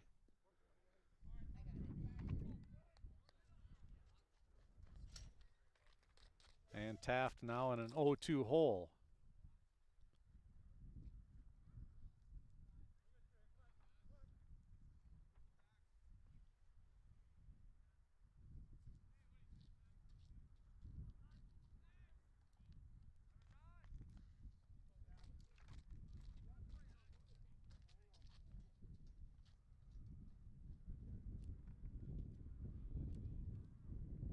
Pitch. Beckstrom gets Taft swinging for strike 3. First out of the inning for the Spuds. And that brings up the catcher, Jacob Vanette. Vanette with a single. That was last inning. Also scored a run.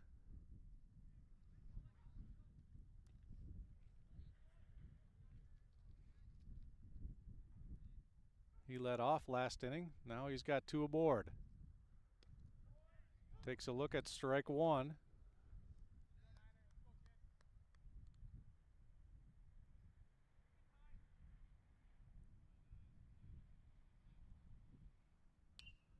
And puts the bat on the ball and almost gets it in. Nice catch by the left fielder there. Fouquet with a nice diving catch for the out. Out number 2. And the Spuds will go back to the top of the order with Caleb Hodges. So the Spuds get 2 aboard. But now I have 2 outs.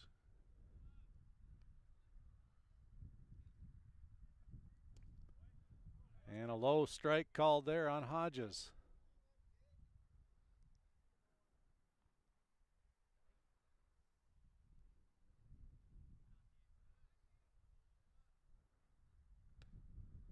That one a little outside. Evens the count at 1-1.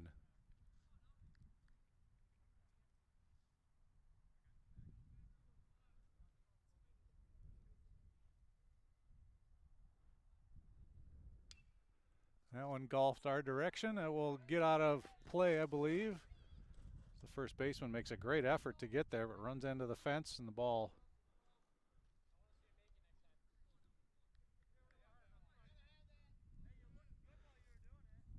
little heckling from some of his teammates. Nice effort, though.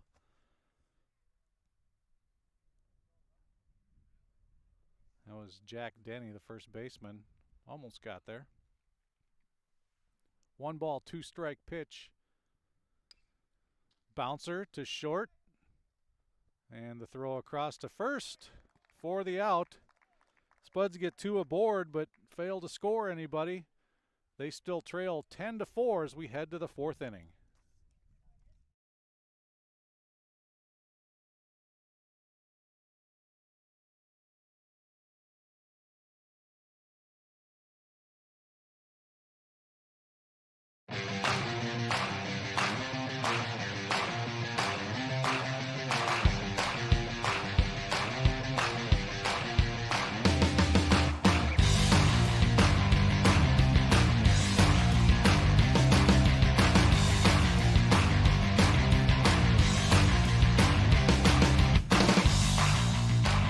Your home for Boss Snowplows is Burt's Truck Equipment on Highway 75 North in Moorhead.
And we are back. Welcome to Spuds TV, sponsored by Muscatel Subaru. Starting the 4th inning. Ignacio Delgado on the hill. And pitching to Matthew Maulik. Maulik has a walk and a single. He scored 2 runs in this game.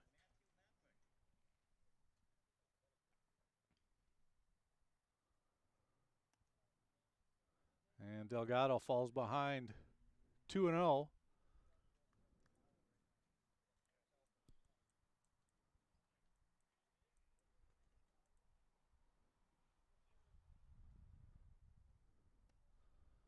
And all 3 pitches kind of in the same spot, high and wide for a 3-0 count.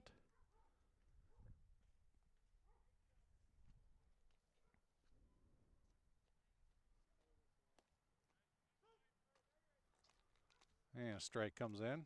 3 balls, 1 strike.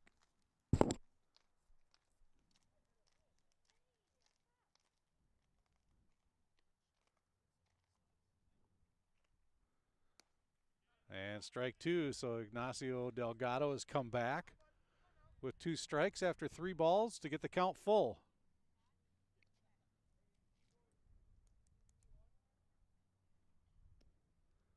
And there is ball 4, so Maulik draws the walk and he'll take first.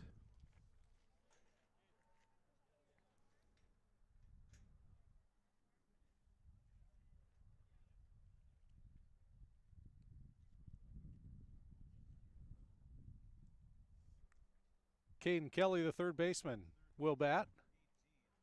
Kelly has struck out, walked, and scored a run. That one skips in the dirt for ball 1. The throw back is over the head of Delgado. Backed up there by Stahlberger.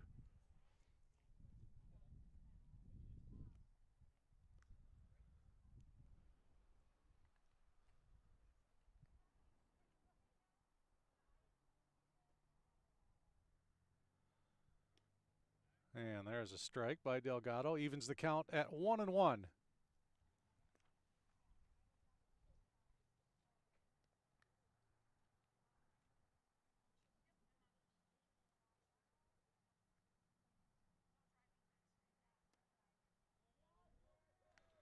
And ball 2.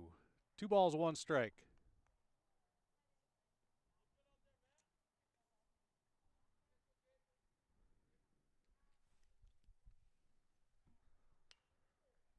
And that one fouled our direction. Heads up.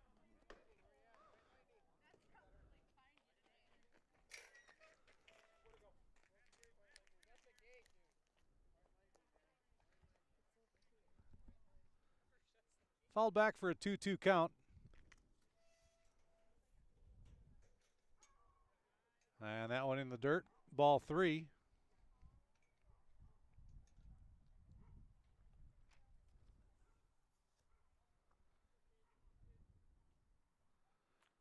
Full count. Pitch inside, almost hit him. So Kelly will draw the walk.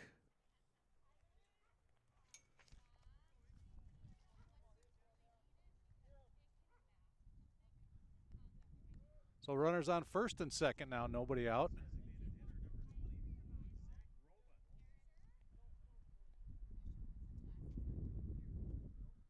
And the first pitch in the dirt.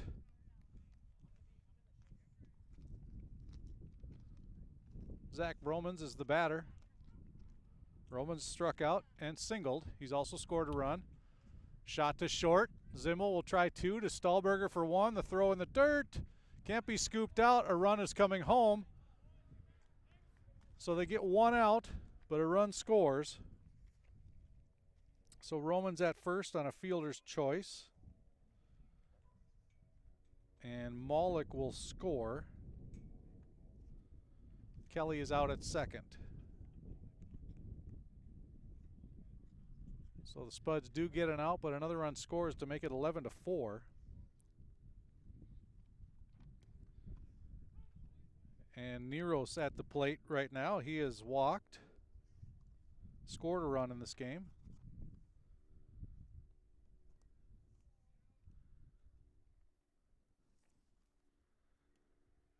Breaking pitch had Neros leaning. It's called a ball.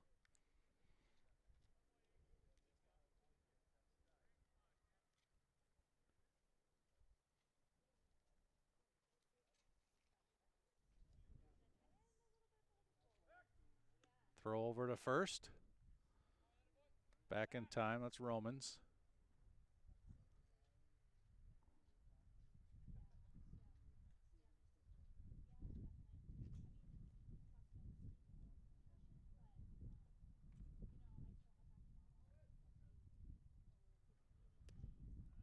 And there's a strike pitch. 1 ball, 2 strikes now to Neros.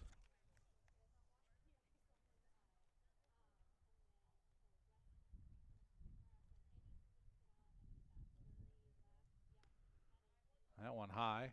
2 balls, 2 strikes.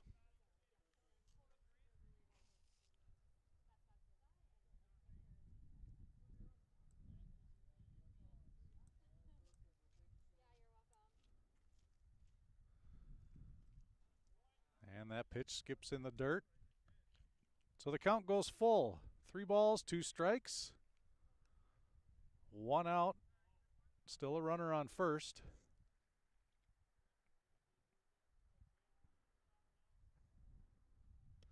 And a swing and a miss. Delgado gets the strikeout.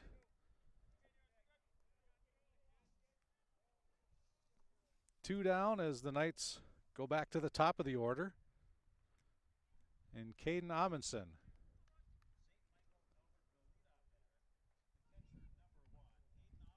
All Amundsen has done is hit 3 singles and scored 2 runs in this game. 3 for 3. And takes ball 1.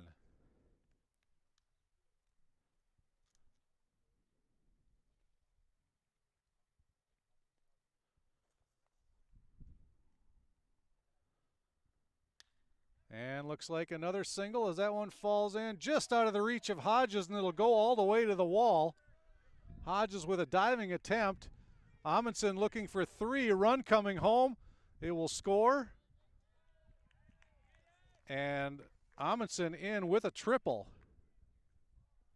A run scoring triple. As Romans comes in to score.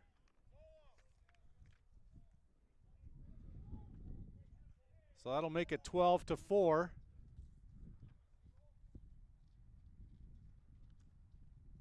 And to the plate now, Hayden Palmer.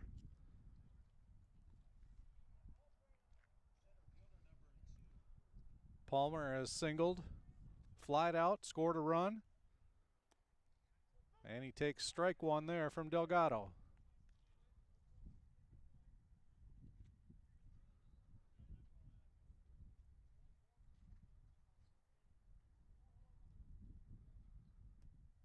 And that one high for ball one.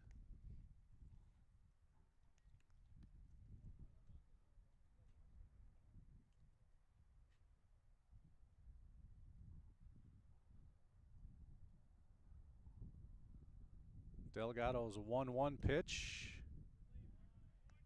Misses. Ball two.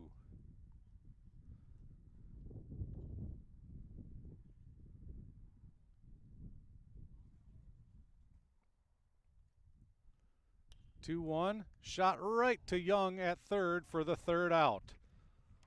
So the Knights score a couple more and now lead 12-4 as we head to the bottom of the fourth inning on the Atchison Company scoreboard.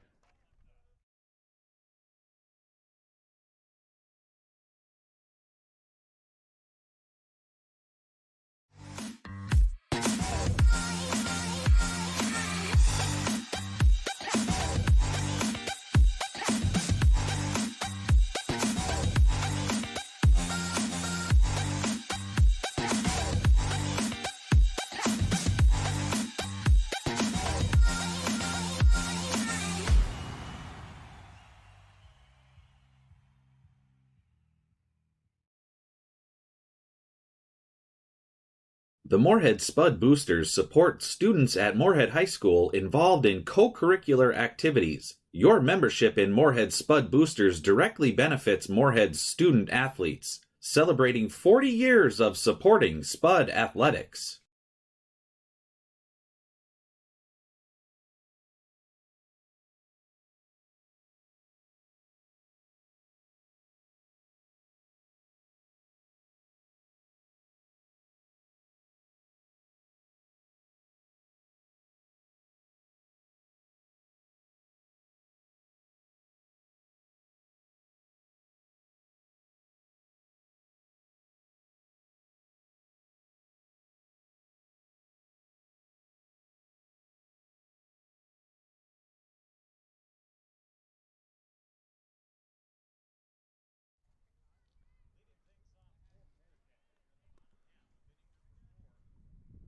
Spuds now batting, bottom of the fourth, trailing by 8.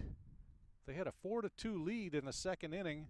St. Michael Albertville has scored 10 unanswered. Spuds try to chip away here. Justin Stahlberger leading off. A shot to second, gobbled up by the second baseman. The throw to Denny, and for one pitch, one out.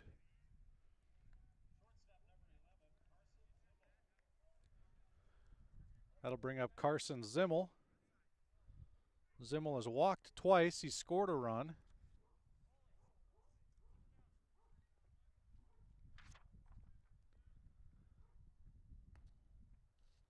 That pitch high for ball one.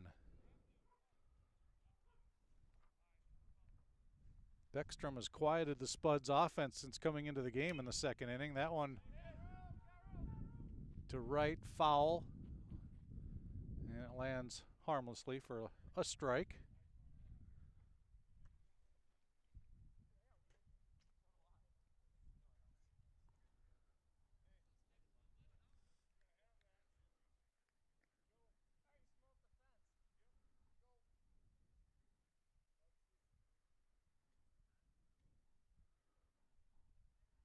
One the count. And the pitch to Zimmel, high, ball two.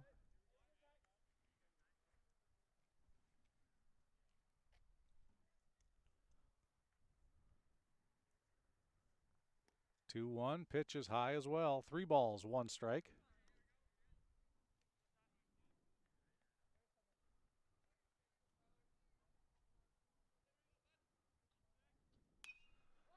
And a high pop up to right center field. And center fielder calling off the right fielder. That's Palmer with the catch for out number 2. That'll bring up Jacob Hendrickson. Hendrickson has walked and flown out to center field in his 2 plate appearances. Beckstrom delivers, foul ball, strike 1.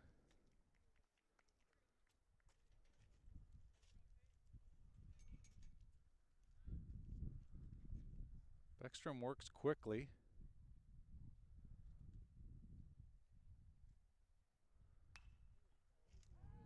And that one is a deep shot to center. Going back, and that one hops the fence. Hendrickson to right center looking for 3. And here comes the throw. He is in safely. The ball gets away, but not far enough. So Hendrickson with a deep shot to center gets himself a triple and is in scoring position now for the Spuds. That'll be for Jackson Young.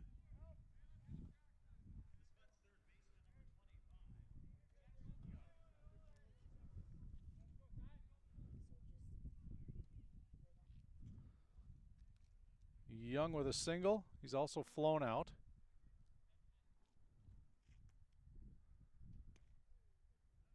That pitch a ball.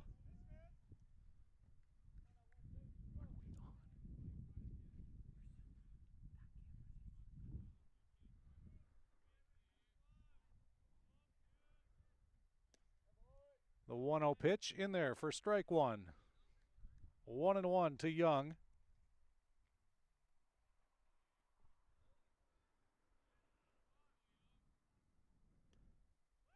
Throw down to third, goes into left field. Hendrickson diving back, though not able to get up and scamper home. Good backup by the left fielder.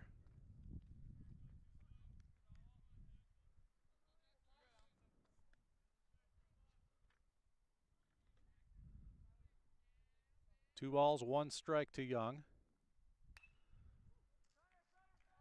And that one's to center.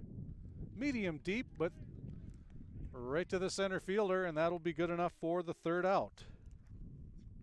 So the Spuds unable to capitalize on Hendrickson's triple.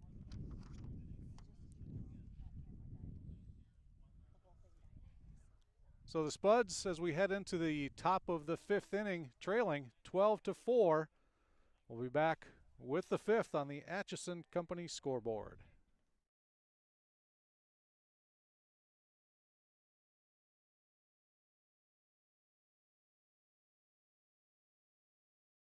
Revive Professional Massage Therapy Clinic. Locally owned and operated. Open 7 days a week, day, evening, and same-day appointments available. Couples massages also available. 20 highly trained professional licensed massage therapists on staff.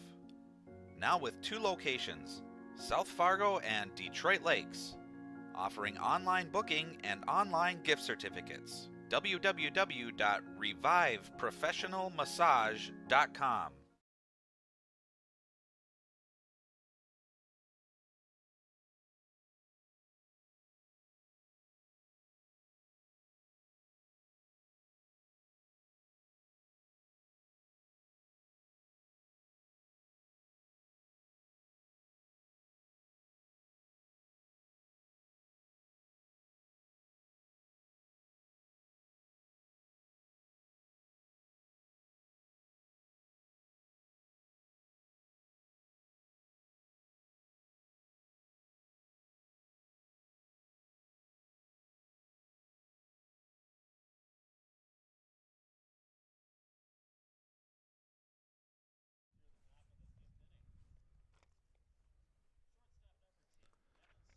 The Knights bat here in the top of the 5th inning. Evan Saunders at the plate for St. Michael Albertville. And Delgado delivers strike 1. We are in the 5th. We'll take you the rest of the way with a single camera. We had a battery that wanted to go to sleep with the other one, so the behind home plate angle we will get rid of. Delgado, nice breaking pitch there, gets Saunders way ahead. For strike 2, 0-2 the count.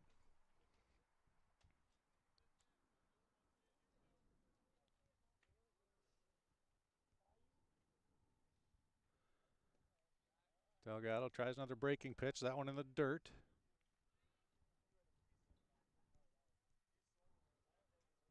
One ball, two strikes.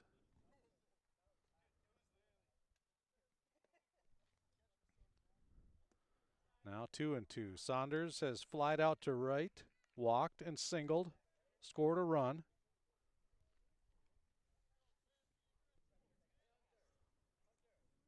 He was part of that 8-run third inning. And now he's worked the count full, 3-2.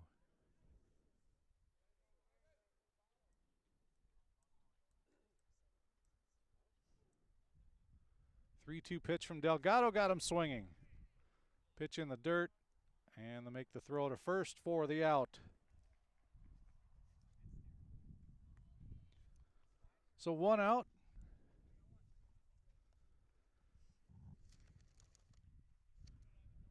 And Hayden Olson will bat in place of Eric Fouquet.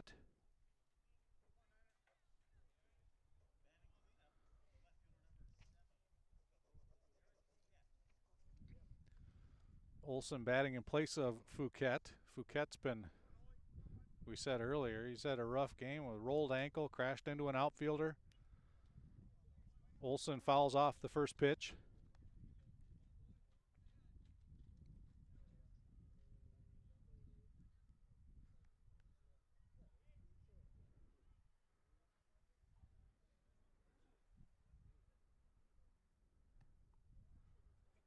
That pitch high by Delgado. One ball, one strike.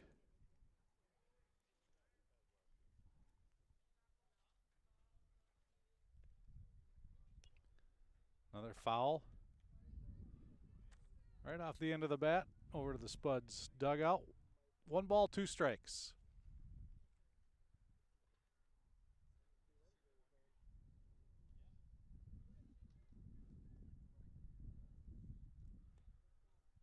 Olson checked his swing. Pitch was high. 2 balls, 2 strikes.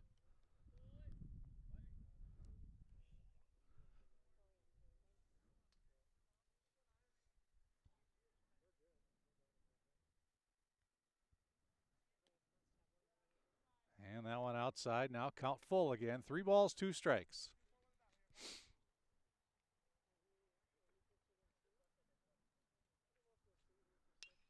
Right off the end of the bat, right past the first baseman into right field. That goes for a single, so Palmer joins the hit parade. Check that, Olson. And he is on first base.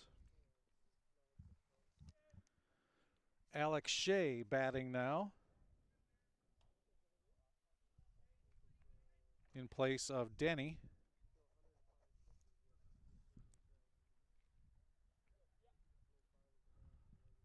A couple players we saw, ball gets away from Vanette. A couple players we saw in the first game getting some more playing time here in game 2. Olson scampers down to second on the pass ball. And the 1 ball count now to Shea.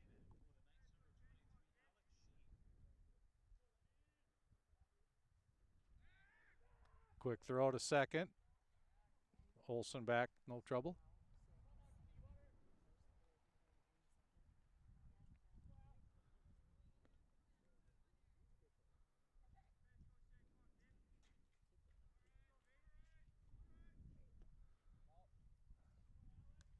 Pitch low.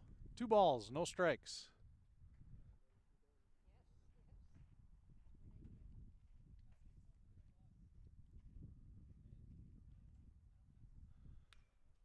A little flare, looks like going foul to right.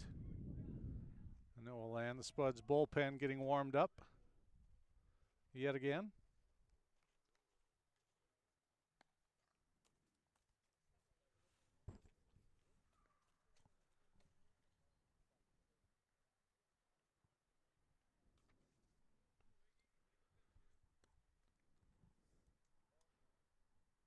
Two balls, one strike.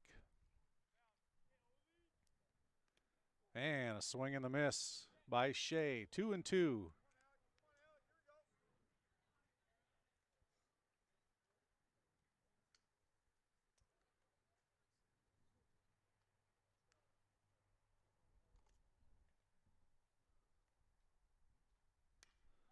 That one golfed to right. Will it stay fair? It just goes foul in the diving attempt by Taft, just out of his reach. It was a foul ball.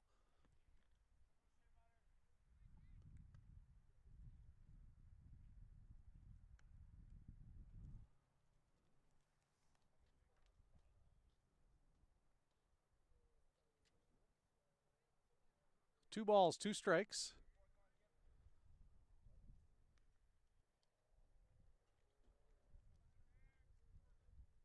And Delgado's pitch. Popped in the infield. And Stahlberger calls it and makes the catch for out number 2.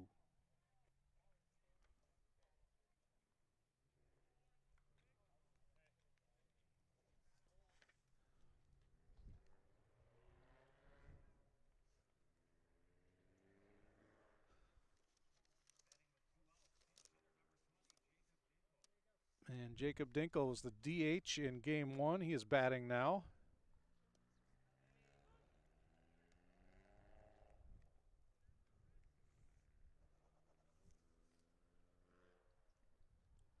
One strike pitch.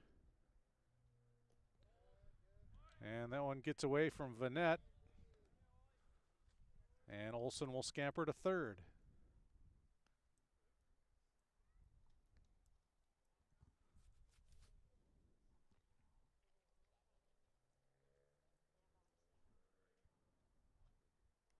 One pitch. Check swing, fouled back.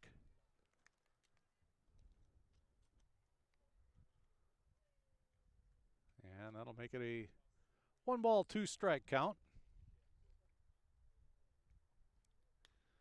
A breaking pitch to short. Zimmel gets the throw off the bag, but the tag is made by Swenson for the third out. So no damage done there for the Spuds. We stay at 12-4 as we go to the bottom of the 5th on the Atchison Company scoreboard.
Riley Swenson will dig in for the Spuds as we start the bottom of the 5th inning. The Spuds trailing by 8 in this one. Swenson steps up and hits a solid single to left. Swenson's second single of the game. So the Spuds put a runner on board. David Lindell will bat now, the left fielder. He's flied out and singled, 1 for 2 in the game.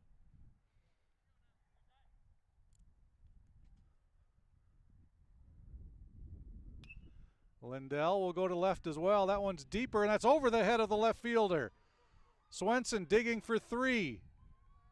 And he will be in. Lindell stands up at second with a double.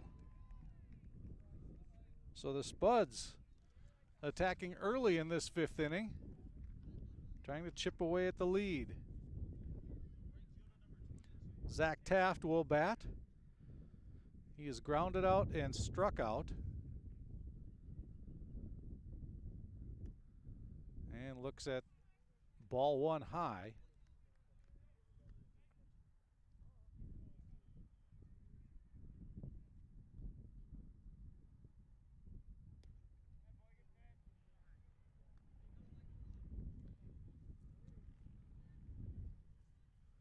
2-0 now the count to Taft. And that one muscled into right center. And I think the right fielder lost that one in the sun. That'll fall for a hit. It'll score a run. And send another one to third. So Swenson scores. Lindell goes to third and Taft with the single. Makes it 12-5. And it brings up Jacob Vanette with 2 on and nobody out.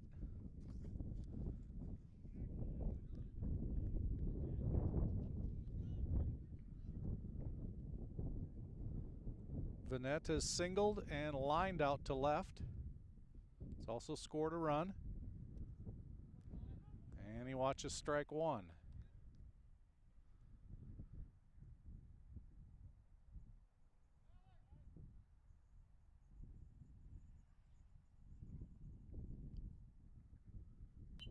Vanette pushes one, and that's going to fall into no man's land right over the first baseman. And it scores another run, and everyone is safe. A little bloop single for Vanette brings another run home. Taft to second, Lindell scores. And 4 straight have reached base now here in the 5th inning. And we go back to the leadoff now, Caleb Hodges.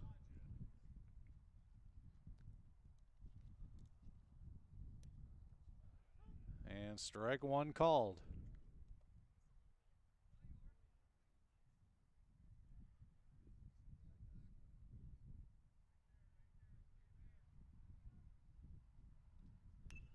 And that one popped up to second. First baseman calls him off and makes the catch for the first out of the inning.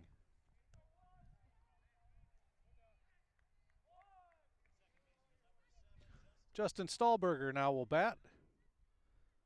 He's walked, got a single, and grounded out, scored a run as well. That one low for ball 1.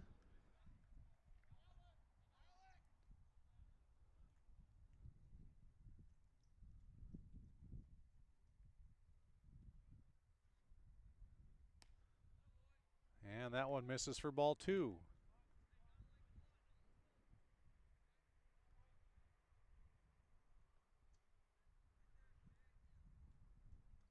That one high and away, ball 3. So 3 straight out of the zone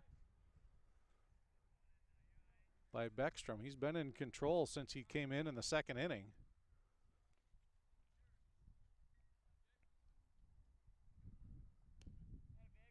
Stahlberger letting that one go. The pickoff attempt got him at second base. Taft picked off at second. And I want to say that's Amundsen, the catcher. That's his 3rd pickoff this game, or this afternoon, excuse me. 2 in the first game. So 3-1's the count, and that erases the runner at second. Vanette still on first. And Stahlberger grounds one right to second. Who's there? Nobody is there to cover. And Stahlberger is credited with a hit.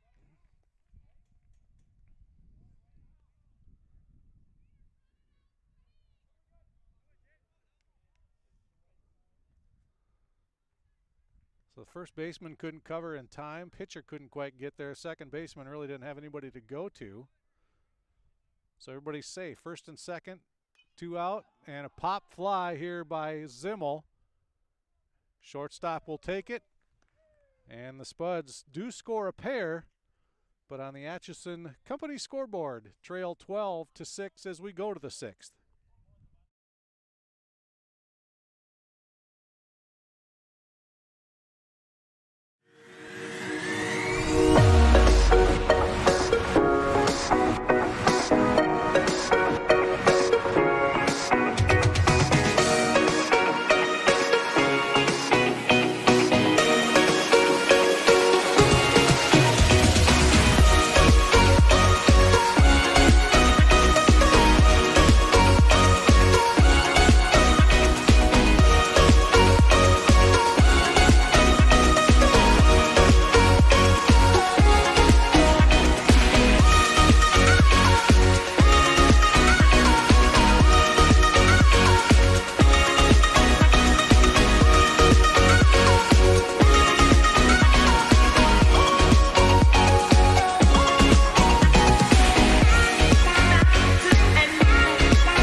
Welcome back. Starting the top of the 6th inning.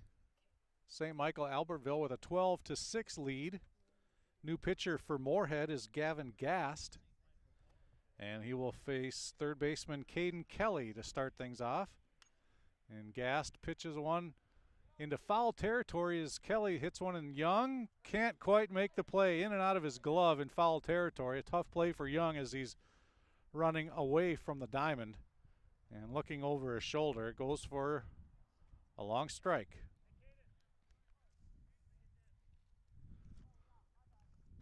So 0-1 on Kelly.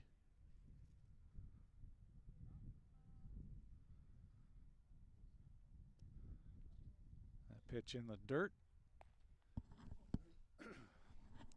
1-1 the count.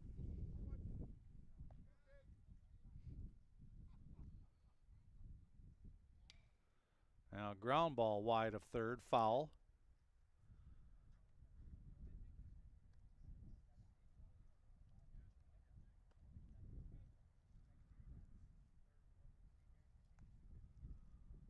One ball, two strike count. And a breaking ball gets Kelly looking for strike 3.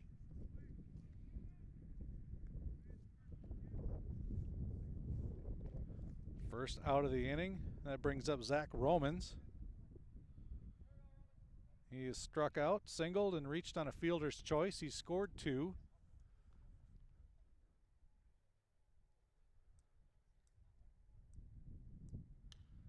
And Romans golfs one right up the middle. Zimmel with a tough bounce makes the play and throws him out. 2 quick outs.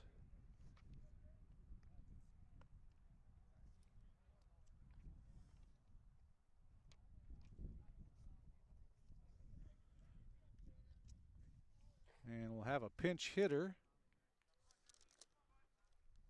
Charlie Gerspeth into the game. He pinch hit in the first game as well.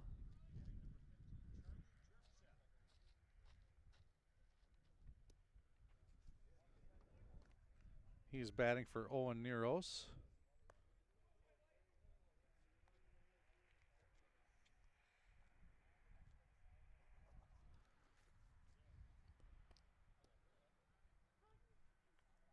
And that pitch called a strike. 1-1 the count to Gerspeth.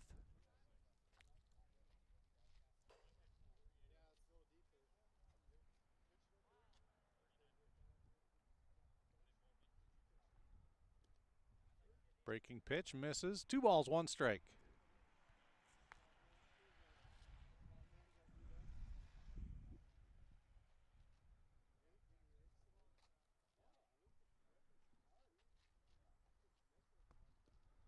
And that one in the dirt.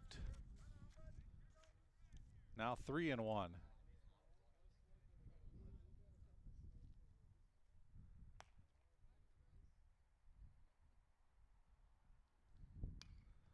Gerspeth gets a hold of that one and singles into right field.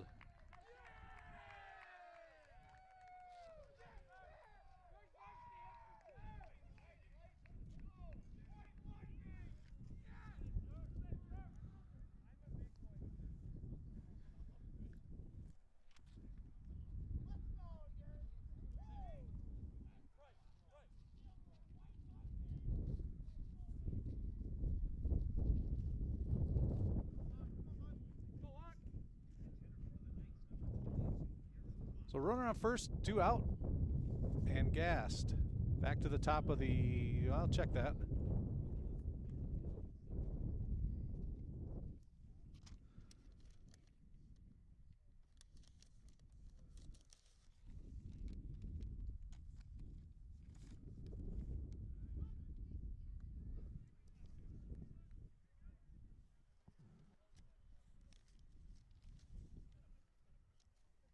Aaron Locke is into the game. That's the batter, trying to find him on the roster. Locke with a bouncer wide of third, foul.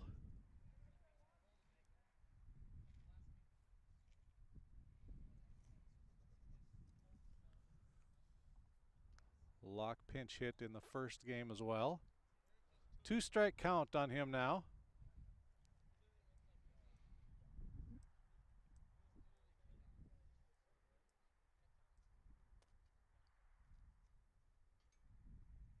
Breaking pitch, and Locke just gets a piece of it. Another foul. Keeps the count 0-2.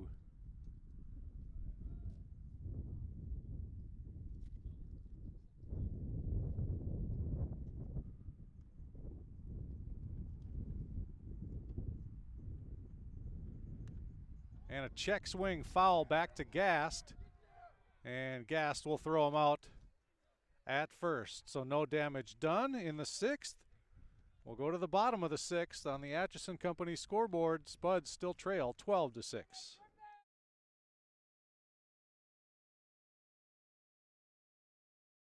Pam is a small business owner. She is swamped.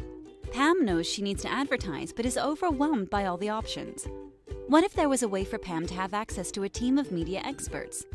What if this was at no extra cost and didn't require a contract? Meet Avenue Right. Save time, money, and get peace of mind that your advertising dollars are well spent.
Spuds batting in the bottom half of the sixth, trailing by 6, Jacob Hendrickson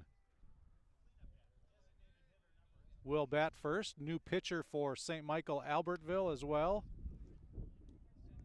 Owen Neros pitched briefly in the first game. Hendrickson takes ball 1.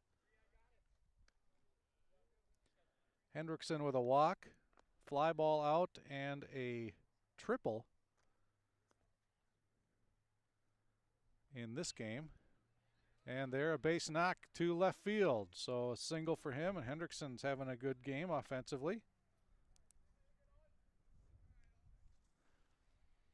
And that'll bring up Jackson Young. Young with a single in 3 at-bats, flied out to center twice.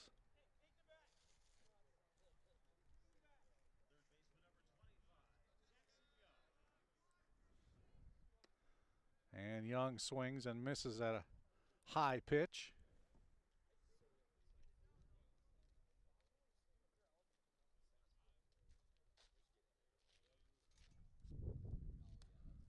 And that one even higher, ball 1.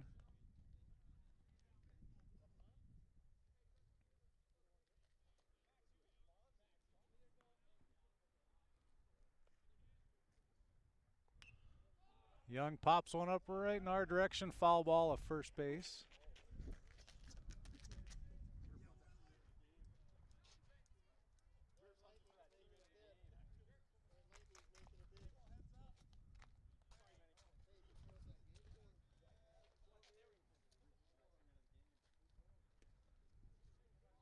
And that 1-2 pitch misses. 2-2 the count.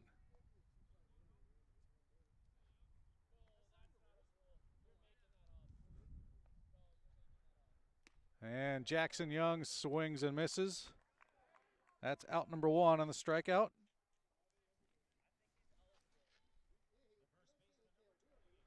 Riley Swenson will come up. Swenson with a couple of singles and a run scored in the second game. And looks at first pitch strike right there by Neros.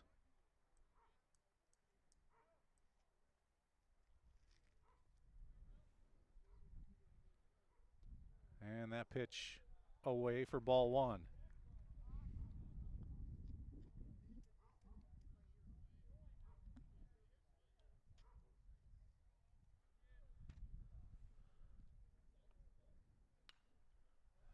And that one fisted to right, deep, but foul.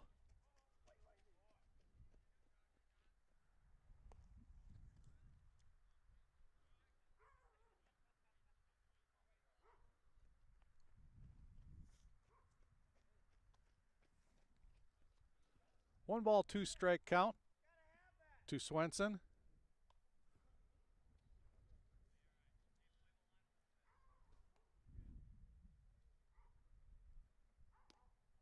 And a called third strike as Neros gets his second straight strikeout.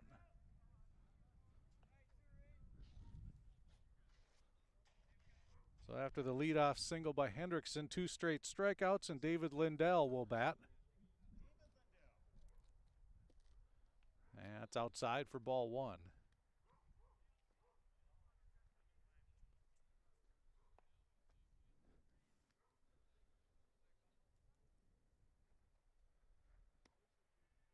High, ball two.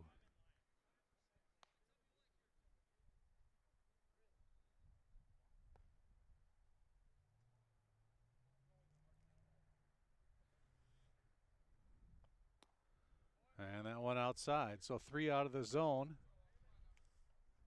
in a 3-0 count.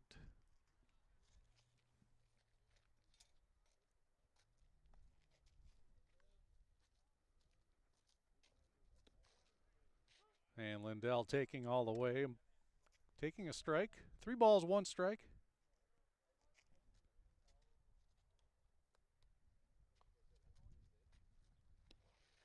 And that one low, Lindell draws the walk.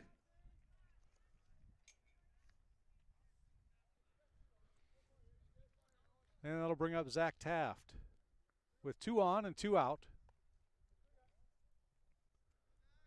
Taft is grounded out, struck out, singled, but got picked off. Muscles that one to left, hooking foul.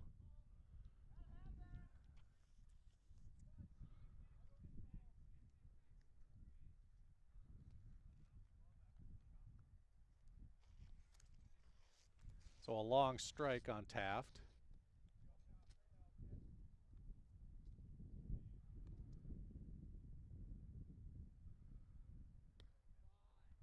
And a called strike 2.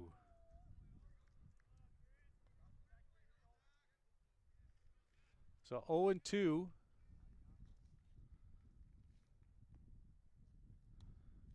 And that one high and away.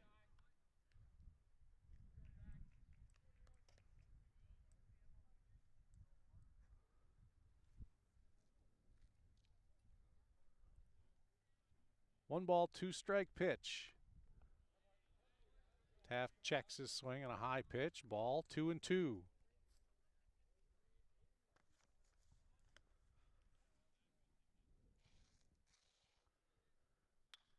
Zach rips one into center for a single. And all the runners advance 1 base. So it loads the bases up now for Jacob Vanette.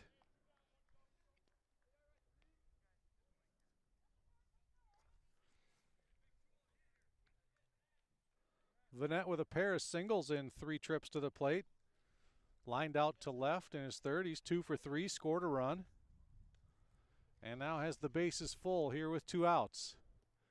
That one hops into the catcher's mitt for ball 1.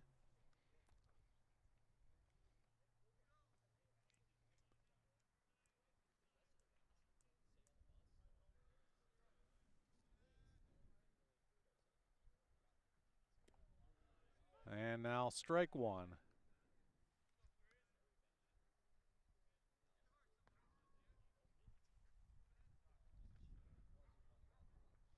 One ball, 1 strike pitch to Vanette. And that one flared foul.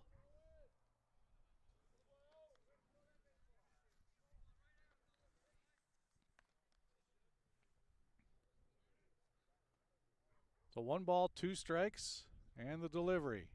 High, and it gets to the backstop, but nobody can advance.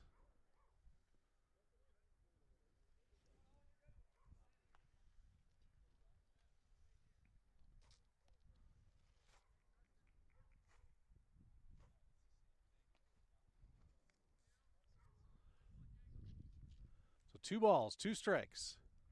And fouled off by Vanette, straight back.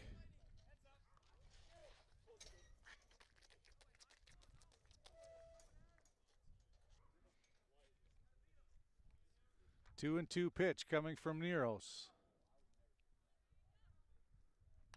Vanette muscles one to first. Gobbled up by the first baseman, and Neros covers nicely and gets the out. No damage done for St. Michael as the Spuds leave the bases loaded. And we go to the 7th on the Atchison Company scoreboard. St. Michael Albertville still up 12-6.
And we're back to start the top of the 7th inning.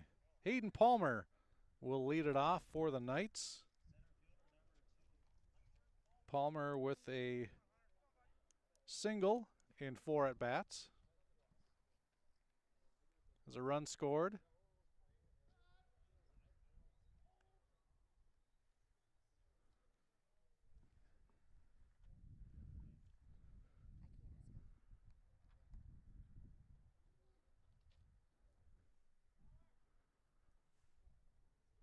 Gavin Gass still on the hill for Moorhead.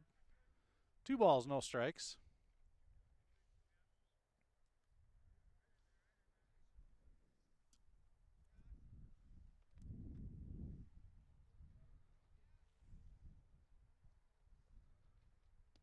And gets a swinging strike there on an off-speed pitch.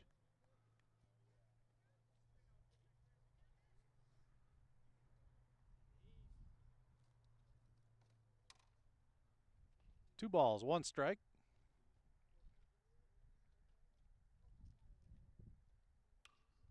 And there's a shot to third off of Young, the long throw, and he beats it out. Young knocked it down, but the throw was late.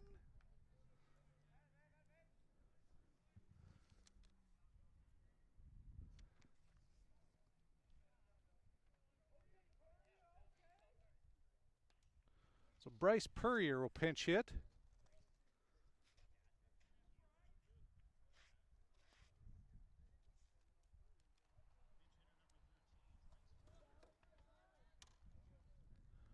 And the first pitch from Gass is a ball.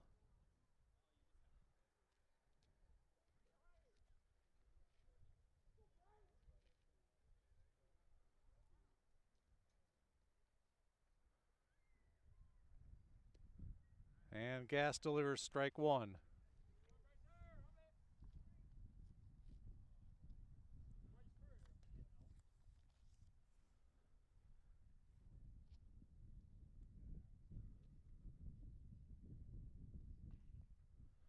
Breaking pitch from Gast. Ball 2.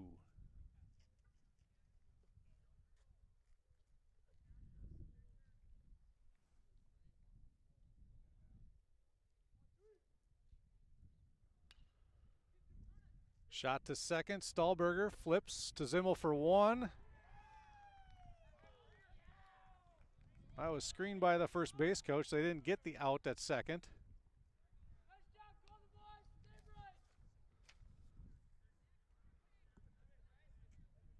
So they've given an error. I'm not sure on who. I didn't see if Zimmel dropped it or.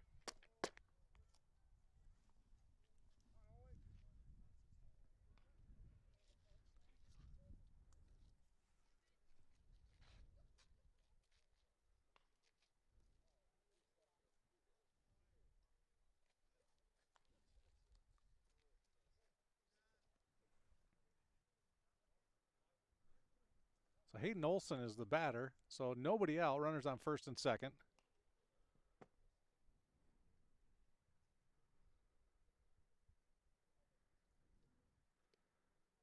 And Vanette able to smother that one.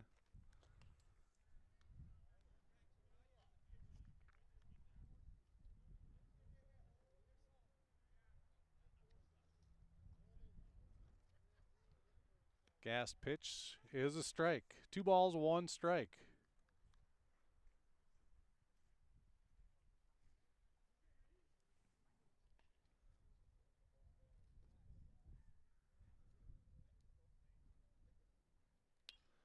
And a shot to left. It'll go, well, Zimmel stops it, but he doesn't have any play.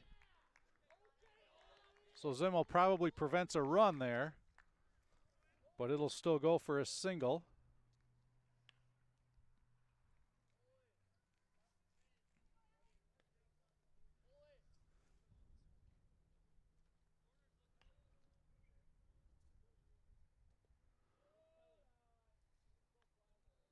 So bases loaded here.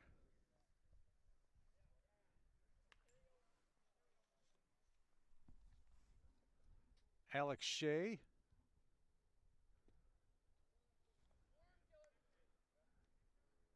His second plate appearance.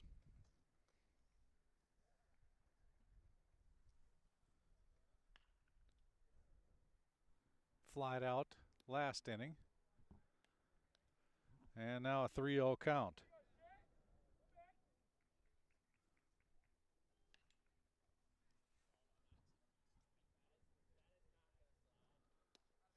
And a 3-0 strike there from Gast.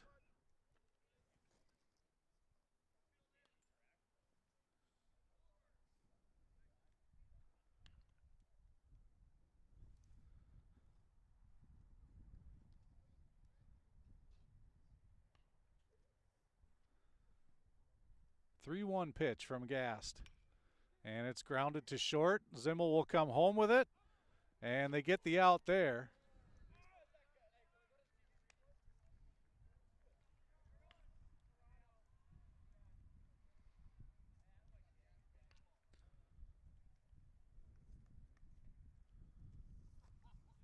So 1 out, bases still loaded for Jacob Dinkel at the bat. He was the DH in game 1. Infield still drawn in for Moorhead to cut off the run. 1 out.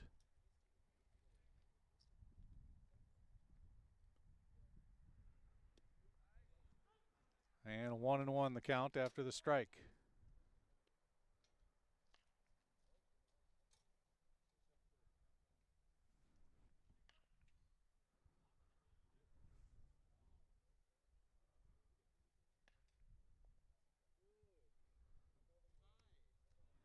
And breaking pitch settles in a little high. 2 balls, 1 strike.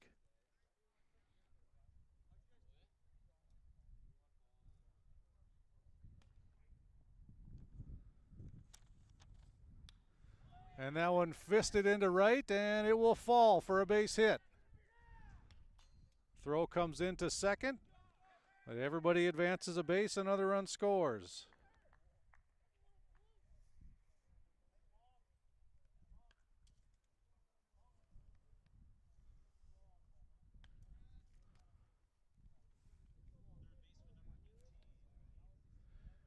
Caden Kelly at the plate now, still one out, bases still loaded. One run in, the shot to short. Zimmel comes home, and Vanette does a great job to scoop that throw and get the force out at home. That's twice the Spuds have done that this inning. And now the infield can back up with 2 outs.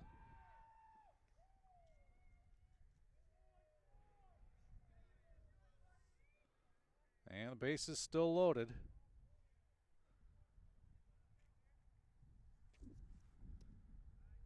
And a first pitch strike.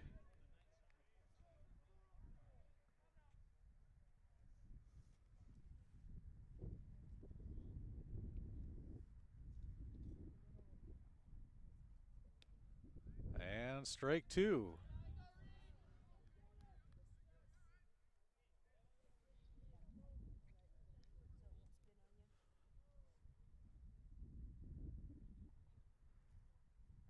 Gassed the 0-2 pitch, and a foul tip at the plate.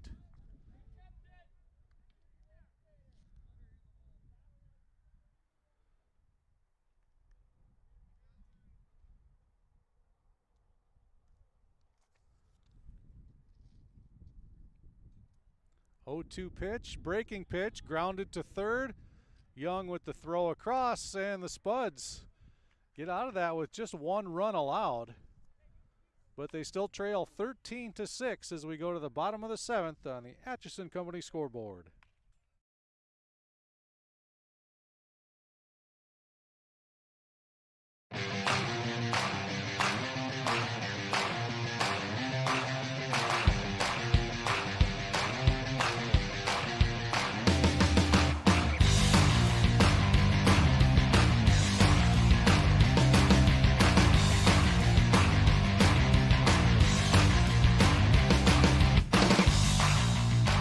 Your home for Boss Snowplows is Burt's Truck Equipment on Highway 75 North in Moorhead.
Welcome back. Bottom of the 7th here. This is it for the Spuds. They trail by 7.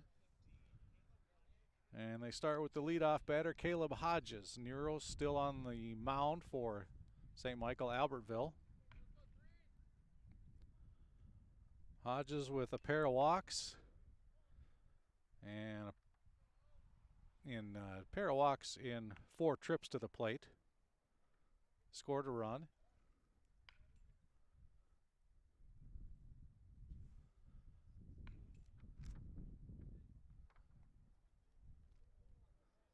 And that one gets to the backstop. 2 balls, 1 strike.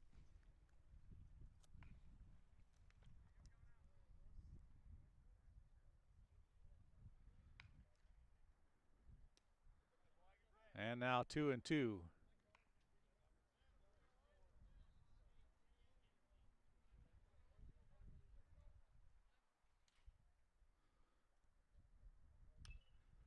And a short little grounder. Could be trouble. Third baseman pumps, throws, and gets the out.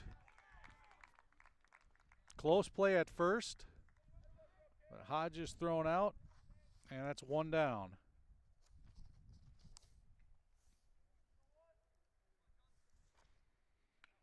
That brings up Justin Stahlberger.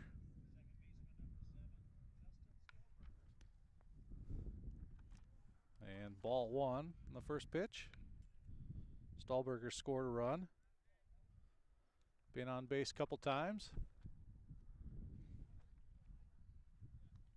That one skips low, ball 2.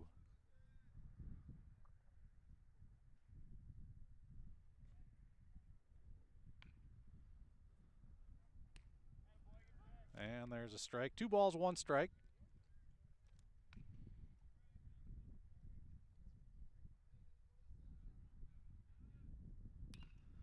Stahlberger goes the other way, right at the shortstop though, and a quick out for out number 2.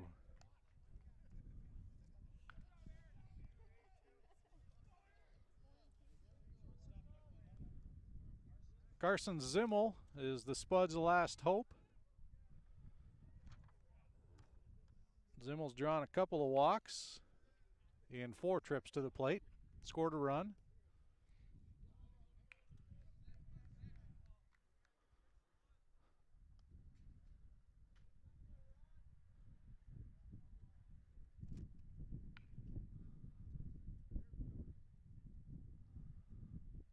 A 1-ball pitch is called a strike, 1-1.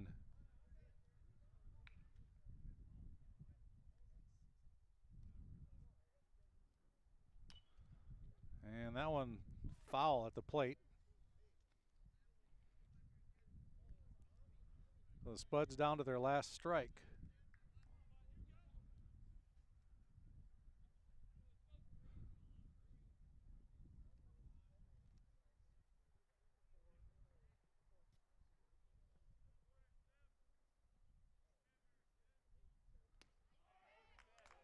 And there it is. Zimmel called out looking.